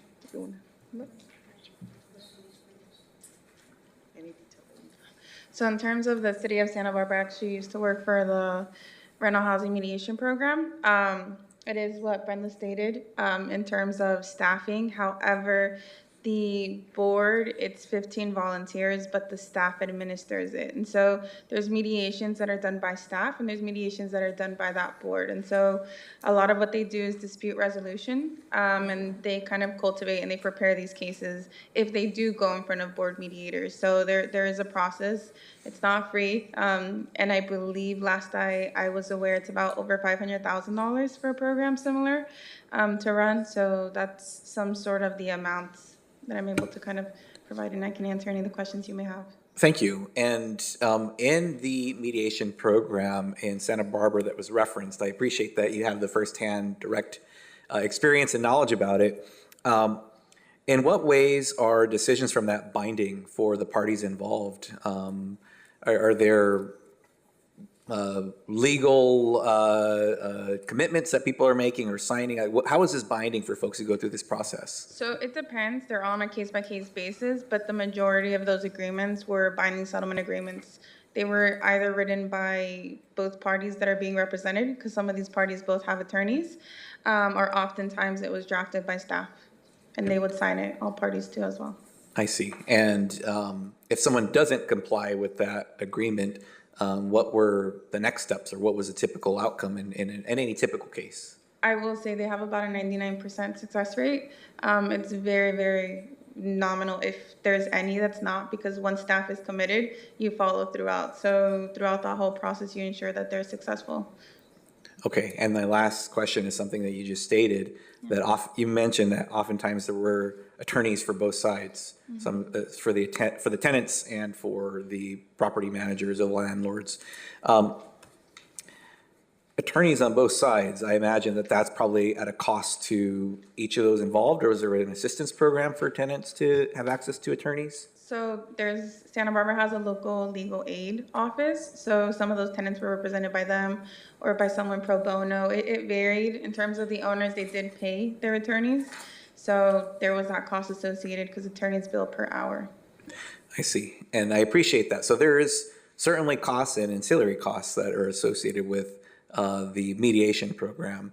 And I did ask some questions of, well, the volunteers, how are they trained? Who trains them? What is the tracking and of the outcomes? And so I appreciate that additional information on that one. And you said it was just over $500,000, $500,000 is the estimate? Approximately, yeah, that's Okay. correct. Thank you. Those are my questions, Mayor. Sounds good. Absolutely. Good, Councilmember. Before you leave, the Mayor Pro Tem asked you a specific question, and he didn't ask a follow-up when you didn't answer it. I understand very high compliance when there's mediation. Everything works out, except for a little bit. What he asked what happens for the ones that don't? Well, who takes action on that? He didn't ask that question that Typically- way, but I'm asking it that way. So The local police agency, the local city attorney, the county DA, what happens? So any case that's touched, the head mediator that's been there, she's been there for almost 40 years. This program was enacted since the 1970s by a group of landlords and tenants. And so my time there was never that issue. And prior to that and after that, there's never been that issue. But if there were to be an issue, people could obviously utilize litigation because these are binding settlement agreements. And so oftentimes people sign like stipulation agreements where if they don't comply, they would automatically get a UD. So there's things like that that do occur. However, like I mentioned, there's been a success rate of almost 100%. During my time, every single case was successful, and prior to me and after me, there has been, so. I appreciate that additional information so that I understand. Litigation, is it going to be civil litigation or could it be criminal litigation? And if it's criminal, who handles the other side? Is it the local Santa Barbara city attorney or is it the local district attorney? Typically, it was just the attorneys on either half because they'd have to go through an eviction process. Because ultimately, the majority of these cases were for termination of tenancies or violations or something that entailed along those lines. That's why I say it's a stipulated judgment is typically if you have to go to the eviction courts and you have to file an eviction in the courts, that they would automatically get that eviction. They wouldn't go through the process of having to basically write a response. So there's certain scenarios where that would occur or penalties that would be associated, but as far as I'm aware, it would be either party's attorney. I never encountered that, and it wasn't encountered prior to me, and it hasn't been encountered since, so I wouldn't be able to provide more information in terms of that. Thank you very much for sharing that. Thank you. Yeah. Thank you. Any other questions for staff on this item? Mr. Mayor, I do see a hand up on the thank you. telephone. Yeah. Thank you. Yeah. Caller ending in 0315, please press *6 to unmute, and you have 3 minutes now. Hello? Yes, may I offer some input? Culver City has a fabulous landlord-tenant mediation board, and they've had it for decades. What they have is a balance of landlords, tenants, and members at large that make up the board. The training for the mediation is about $1,000 to $1,500 per person, and there's a commitment of 4 years per person. Yeah. It is a mandatory process, so it's like a tenant request mediation for a problem that's going on. It is a mandatory to attend it. It's been very successful. And so I know, and the one thing though is lawyers are not permitted. It is between the tenant, the landlord, and 2 to 3 mediators. And so everybody is represented in the mediation, and they work things out without involving lawyers, without involving the courts. And it's been successful. So please don't just look at Santa Barbara. Please look at other cities too. But a landlord-tenant mediation board can solve so many problems that goes on the property. And I spoke earlier about, we need to be able to, as a landlord, be able to talk to the tenants to solve problems without. There's one opportunity to speak on an agenda item, and you cannot speak twice on the same agenda item, or we have to provide that opportunity to everybody that wants to speak multiple times. Okay. I just wanted to let you know about the Culver City Landlord-Tenant Mediation Board. Okay? Yeah. Thank you. Mm-hmm. It's okay. So it just started. Thank you. Okay, thank you, Mayor. I only pointed that out because if somebody had an actual edit to the proposed changes, then I just wanted folks to hear where the concerns were. But what I have heard is that there was a robust conversation, that there's been a lot of back and forth with different parties representing the different interests. And, at the moment, I would like to consider either making a motion or seconding if there's something on the table. But moving the agenda forward. Yeah, no problem. This is just a receive and file. There's no vote that's necessary. Yeah, And the caller actually did provide some very valuable information. This is not a receive and file, this is an ordinance. not a This is the receive and file. introduction of the ordinance. Okay, so I move that we adopt the proposed recommendation as edited and redlined and everything as has been deliberated. I will second that. Thank you. And have some comments. Absolutely. Yeah, go ahead. Yes, my problem. With respect to some of the questions Councilman Starr asked in the past, Councilman Starr, I'm going to ask you a question, and it's not a yes or no. Do you know that in the past we have tried to get the local county law enforcement involved? Are you aware of that? That was mentioned at one time, yes. Okay, and it was not successful, in which I believe they should have gotten involved, but they bailed. The concern that I have, and this is just my statement on this, Mayor, the concern that I have, this is $500,000 a year with no end. $500,000 each year with no end. The value of these human beings, myself included, I think is at minimum $500,000. But if we don't have an idea if the system is going to work, after say 1 year, 2 years, 5 years, we have nothing in here to say it stops. We are going forward each year $500,000. How are we going to grade that it's working? How are we going to decide? And I look at things, how are we going to know that we're getting our money worth? How do we know that we're getting $500,000 protection from the people that are being abused? I don't want anybody to be abused, but the very first speaker that talked about tenants that were abusing other tenants and causing problems, I don't remember who that speaker was, but they brought valuable points to my mind. But the money thing is a big deal. So this was one of the, we were talking about issues that were brought up. That was, at some forums that I attended, that was some of the commentary, whether implementing this was worth spending $500,000. You know, but that's something that in protecting tenants is important. It's vital. It's a vital service. There's nothing to say that we can't And I agree. re-entertain this later and to look at how we're progressing and try to quantify what we're doing and revisit at a later time. We can always do that. Is there a method, maybe the speaker, the professional, is there a method that we can verify if it's working for us after a period of time? Yes, we can always come back with a report, but we've got to give it some time. Right? These things are going to take some time. Since I have the mic, if you don't mind, I just want to say to the Councilmember Starr's comments about some of these things are already in the law. We get that. But if we don't do this, nobody's coming to enforce those laws to protect our residents. This is so that we have the tools. Nobody's coming to enforce those laws. So frankly, they're meaningless in this community. So that's what this tool is for.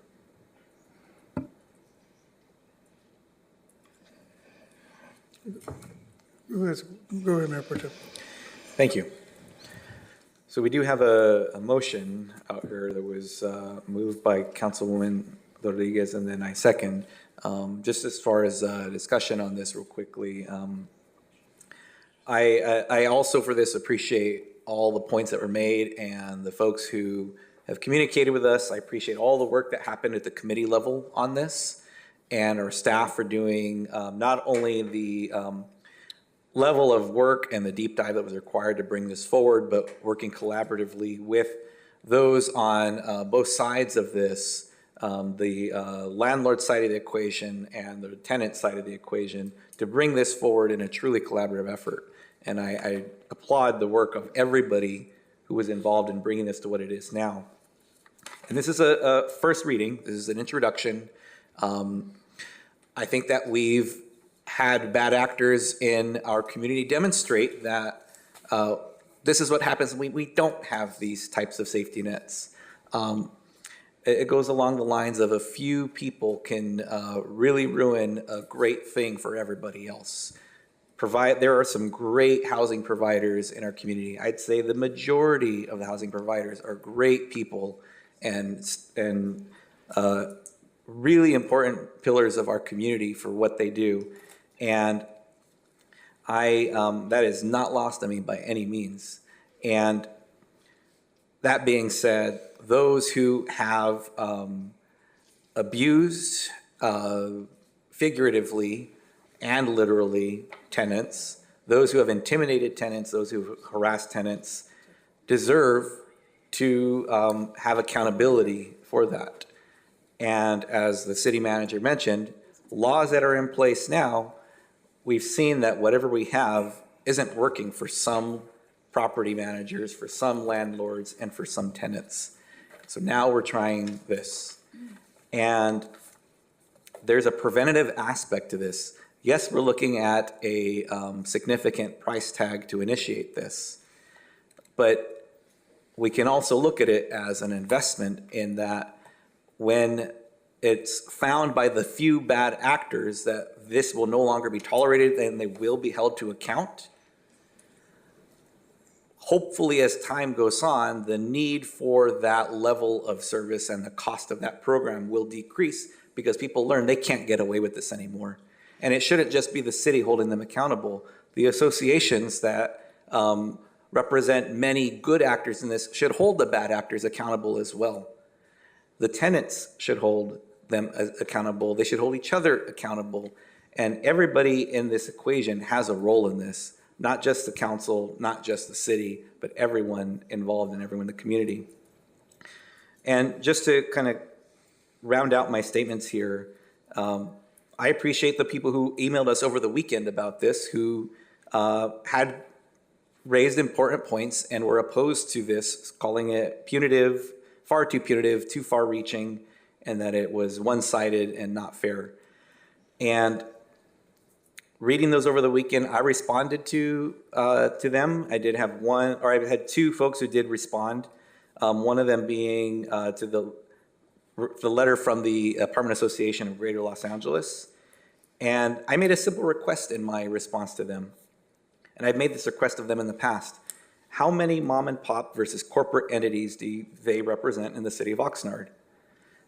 And that request I felt like was sidestepped in the response to me again. And I don't understand, why not wear that info proudly on your forehead? Like, how many people in our community do you represent? So that way I know who we have, who are the good actors and the great people you represent. Like, wear that proudly with your whole chest. I also asked for additional information that they please elaborate on the points they made in their letter. And that seems reasonable. If you're going to make a statement, if someone asks you, can you tell me more about that? To back it up. And their response, rather than elaborate on their own statements, they seemingly did what's tantamount to telling me, do your own research. Do your own research to gather more info on the points that they made. And it just, I appreciate them taking the time to reach out and be engaged in this process, but I don't feel like I'm asking for much here. Just tell me a little bit more. Like, let's have a dialogue on the points you're making here, rather than be these vague statements. I've sent their response to me, to the city clerk, for entry into the public record for this meeting. I see that Mr. Murtaugh from the VC Star is here. We have members of the public here and people watching. You should have immediate access to that as part of the public record of written comments for this meeting. I encourage folks, take a look at the full text of their response to me. So I'm saving you a Public Records Act request. Go look at it in the minutes. It will be there. And I just hope that they can hear this, not as me pushing back against them, not as me being adversarial, but just my request, work with us on this. Let's have a meaningful dialogue with actual points going back and forth. That's my request of that. Regardless, I appreciate all the work that's been done. I'm at a point where I'm willing to support this as it is tonight, knowing that it is going to be a continuing effort. It's not something that is set it and forget it. We will be watching, we will be monitoring, and we will see how this goes and what needs to be done to fine tune it to serve everybody involved. Those are my comments. Thank you, Mayor. Thank you. I'm too in full support of this. Reading and just reflecting on the workshop that we had, I think good landlords have really nothing to worry about at all. I think this is very specifically targeting our bad actors, and this ordinance provides some teeth for us to be able to do something to protect our tenants in our community. Any other comments? Go ahead, Councilmember Scott. I'd like to make a suggestion that perhaps we helped create this environment that encourages harassment, and let me explain to you why. Once we limited, and by the way, businesses are not in the habit of alienating their customers. Correct. But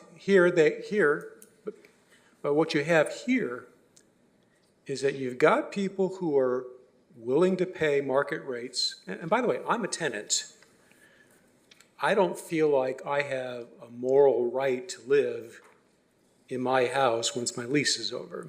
I think that if somebody else is willing to pay the market rate and outbid me, I think they have the right to do that. I think that that landlord has the right to do business with whoever he thinks is going to be best for him or her.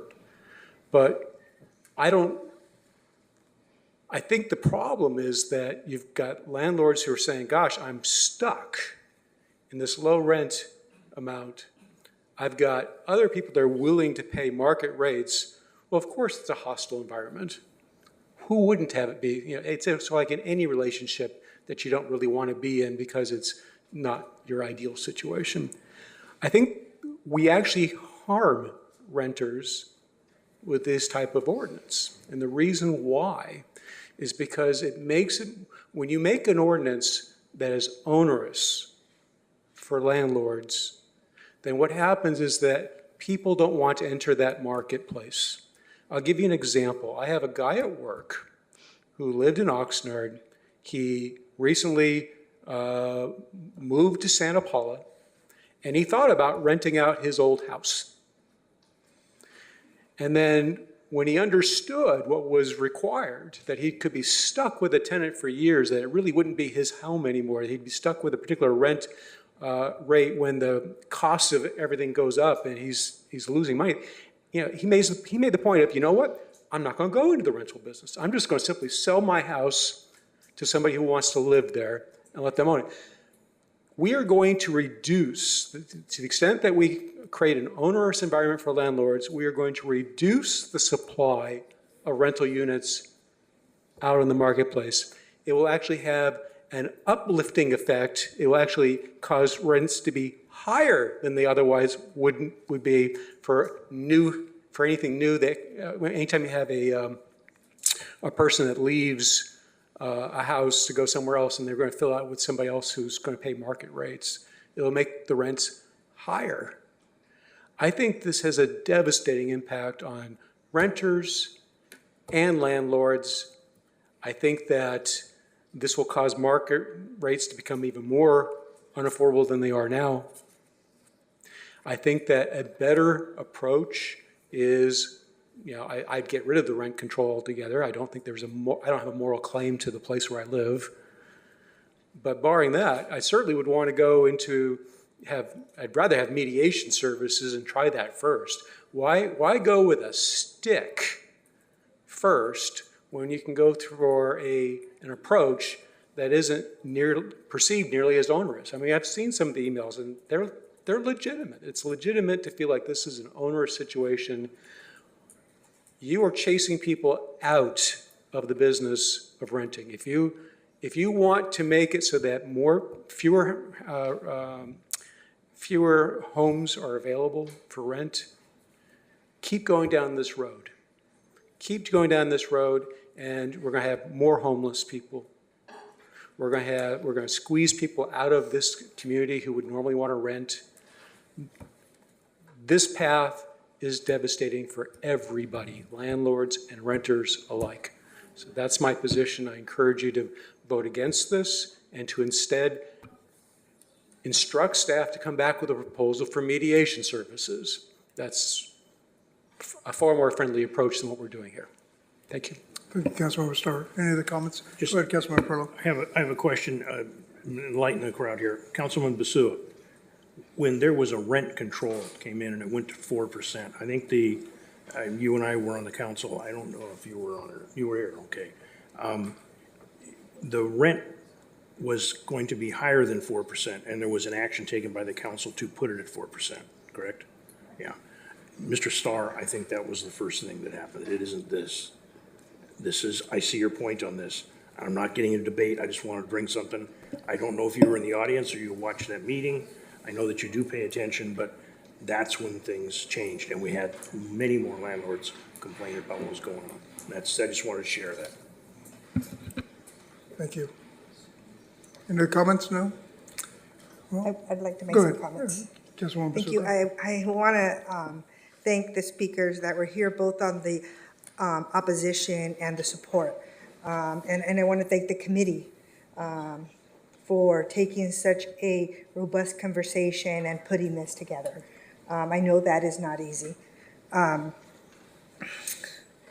There was a TikTok that one of my kids sent me, and I'm not going to really go through that, but the TikTok basically said, you know, take a step forward if you never had to wonder where you were going to sleep next. You know, take a step forward if you didn't know where your next meal was going to come from. You know, take a step forward, you know, if it was just basically this whole living thing, right? And I remember those two things very specifically: roof, food, and I appreciate Councilmember Starr, and I think it's great that people that can afford market rate units are able to do that. And I hope that they take a look around the community that we live in, but not everybody can do that. You know, there's renters that are in our nicer parts of Oxnard that can afford $5,000, $6,000 rent. Then there's those that make minimum wage, are getting up at 5 in the morning to go to the fields at 6 in the morning, to, you know, work with their backs bent, leaving their kids with babysitters, are living in crowded apartments because they cannot afford market rate. That is our community. That is the community that we live in. And if you haven't experienced that, you haven't experienced Oxnard. You don't know what Oxnard is about. You've never have experienced the fact that you are going to be, before we had the 4%, and I'm going to reiterate the story that I gave when I asked the council at that time to reduce it to 4%. My parents came here from Mexico, and we lived in Rose Park, part of the Colonia area. And rent always went up on January 1st. We had no Christmas growing up because my parents had to make the rent in January. They got literally 25 cents every year as an increase, but their rent went up $100. The poor keep getting poorer, the rich keep getting richer. Now, what I wanted to do for Oxnard was to be able to at least afford our families to know that their rent would not go up more than 4%, so they could be able to live. A lot of our families have a hard time just putting beans and tortillas on the table. If you haven't experienced hunger, great. Take a look around our community. Food share happens at Rose Avenue. The amount of people that go there, and if you haven't had the opportunity to volunteer, please volunteer. You will see the need. They stand in line for hours to receive a little bit of a little bag. And I think food share is great because they try. They get half a gallon of milk, some kind of meat, some kind of fruit. Literally, I looked at this meal the first time that I went. It wouldn't even feed my family for one meal. What we are doing today is giving a little bit of hope to those residents that get harassed by landlords. I have the opportunity to work for a neighboring housing authority, and I know that, you know, my counterparts can attest to this. We see it every day. We see landlords take advantage of the most vulnerable people in Oxnard, and they do it. Those landlords that are great landlords, we have them also. We have a lot of them. They don't worry. They don't worry because they do everything right. But we've seen it. I've lived it personally with a lot of my clients where we have to educate the landlords on what the laws are, and to a lot of them, they don't care. They don't care. So my message today is if you don't know what Oxnard is and how our residents are living, I ask you to please take a look, because not everybody could afford the high rents here. Not everybody has food on their table.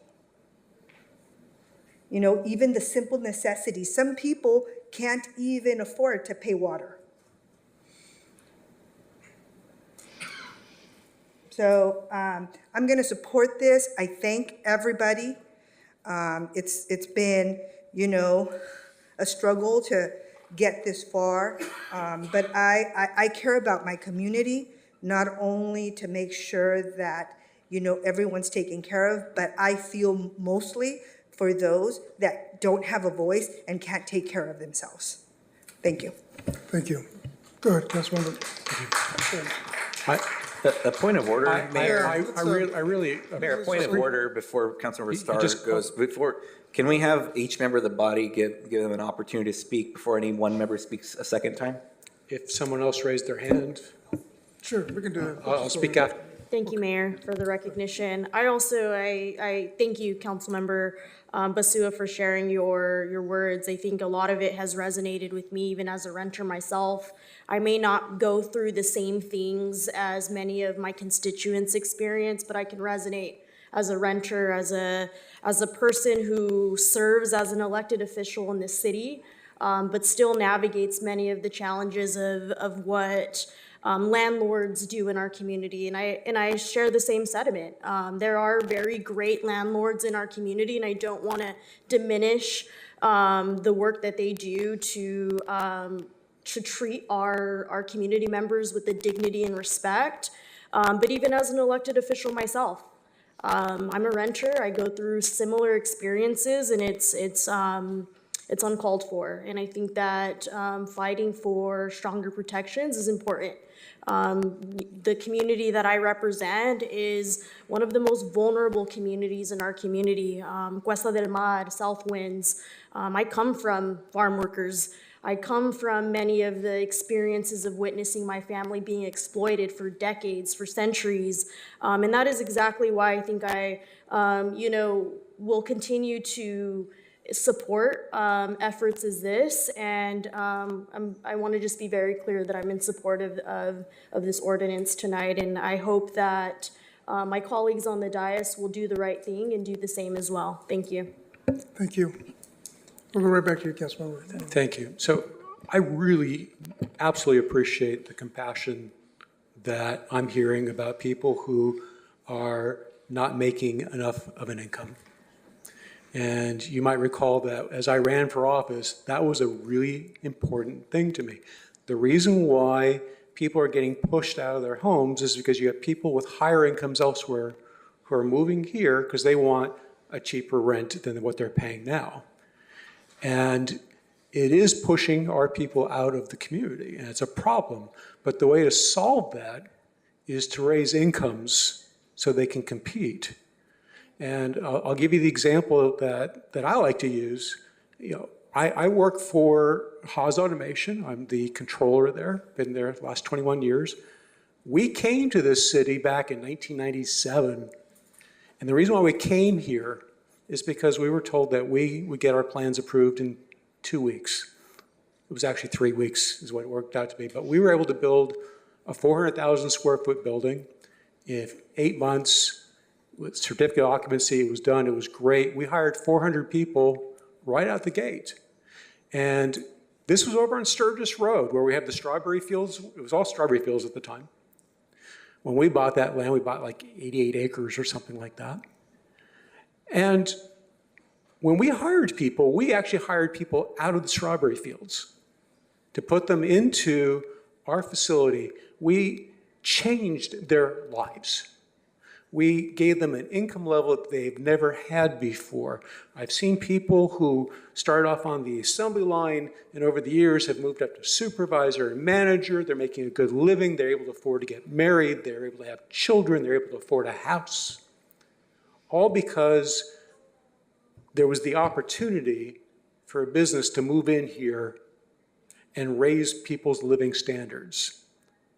It is so hard to get a significant business here today. And because of that, our people suffer.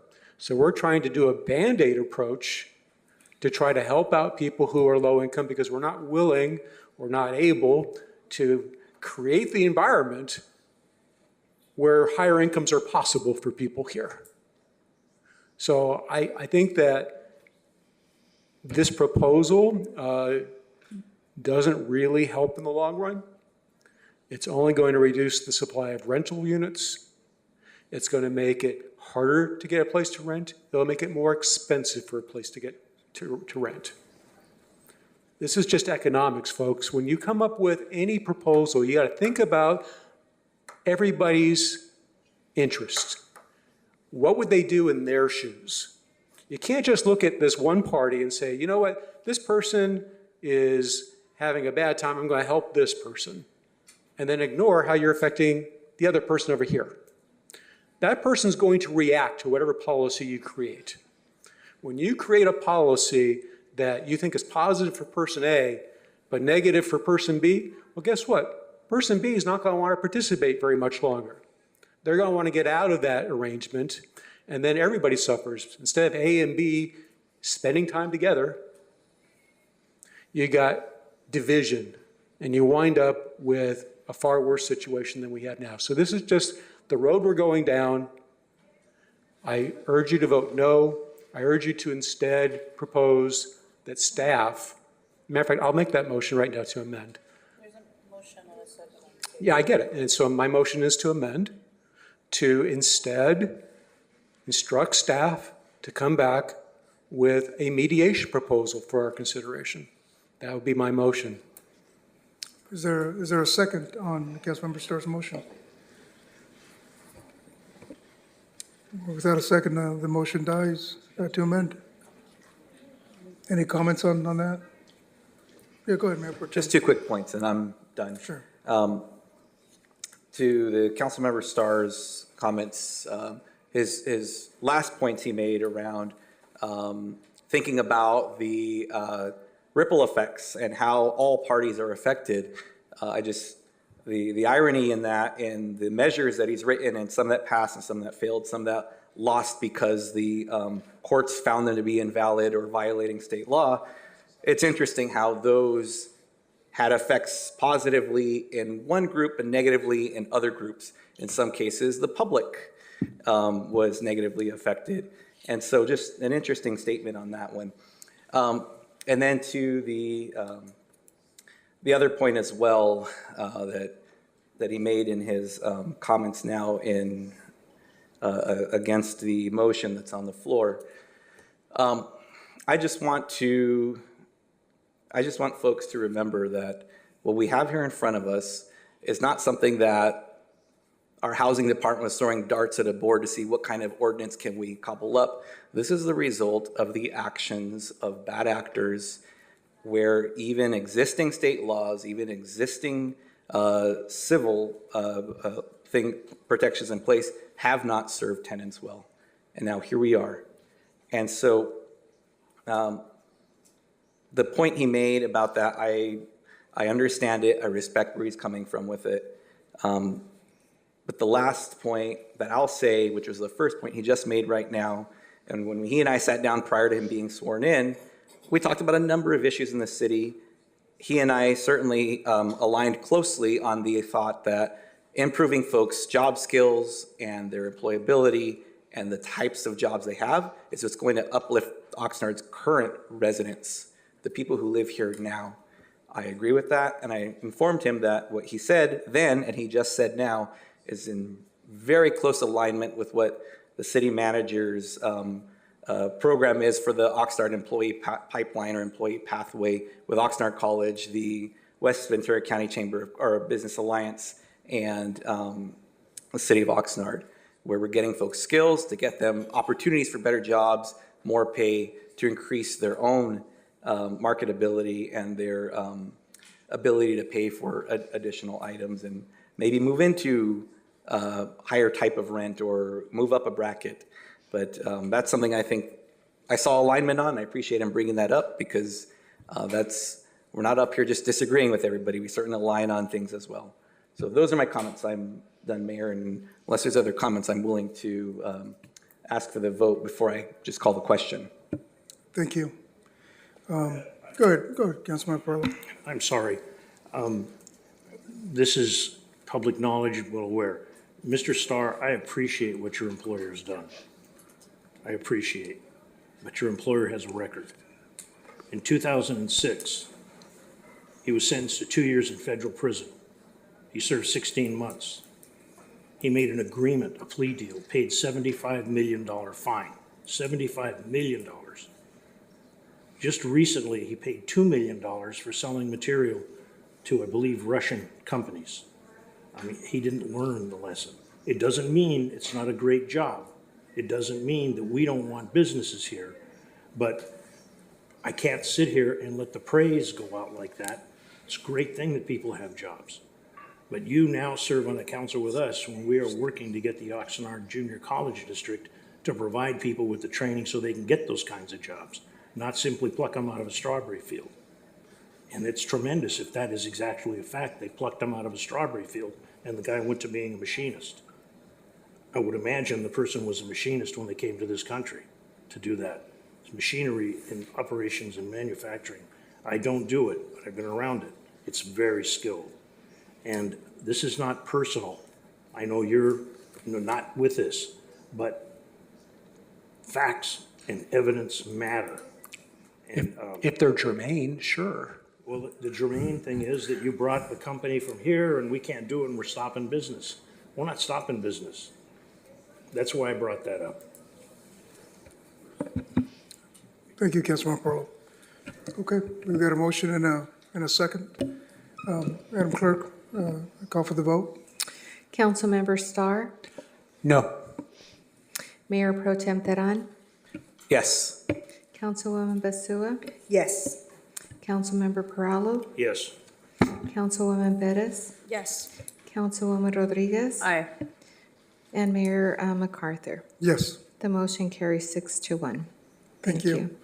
We'll move to the next item on the agenda. This is item, please note, just so we can just refrain from clapping. Thank you. We'll move to the next item on the agenda. This is item M3, also from the Housing Department. The subject, just cause evictions and tenant protections. Just cause code amendments and resolution establishing administrative regulations to implement the rent stabilization and just cause ordinance.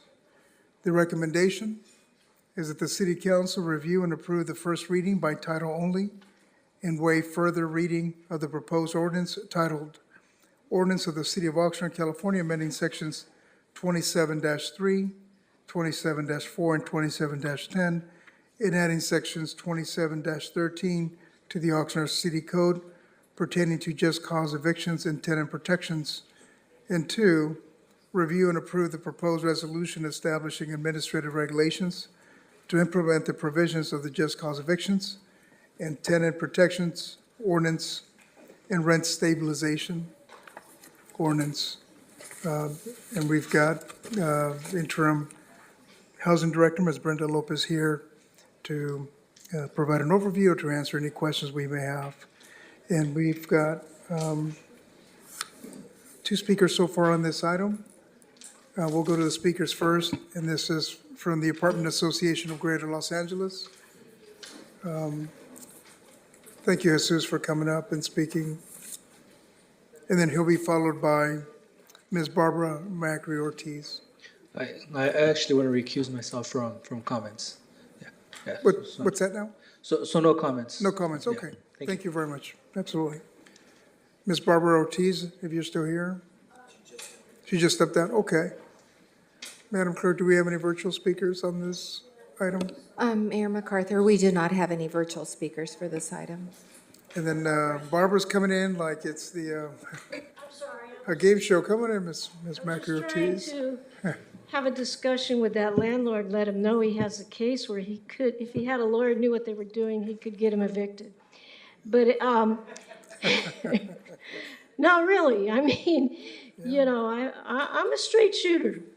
And, you know, if a tenant is raising that kind of problem, there is a way to deal with them. Okay? And to say that because of this ordinance, he's not going to be able to evict that person, I think somebody has sold him a bill of goods that, you know. But anyhow, all I wanted to say was I wanted to thank everybody. It was a very interactive process also with respect to looking at the ordinance for the amendments and putting in those exhibits and giving some substance so that it'll work. And I would just like to say to Councilman Starr that the law is only as good as the ability of someone to enforce it. And the problem, I mean, I'm one of the very few tenant lawyers in this town. And if you have to go to court for every single thing, that's why the bad actors don't back off, because they don't have to. And in terms of my reputation, I have sued some people that after I sued them, they wanted me to represent them because I do an honest job. And it's just learning. It's life is a learning process. And I hope that, you know, your presence on this council you will use it as a learning process because the world is much bigger. And just one thing, I would say that if some of these homes are sold, we might be able to get some home ownership in this town. And you were not here, but when, I think actually you were, I think you said 97, at the foreclosure crisis, practically all of those homes that went through foreclosure were not turned over for ownership. That's when our whole market just totally got destroyed. And that was 2008, and they were just really ripping people off. I mean, small homes that were getting rented for $2,600. That's when we had higher rents in Oxnard than there were in Thousand Oaks. So, I mean, there's a real history, and I would love to sit down with you and give you some of that in terms of housing, because it's a challenge. But I think what you did is going to help, because it's really going to back off. It's like if I send a letter saying, this is our ordinance, and this is, you know, you should better back off of this guy because of X, Y, and Z, chances are they'll back off. Yeah. But, so it's a tool. It's Thanks. A tool, and I appreciate it, and I urge you to approve this, you know, the amendments to the ordinance. If I could just make a Go ahead. quick compliment. I've had a couple conversations with Barbara Macri Ortiz, and they've always been very pleasant. She's always been very professional, and I think that she is an excellent advocate for her position, and I would encourage anybody who's seeking that type of services that they go to her, because I think she'll do a really good job of representing you if you're a tenant. Thank you. Any questions? Ms. Brenda Lopez is here to answer any question on this particular item. You have questions? Go ahead. Thank you. So I guess my question is how will the city determine who are subject to the ordinance? Because there are lots of owners of single-family residences that are rented out. Do we know which houses are being rented out and are subject to this ordinance?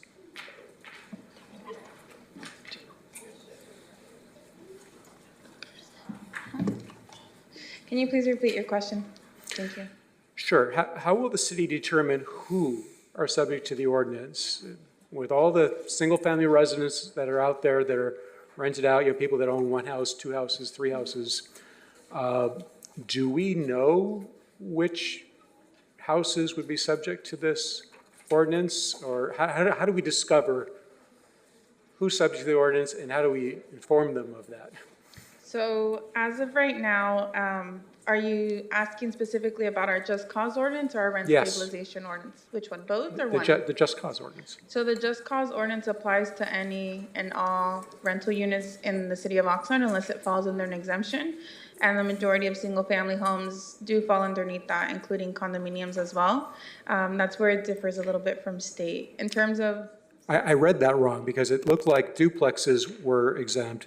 It looked like if you were renting out several rooms in your own house, you were not exempt. If you had like two, I think you're subject to it, or maybe it's the other way around. But I was under the impression that homeowners, people renting out homes, would be subject to this.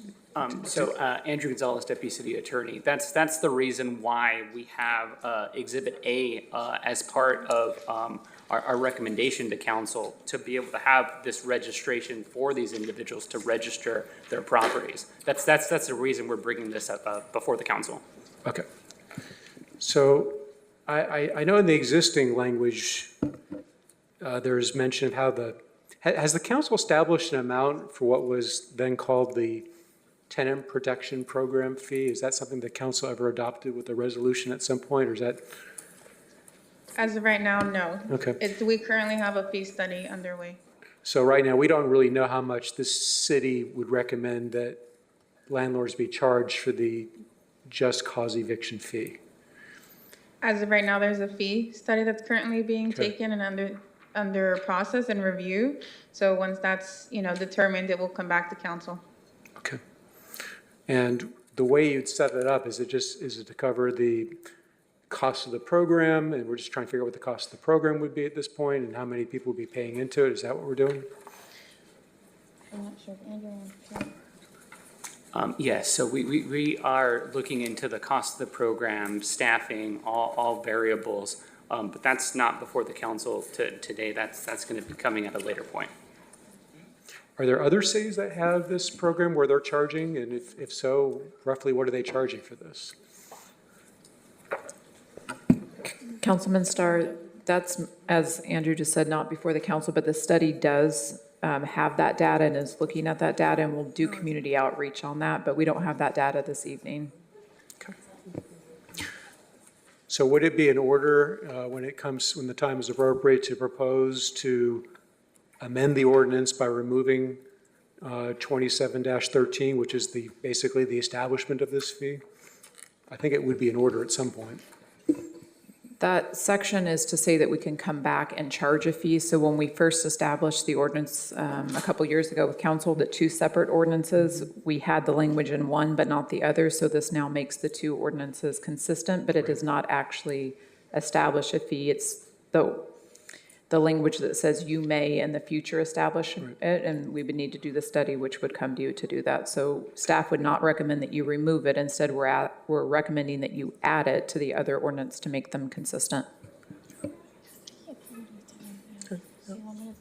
Quick question. Do we have an estimated time of when we would have that study done? So it's currently underway. So once it's done, as of right now, it just depends. It's going through the review process. So typically, would it be like a year, 6 months, 4 It's in years? city review with the city attorney's office right now, so we're expecting probably, once we get that back, we need to work with the consultant. We may need to do one more round of community outreach. We already did community outreach. That's the piece I couldn't give you an exact, but with our timeframes, it's about 3 months. If we need to do community outreach, that could prolong. Again, if the rate changes from what had been presented to the community before, we'll need to do that again. Okay, thank you so much. Mr. Pearl, you want to say that? Go ahead. Ms. Golden, why wouldn't we wait for the 3 months to get that so we put this together in a nice tight of bow? And also, a second question, with these fees, will these rent rentals now be required to get business licenses also? I'll need somebody else to answer the business tax certificate question, because only certain ones are subject to that 3 or more units as it relates to why wouldn't we do them together. This ordinance has already been on the books for at least 3 years. What we're bringing before you this evening for both of these ordinances are cleanups. So as Alba's been implementing the program, there have been things that have come about that are not clear, and this is completely a cleanup of those items, and then regulations, which are our processes. So there's rules for both sides of what this means. We're not implementing the fee now. That will be under a completely separate resolution that you'll need to adopt to do that, and can be changed at other times. But they are separate in that sense, and like I said, this has been on the books. So no, I wouldn't wait to do this until you have a fee, because you may take action to not have a fee, which is what the council did originally. You adopted the program without a fee. I appreciate that, but just a question, just a simple, it says on page 936, the first line of 2713, owners subject to this article shall pay. The word shall means they have to do it. But if we cannot agree on a fee later on, does the word shall come out of this thing? Is that, So, gonna float? Councilmember Perillo, the fee, any fee to be imposed is to be established by council resolution. That's what the ordinance section says that's being proposed. So if there is no resolution, then there would be no fee. Thank you for the This is as I think the assistant city manager point she was trying to make is, you need this in place in the ordinance before a fee can be adopted. So that process is in the works. Okay. And it's just not prepared to come to you yet. Thank the both of you. Thanks for that clarification, yeah. Just to further clarify, the language that you're referencing, it's identical to the language in the existing 2729 for the other section. It's identical. It just, it was never implemented in the just cause section. So it's the exact same language that's in the existing current ordinance as it is now. Thank you. Any other comments? If not, what's the desire of council on this item? I'll move the recommended action. I'll second that. Any speakers on this item, Madam Clerk? Thank you. Guess my pearl. We had Barbara Ortiz. I don't know if anybody else came in that after. was it. That was it, okay. Okay, just, thank you, Alba. Can we call for the vote? Mayor Pro Tem Teran, Yes. Councilwoman Basua, Yes. Councilmember Perallo, Yes, sorry. Councilwoman Bettis, Yes. Councilwoman Rodriguez, Aye. Councilmember Starr, No. Mayor MacArthur, Yes. and the motion carries 6-1. Thank you. Does anybody want a 5-minute break, or you just want to keep going? Your 5-minute break? You guys want a 5-minute break? Or? You're fine? Okay, then we'll go on, okay. The next item on the agenda is item M4. This is from the Cultural and Community Services Department. The subject is Library Board City Code Updates. The recommendation that City Council approve the first reading by title only God, Denny's is and waive further reading of the proposed ordinance titled An Ordinance of the City of Oxnard, California, amending the Oxnard City Code to reduce the membership of the Oxnard Library Board to 5 members. And Tara Harrison is here, or somebody from his staff. Should we have any questions? Before we get into any comments or questions, do we have any, Madam Clerk, do we have any public speakers on this item? Mayor and council members, we do not have any public speakers on M4. Thank you. Virtually or in person, sorry. Thank you. Any questions of staff on this item? Yeah, go good, Councilman Pro. Go ahead. Just one question. The basic gist of this is we have 5, we're reducing it from 5 to, from the number to 5. Just the basic why, From 7 to 5, yeah. for simple public to Yes. understand. Yes. reducing to 5 members appointed by the mayor with the consultation and recommendation by council members. And the rationale for going down to 5? The Attorney General, Okay. his opinion, yes. That answers it. Thank you very much, Ms. Casey. You're welcome. Thank you. Just wanted to say, no public comment for the library board? What's up with that? We'll drum up some speakers for you. And Isaiah Murdoch is leaving too? Okay, Isaiah, what's going on here? Well, I would like to move the recommended action I'll of having a. second. Sounds good, thank you. I think this is a no-brainer. We have to do this to comply with state law. Thank you. If need be, Mayor, I can go down to the podium and make a 3-minute comment. Good. I think we're good. Madam Clerk, we'll call for the vote. Councilwoman Basua, Yes. Councilmember Perallo, Yes. Councilwoman Bettis, Yes. Councilwoman Rodriguez, Aye. Councilmember Starr, Yes. Mayor Pro Tem Teran, Yes. Mayor MacArthur, Yes. and the motion carries 7-0. Good job, Thank you. Katie. Excellent job, Katie, on that one. Yeah. We will move to item M5. This is from Public Works. Bye, Jason. Bye, you guys. By the way, you can't make the appointments until you get a library card. Yes. You can come see me. You're also going to have to pay those library fines that you have outstanding. It's big. This is from Public Works. We're on item M5, the agreement with Carollo Engineers for professional engineering services for the digester improvement project. The recommendation is that the city council approve and authorize the mayor to execute an agreement with Carollo Engineers for a total not to exceed a value of $2,100,000 for professional engineering services for the digestion cogeneration improvement project, Public Works number 25-7, and a budget appropriation of $1,504,000 from the Wastewater Operating Fund 611 available fund balance, as well as the corresponding wastewater capital fund 612 appropriation increase in the same amount for this project. And this item did not originate in committee, as this is a capital improvement project specifically listed in the city's capital improvement program budget, which was previously approved by council. And we have Public Works, Director Michael Wolf and his staff is here to answer any questions. Madam Clerk, are there any public questions or comments on this item? Mayor and council members, we do not have any requests to speak on report number 5 virtually or in person. Thank you. Thank you. We'll go to either any questions, any clarification. Go ahead, Mr. Perlow. Mr. Beeman, Carollo's been working for the city for a period of time.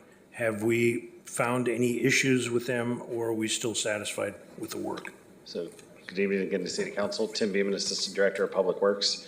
So I can tell you that Carollo is a fairly large company. They specialize particularly in water and wastewater. And yes, we are working with them on both divisions, but it's separate teams. So this team that was part of this proposal has actually worked on some of our digester work in the past. You may recall the food waste study we did a few years ago. That was part of this team.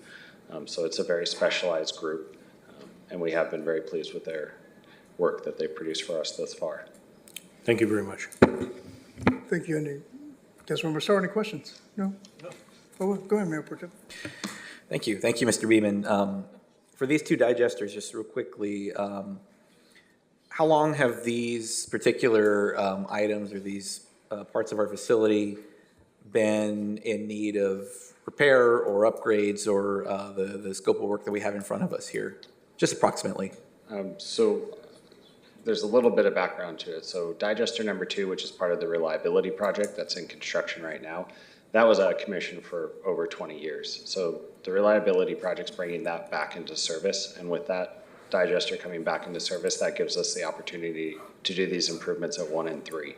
So 1 was constructed in the 70s, but then had a major rehabilitation project in the early 90s. And number 3 was also built in the early 90s. And so they've been in service for about 30 years. Thank you.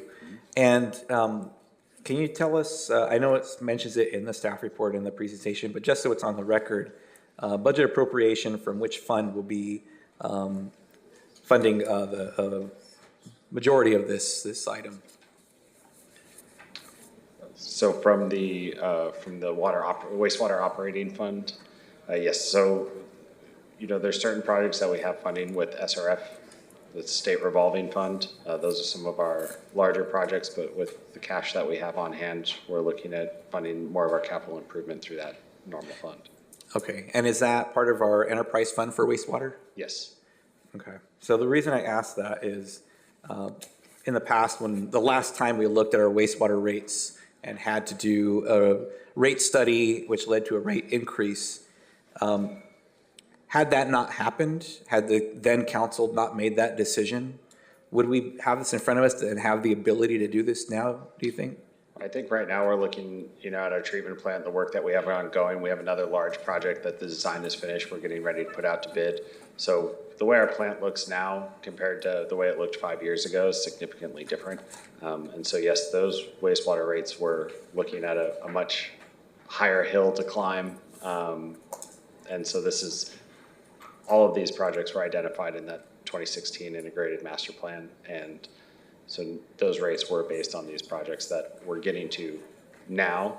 And there's kind of two parts to it is one, real estate on the plant, not to build something new, but you don't want contractors tripping over each other. So we're phasing some of this work to have, here's somewhat prioritized, but then it's kind of like moving through the process. Okay, appreciate the structuring of that and the logistics behind that as well. And really, I just want to make the point that these enterprise funds have to be self-sustainable, but part of that sustainability goes into the infrastructure and the capital improvements that are needed within each of the respective funds.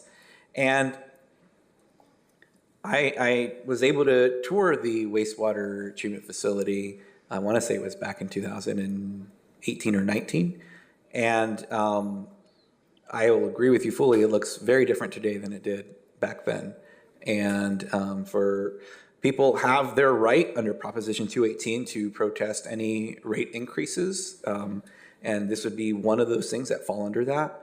But I hope they also realize at that same time that these are the types of things that we would not be able to do if it were not for the right sizing of rates to be able to cover the cost of providing the service and anticipate what's needed to keep the facility and the service in play to serve the community for the foreseeable future until we reevaluate that again. So I just wanted to make that point. If we were upside down in that fund, we would not have this in front of us, and it's hard to say if we would be in the operating shape we are today, as my fellow colleagues up here were able to tour the facility and see its great shape and operations today. So again, thank you very much. Those are my questions, Mayor. Thank you. Any other comments? If not, I move the recommended action. Second. Madam Clerk, call for the vote. Councilmember Perallo? Yes. Councilwoman Perez? Yes. Councilwoman Rodriguez? Aye. Councilmember Starr? Yes. Mayor Pro Tem Teran? Yes. Councilwoman Basua? Yes. Mayor MacArthur? Yes. And the motion carries 7-0. Thank you. Thank you. We'll move to item M6, also from Public Works. The subject entails reimbursement of services charges to special districts. The recommendation is that the City Council approve and authorize the city manager to approve transfers in the total amount of $49,531.62 from the general fund, 101 available fund balance to 7 landscape maintenance districts, Fund 120, with the corresponding budget appropriation adjustment for reimbursement of service charges, including interest and transfers in amounts detailed in Table 2 of the financial impact section from 6 landscape maintenance districts, Fund 120, available fund balances to 6 other landscape maintenance districts, Fund 120, and subsequent transfers to and from the general fund, 101 for changes in general benefit contributions with the corresponding budget appropriation adjustments for reimbursement of service charges, including interest. And we have Director Michael Wolf's staff to answer questions. Before we move on to that, we'll take public speakers on this item. Mr. Douglas Portello. Doug, Yes, sir. Before he speaks, I just need to clarify, I live in number 13. Number 13 is not on here, so I can stay involved in this meeting. Thank you for clarifying that, Mr. Perlo. Thank you, Doug. Okay, good evening again. So I'm really glad that the city's decided to kind of do the right thing here finally. Gosh, we've been down a pretty long road with our assessment districts, a long and windy road about not doing the right thing. So I'm glad that we're doing this, that, you know, that money is going to go back. But what my question is, you know, where were the internal controls? And why did it take a resident to bring this to the attention of the city in the first place? I mean, we've had example after example after example of the mismanagement of assessment districts and the mismanagement of those funds and work that was done illegally, like with the Renew Oxnard program, and that money had to be returned. We still have the 2016 secret portion of the LMD audit from MBS that's held confidential. To Bert Perillo's credit, and Oscar Madrigal asked if the 5-member council then could, you know, vote to make this an agenda item, bring it before the public. We got draft exemption excuses. Then we got the excuse, oh, well, we brought that document into closed council. Well, gee, I brought in the plans to the bank robbery into closed session. I guess that's not discoverable to the public either, right? I mean, come on, guys. This is ridiculous. I mean, it shouldn't take a resident to bring this to your attention. It was known. I mean, LMDs is a mayonnaise sandwich. It's the easiest thing to manage in the world. Okay, you got grass, you got hardscape, you got electricity, and you got water. You don't have very many line items. And you have maps with boundaries, very clearly defined. The 1972 Landscaping and Lighting Act, really simple and straightforward. But boy, they sure learned about that one when they came around in 1983 and came up with the Melrose Act. Boy, they sure corrected some things there so they could reach really deep in our pockets and really take off the burden of the city, of managing the city. Okay, here you go, homeowners. You can do all that for us. Thank you very much. But we'll keep collecting the sales tax. Matter of fact, we're going to keep increasing the sales tax. We're going to keep increasing your property tax. But at the same time, we're going to go ahead and siphon off money from the assessment districts until we get caught. We're going to keep doing it. But I'm glad at least you decided, you know what, we're going to forego the litigation this time. We're just going to give that money back. Thank you, Mr. Partello. We'll go to Alicia Parcell. First, I do want to point out that when council members debate these items, the debate is limited to being germane to the question that's on the floor. Personal attacks on each other are not allowed. You must only debate the policy, and some council members seem to have trouble debating the policy, so as a substitute, they attack each other, personal attacks. And Robert's rules does not allow that, and it should be ruled out of order. On this item, I'm glad to see this finally come to the council, but I'll be a little redundant with Doug.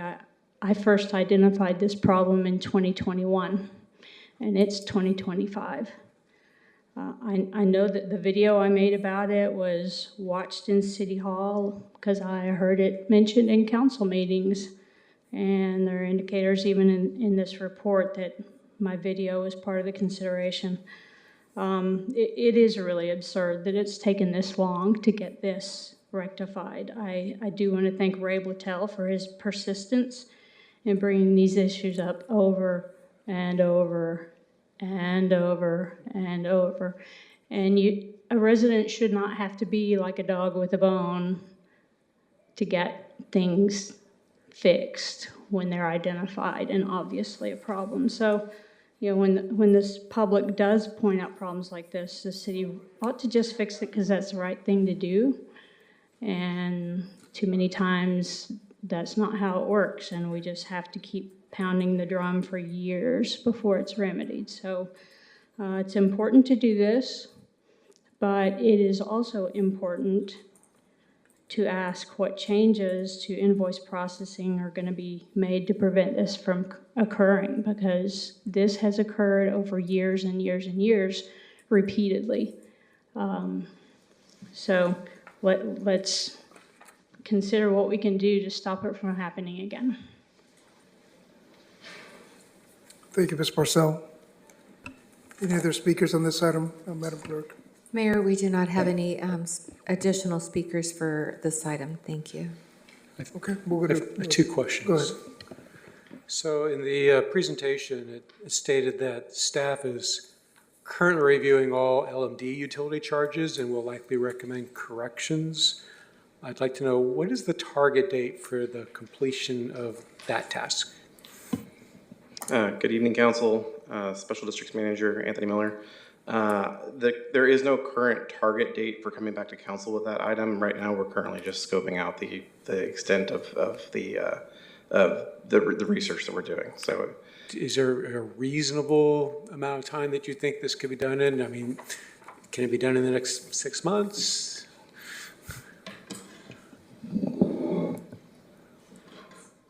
We want to make sure that we do it correctly. Sure. We want to make sure we do it thoroughly. So I don't want to give a date that we rush through it.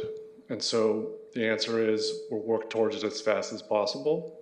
I don't want to put a date to it because I don't want to, again, I don't want to rush through this. There's quite a few pieces of data, a lot of invoices, a lot of accounts, electrical accounts and water accounts that we have to do. So I don't want to put a date to it, but I think it's important for us to go through it as thoroughly as possible, with the understanding that you'll be seeing Anthony's face over the next couple months with all the assessments, so he's going to be very, very busy with that. So it's not going to be any time in the next couple months. Okay. And my other question, and by the way, Anthony has a very nice face, much better looking than mine. So on page 1095, on that little schedule you have there, for LMD number 34, I note that vendor Fenceworks Inc. charged us for 724 linear feet of new fencing, but there was only 401 linear feet in that LMD, so we were overcharged by $18,524. And my question is, will there be any attempt to recover from the vendor the amount charged for work that could not have possibly been performed by them? So to directly address that question, the district wasn't overcharged by $18,000. The district per linear foot of fencing repair done we identified an overcharged amount of $5,104 because there is fencing identified within that district. However, something that also complicated that particular invoice was that the identified linear footage in the scope itself was incorrect. So they billed the scope. They billed what they were asked to do, but they didn't actually do it. They did less linear feet than what is actually out. So whether it's 18,000 or 5,000, is there any attempt that will be made to recover that? I am going to stop short of making a legal assumption here in that they billed for what we asked them to do, is what I would say. So that was what was written in that scope as what was to be billed. It was their unit cost was for 780. I can't remember off the top of my head what the number is, and I can't read it here. 724 linear feet was what they were scoped out to perform. Okay, thank you. Thank you, Councilmember Starr. Any other questions? No. Okay. What's the desire of council on this item? I move the recommended action. Second. Okay. We have a competition going here. And just between. Just a quick discussion. Yes, absolutely. So with the motion and the second, I just want to thank the staff for their work on this. And I note that in the staff report, last time we had this was in March of last year. And so work had been done, and as Mr. Wolf had alluded to, want to do it right. And I have to commend Mr. Miller as well for his oversight of special districts in the work that I've done with him through CFD 5. I found him to be an incredibly reliable and knowledgeable resource on these items. I like to use the word encyclopedia, but when you get past a certain generation, nobody knows what an encyclopedia is anymore, so I have to say Wikipedia or something. So I did have one delivered to my front door, so I am of a certain age, so. But I appreciate the work on this, the transparency as well. And, you know, I wrote the notes here that when the public points out problems like this, the city should fix it. And I think that's what we're doing. I appreciate members of the public who will catch things that might not be caught initially by the city, but the city looks into it and says, hey, you know what, you're right, we need to make this right. And I think that lends itself to the extended time we had in an item about tenant harassment. Members of the public have brought something to us, and it's on the city at this point in time to fix it, to address it in some way. So I appreciate that. And did you have something additional, Mr. Wolf? If you don't mind, I just wanted to point something out. I don't know if it was as clear as it could have been in the staff report. We actually made a determination to be very cautious about the items that we identified. So there are some things that we're recommending the general fund to pay that truly are items that are supported by the assessment district. However, it may have been error in the engineer's report for that year. And so we took the thank you, that's probably the better word. I was trying to think of a better word, but that's probably the best word. We took a very conservative approach where there may have just been an error in the engineer's report for that year. But if you look at the whole across the multiple years, it could have been and should have been paid for out of the assessment district. But because there wasn't that document that supported that for that very specific year, we took the conservative approach for it. So I don't want this to be looked at as if there was this holistic error that was happening. It was really the effort that, okay, if we're going to have this gray area, let's go ahead and make a very conservative approach. So going back to, I think, Councilmember Starr's question about when can we bring the other ones, we want to make sure that we go through that process again. And so I just want to make sure that we point that out, that's the tactic that we took for this. And so just want to make that statement. Thank you for that. And as it was stated in there as well, even like the refunding of a partial invoice, well, we're just going to do, you know, this entire thing. And so I just appreciate the work on this. And as far as debating and having deliberation up here with my colleagues, I appreciate our points of view and the perspectives we bring. As long as y'all don't call me a biased political hack, I think we're doing okay. So we'll just make sure that we're keeping our eye on the ball and moving forward. I support this item. Thank you. So if we don't say biased, it's okay. I'll take it. I'm sorry. I'd just Go like ahead. to say that Councilmember. quite a few, these districts are in District 1, and get a tremendous amount of feedback for the work that Mr. Miller is doing, positive. I have talked to him several times, but I'm not giving the feedback on my discussion with him. They've been good, but the public is appreciative of the work you're doing. Thank you. Madam Clerk, we have a first and a second. Councilwoman Bettis? Yes. Councilwoman Rodriguez? Aye. Councilmember Starr? Yes. Mayor Pro Tem Teran? Yes. Councilwoman Basua? Yes. Councilmember Perallo? Yes. Mayor MacArthur? Yes, And the motion carries 7-0. Thank you. thank you. And we'll move to our last item on the agenda. This is item M7. This is from HR, amendment to CalPERS contract. The recommendation is that the City Council, one, adopt a resolution of intention to approve an amendment to the contract between the Board of Administration of the California Public Employees Retirement System and the City Council of the City of Oxnard to provide a different level of benefits without improved industrial disability allowance for new local police members. And two, approve the first reading by title only and waive further reading of an uncodified ordinance titled Ordinance of the City Council of the City of Oxnard authorizing an amendment to the contract between the Board of Administration of the California Public Employees Retirement System and the City Council of the City of Oxnard. And this item did not originate in committee, and Mr. Steve Navu is here to answer any questions we may have. Before we proceed, we do have Mr. Douglas Bartello is here. Can I speak after you guys have? Oh, sure, absolutely. Yeah, we can do that. So we'll go to any question, clarification question we may have of Mr. Navu. If not, Mr. Navu, do you want to just give us a brief overview of this item and what it entails? Sure. So this is the result of our negotiations with the Oxnard Police Officers Association, wherein they wanted to see this benefit reduced in order to save future employees the higher employee rate.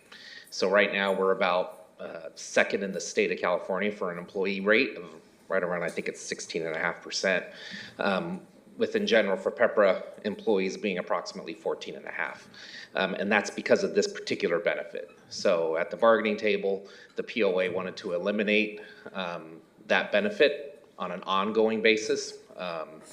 And so that's, the city agreed to that. Ultimately, it'll be some, small savings long-term. But at least the immediate effect will be new employees when they're onboarding under that retirement formula, they'll come in at paying roughly 14.5%. Thank you. Thank you for that, Mr. Navu. Mr. Portelli, you want to speak on this now?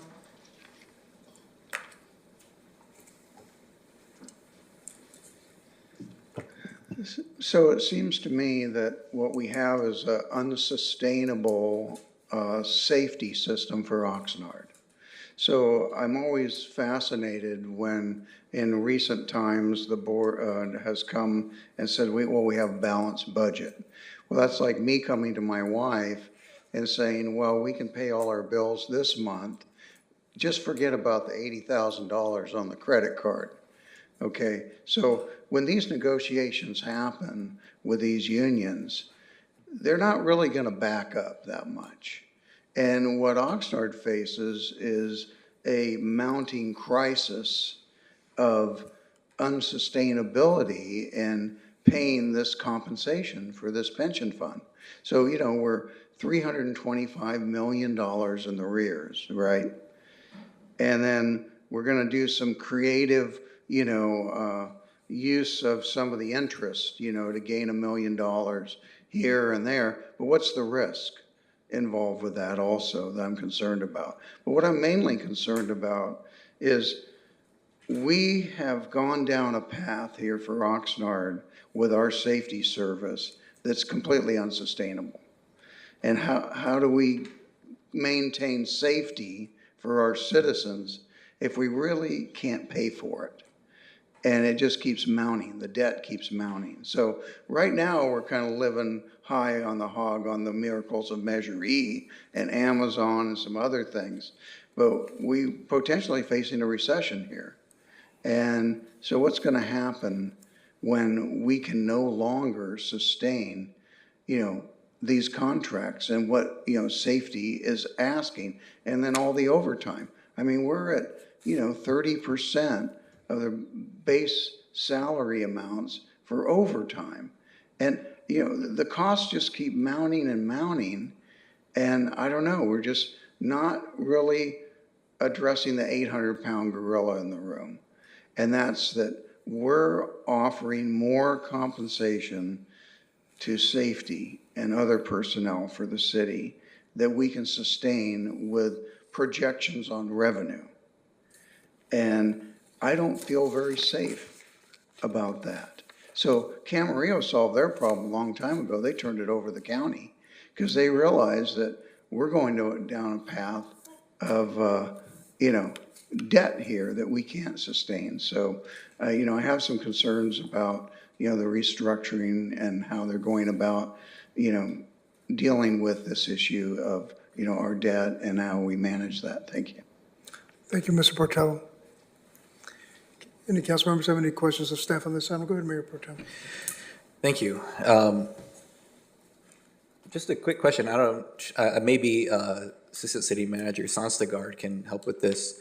In the citation of City of Camarillo turning it over to the county, at any time did the City of Camarillo have their own police agency that they then decided to contract out? No, not that I'm aware of. I believe they were incorporated in 1983. Does that ring a bell to anybody? 83. And as long as I've lived in Ventura County since 1970, I don't recall them ever having their own police department. I mean, the model of which Mr. Pertel is referring to is, I mean, that does happen in the state of California. It actually goes both ways. There's cities like Moreno Valley and Citrus Heights that actually get fed up with contracting with the county and create their own new police departments.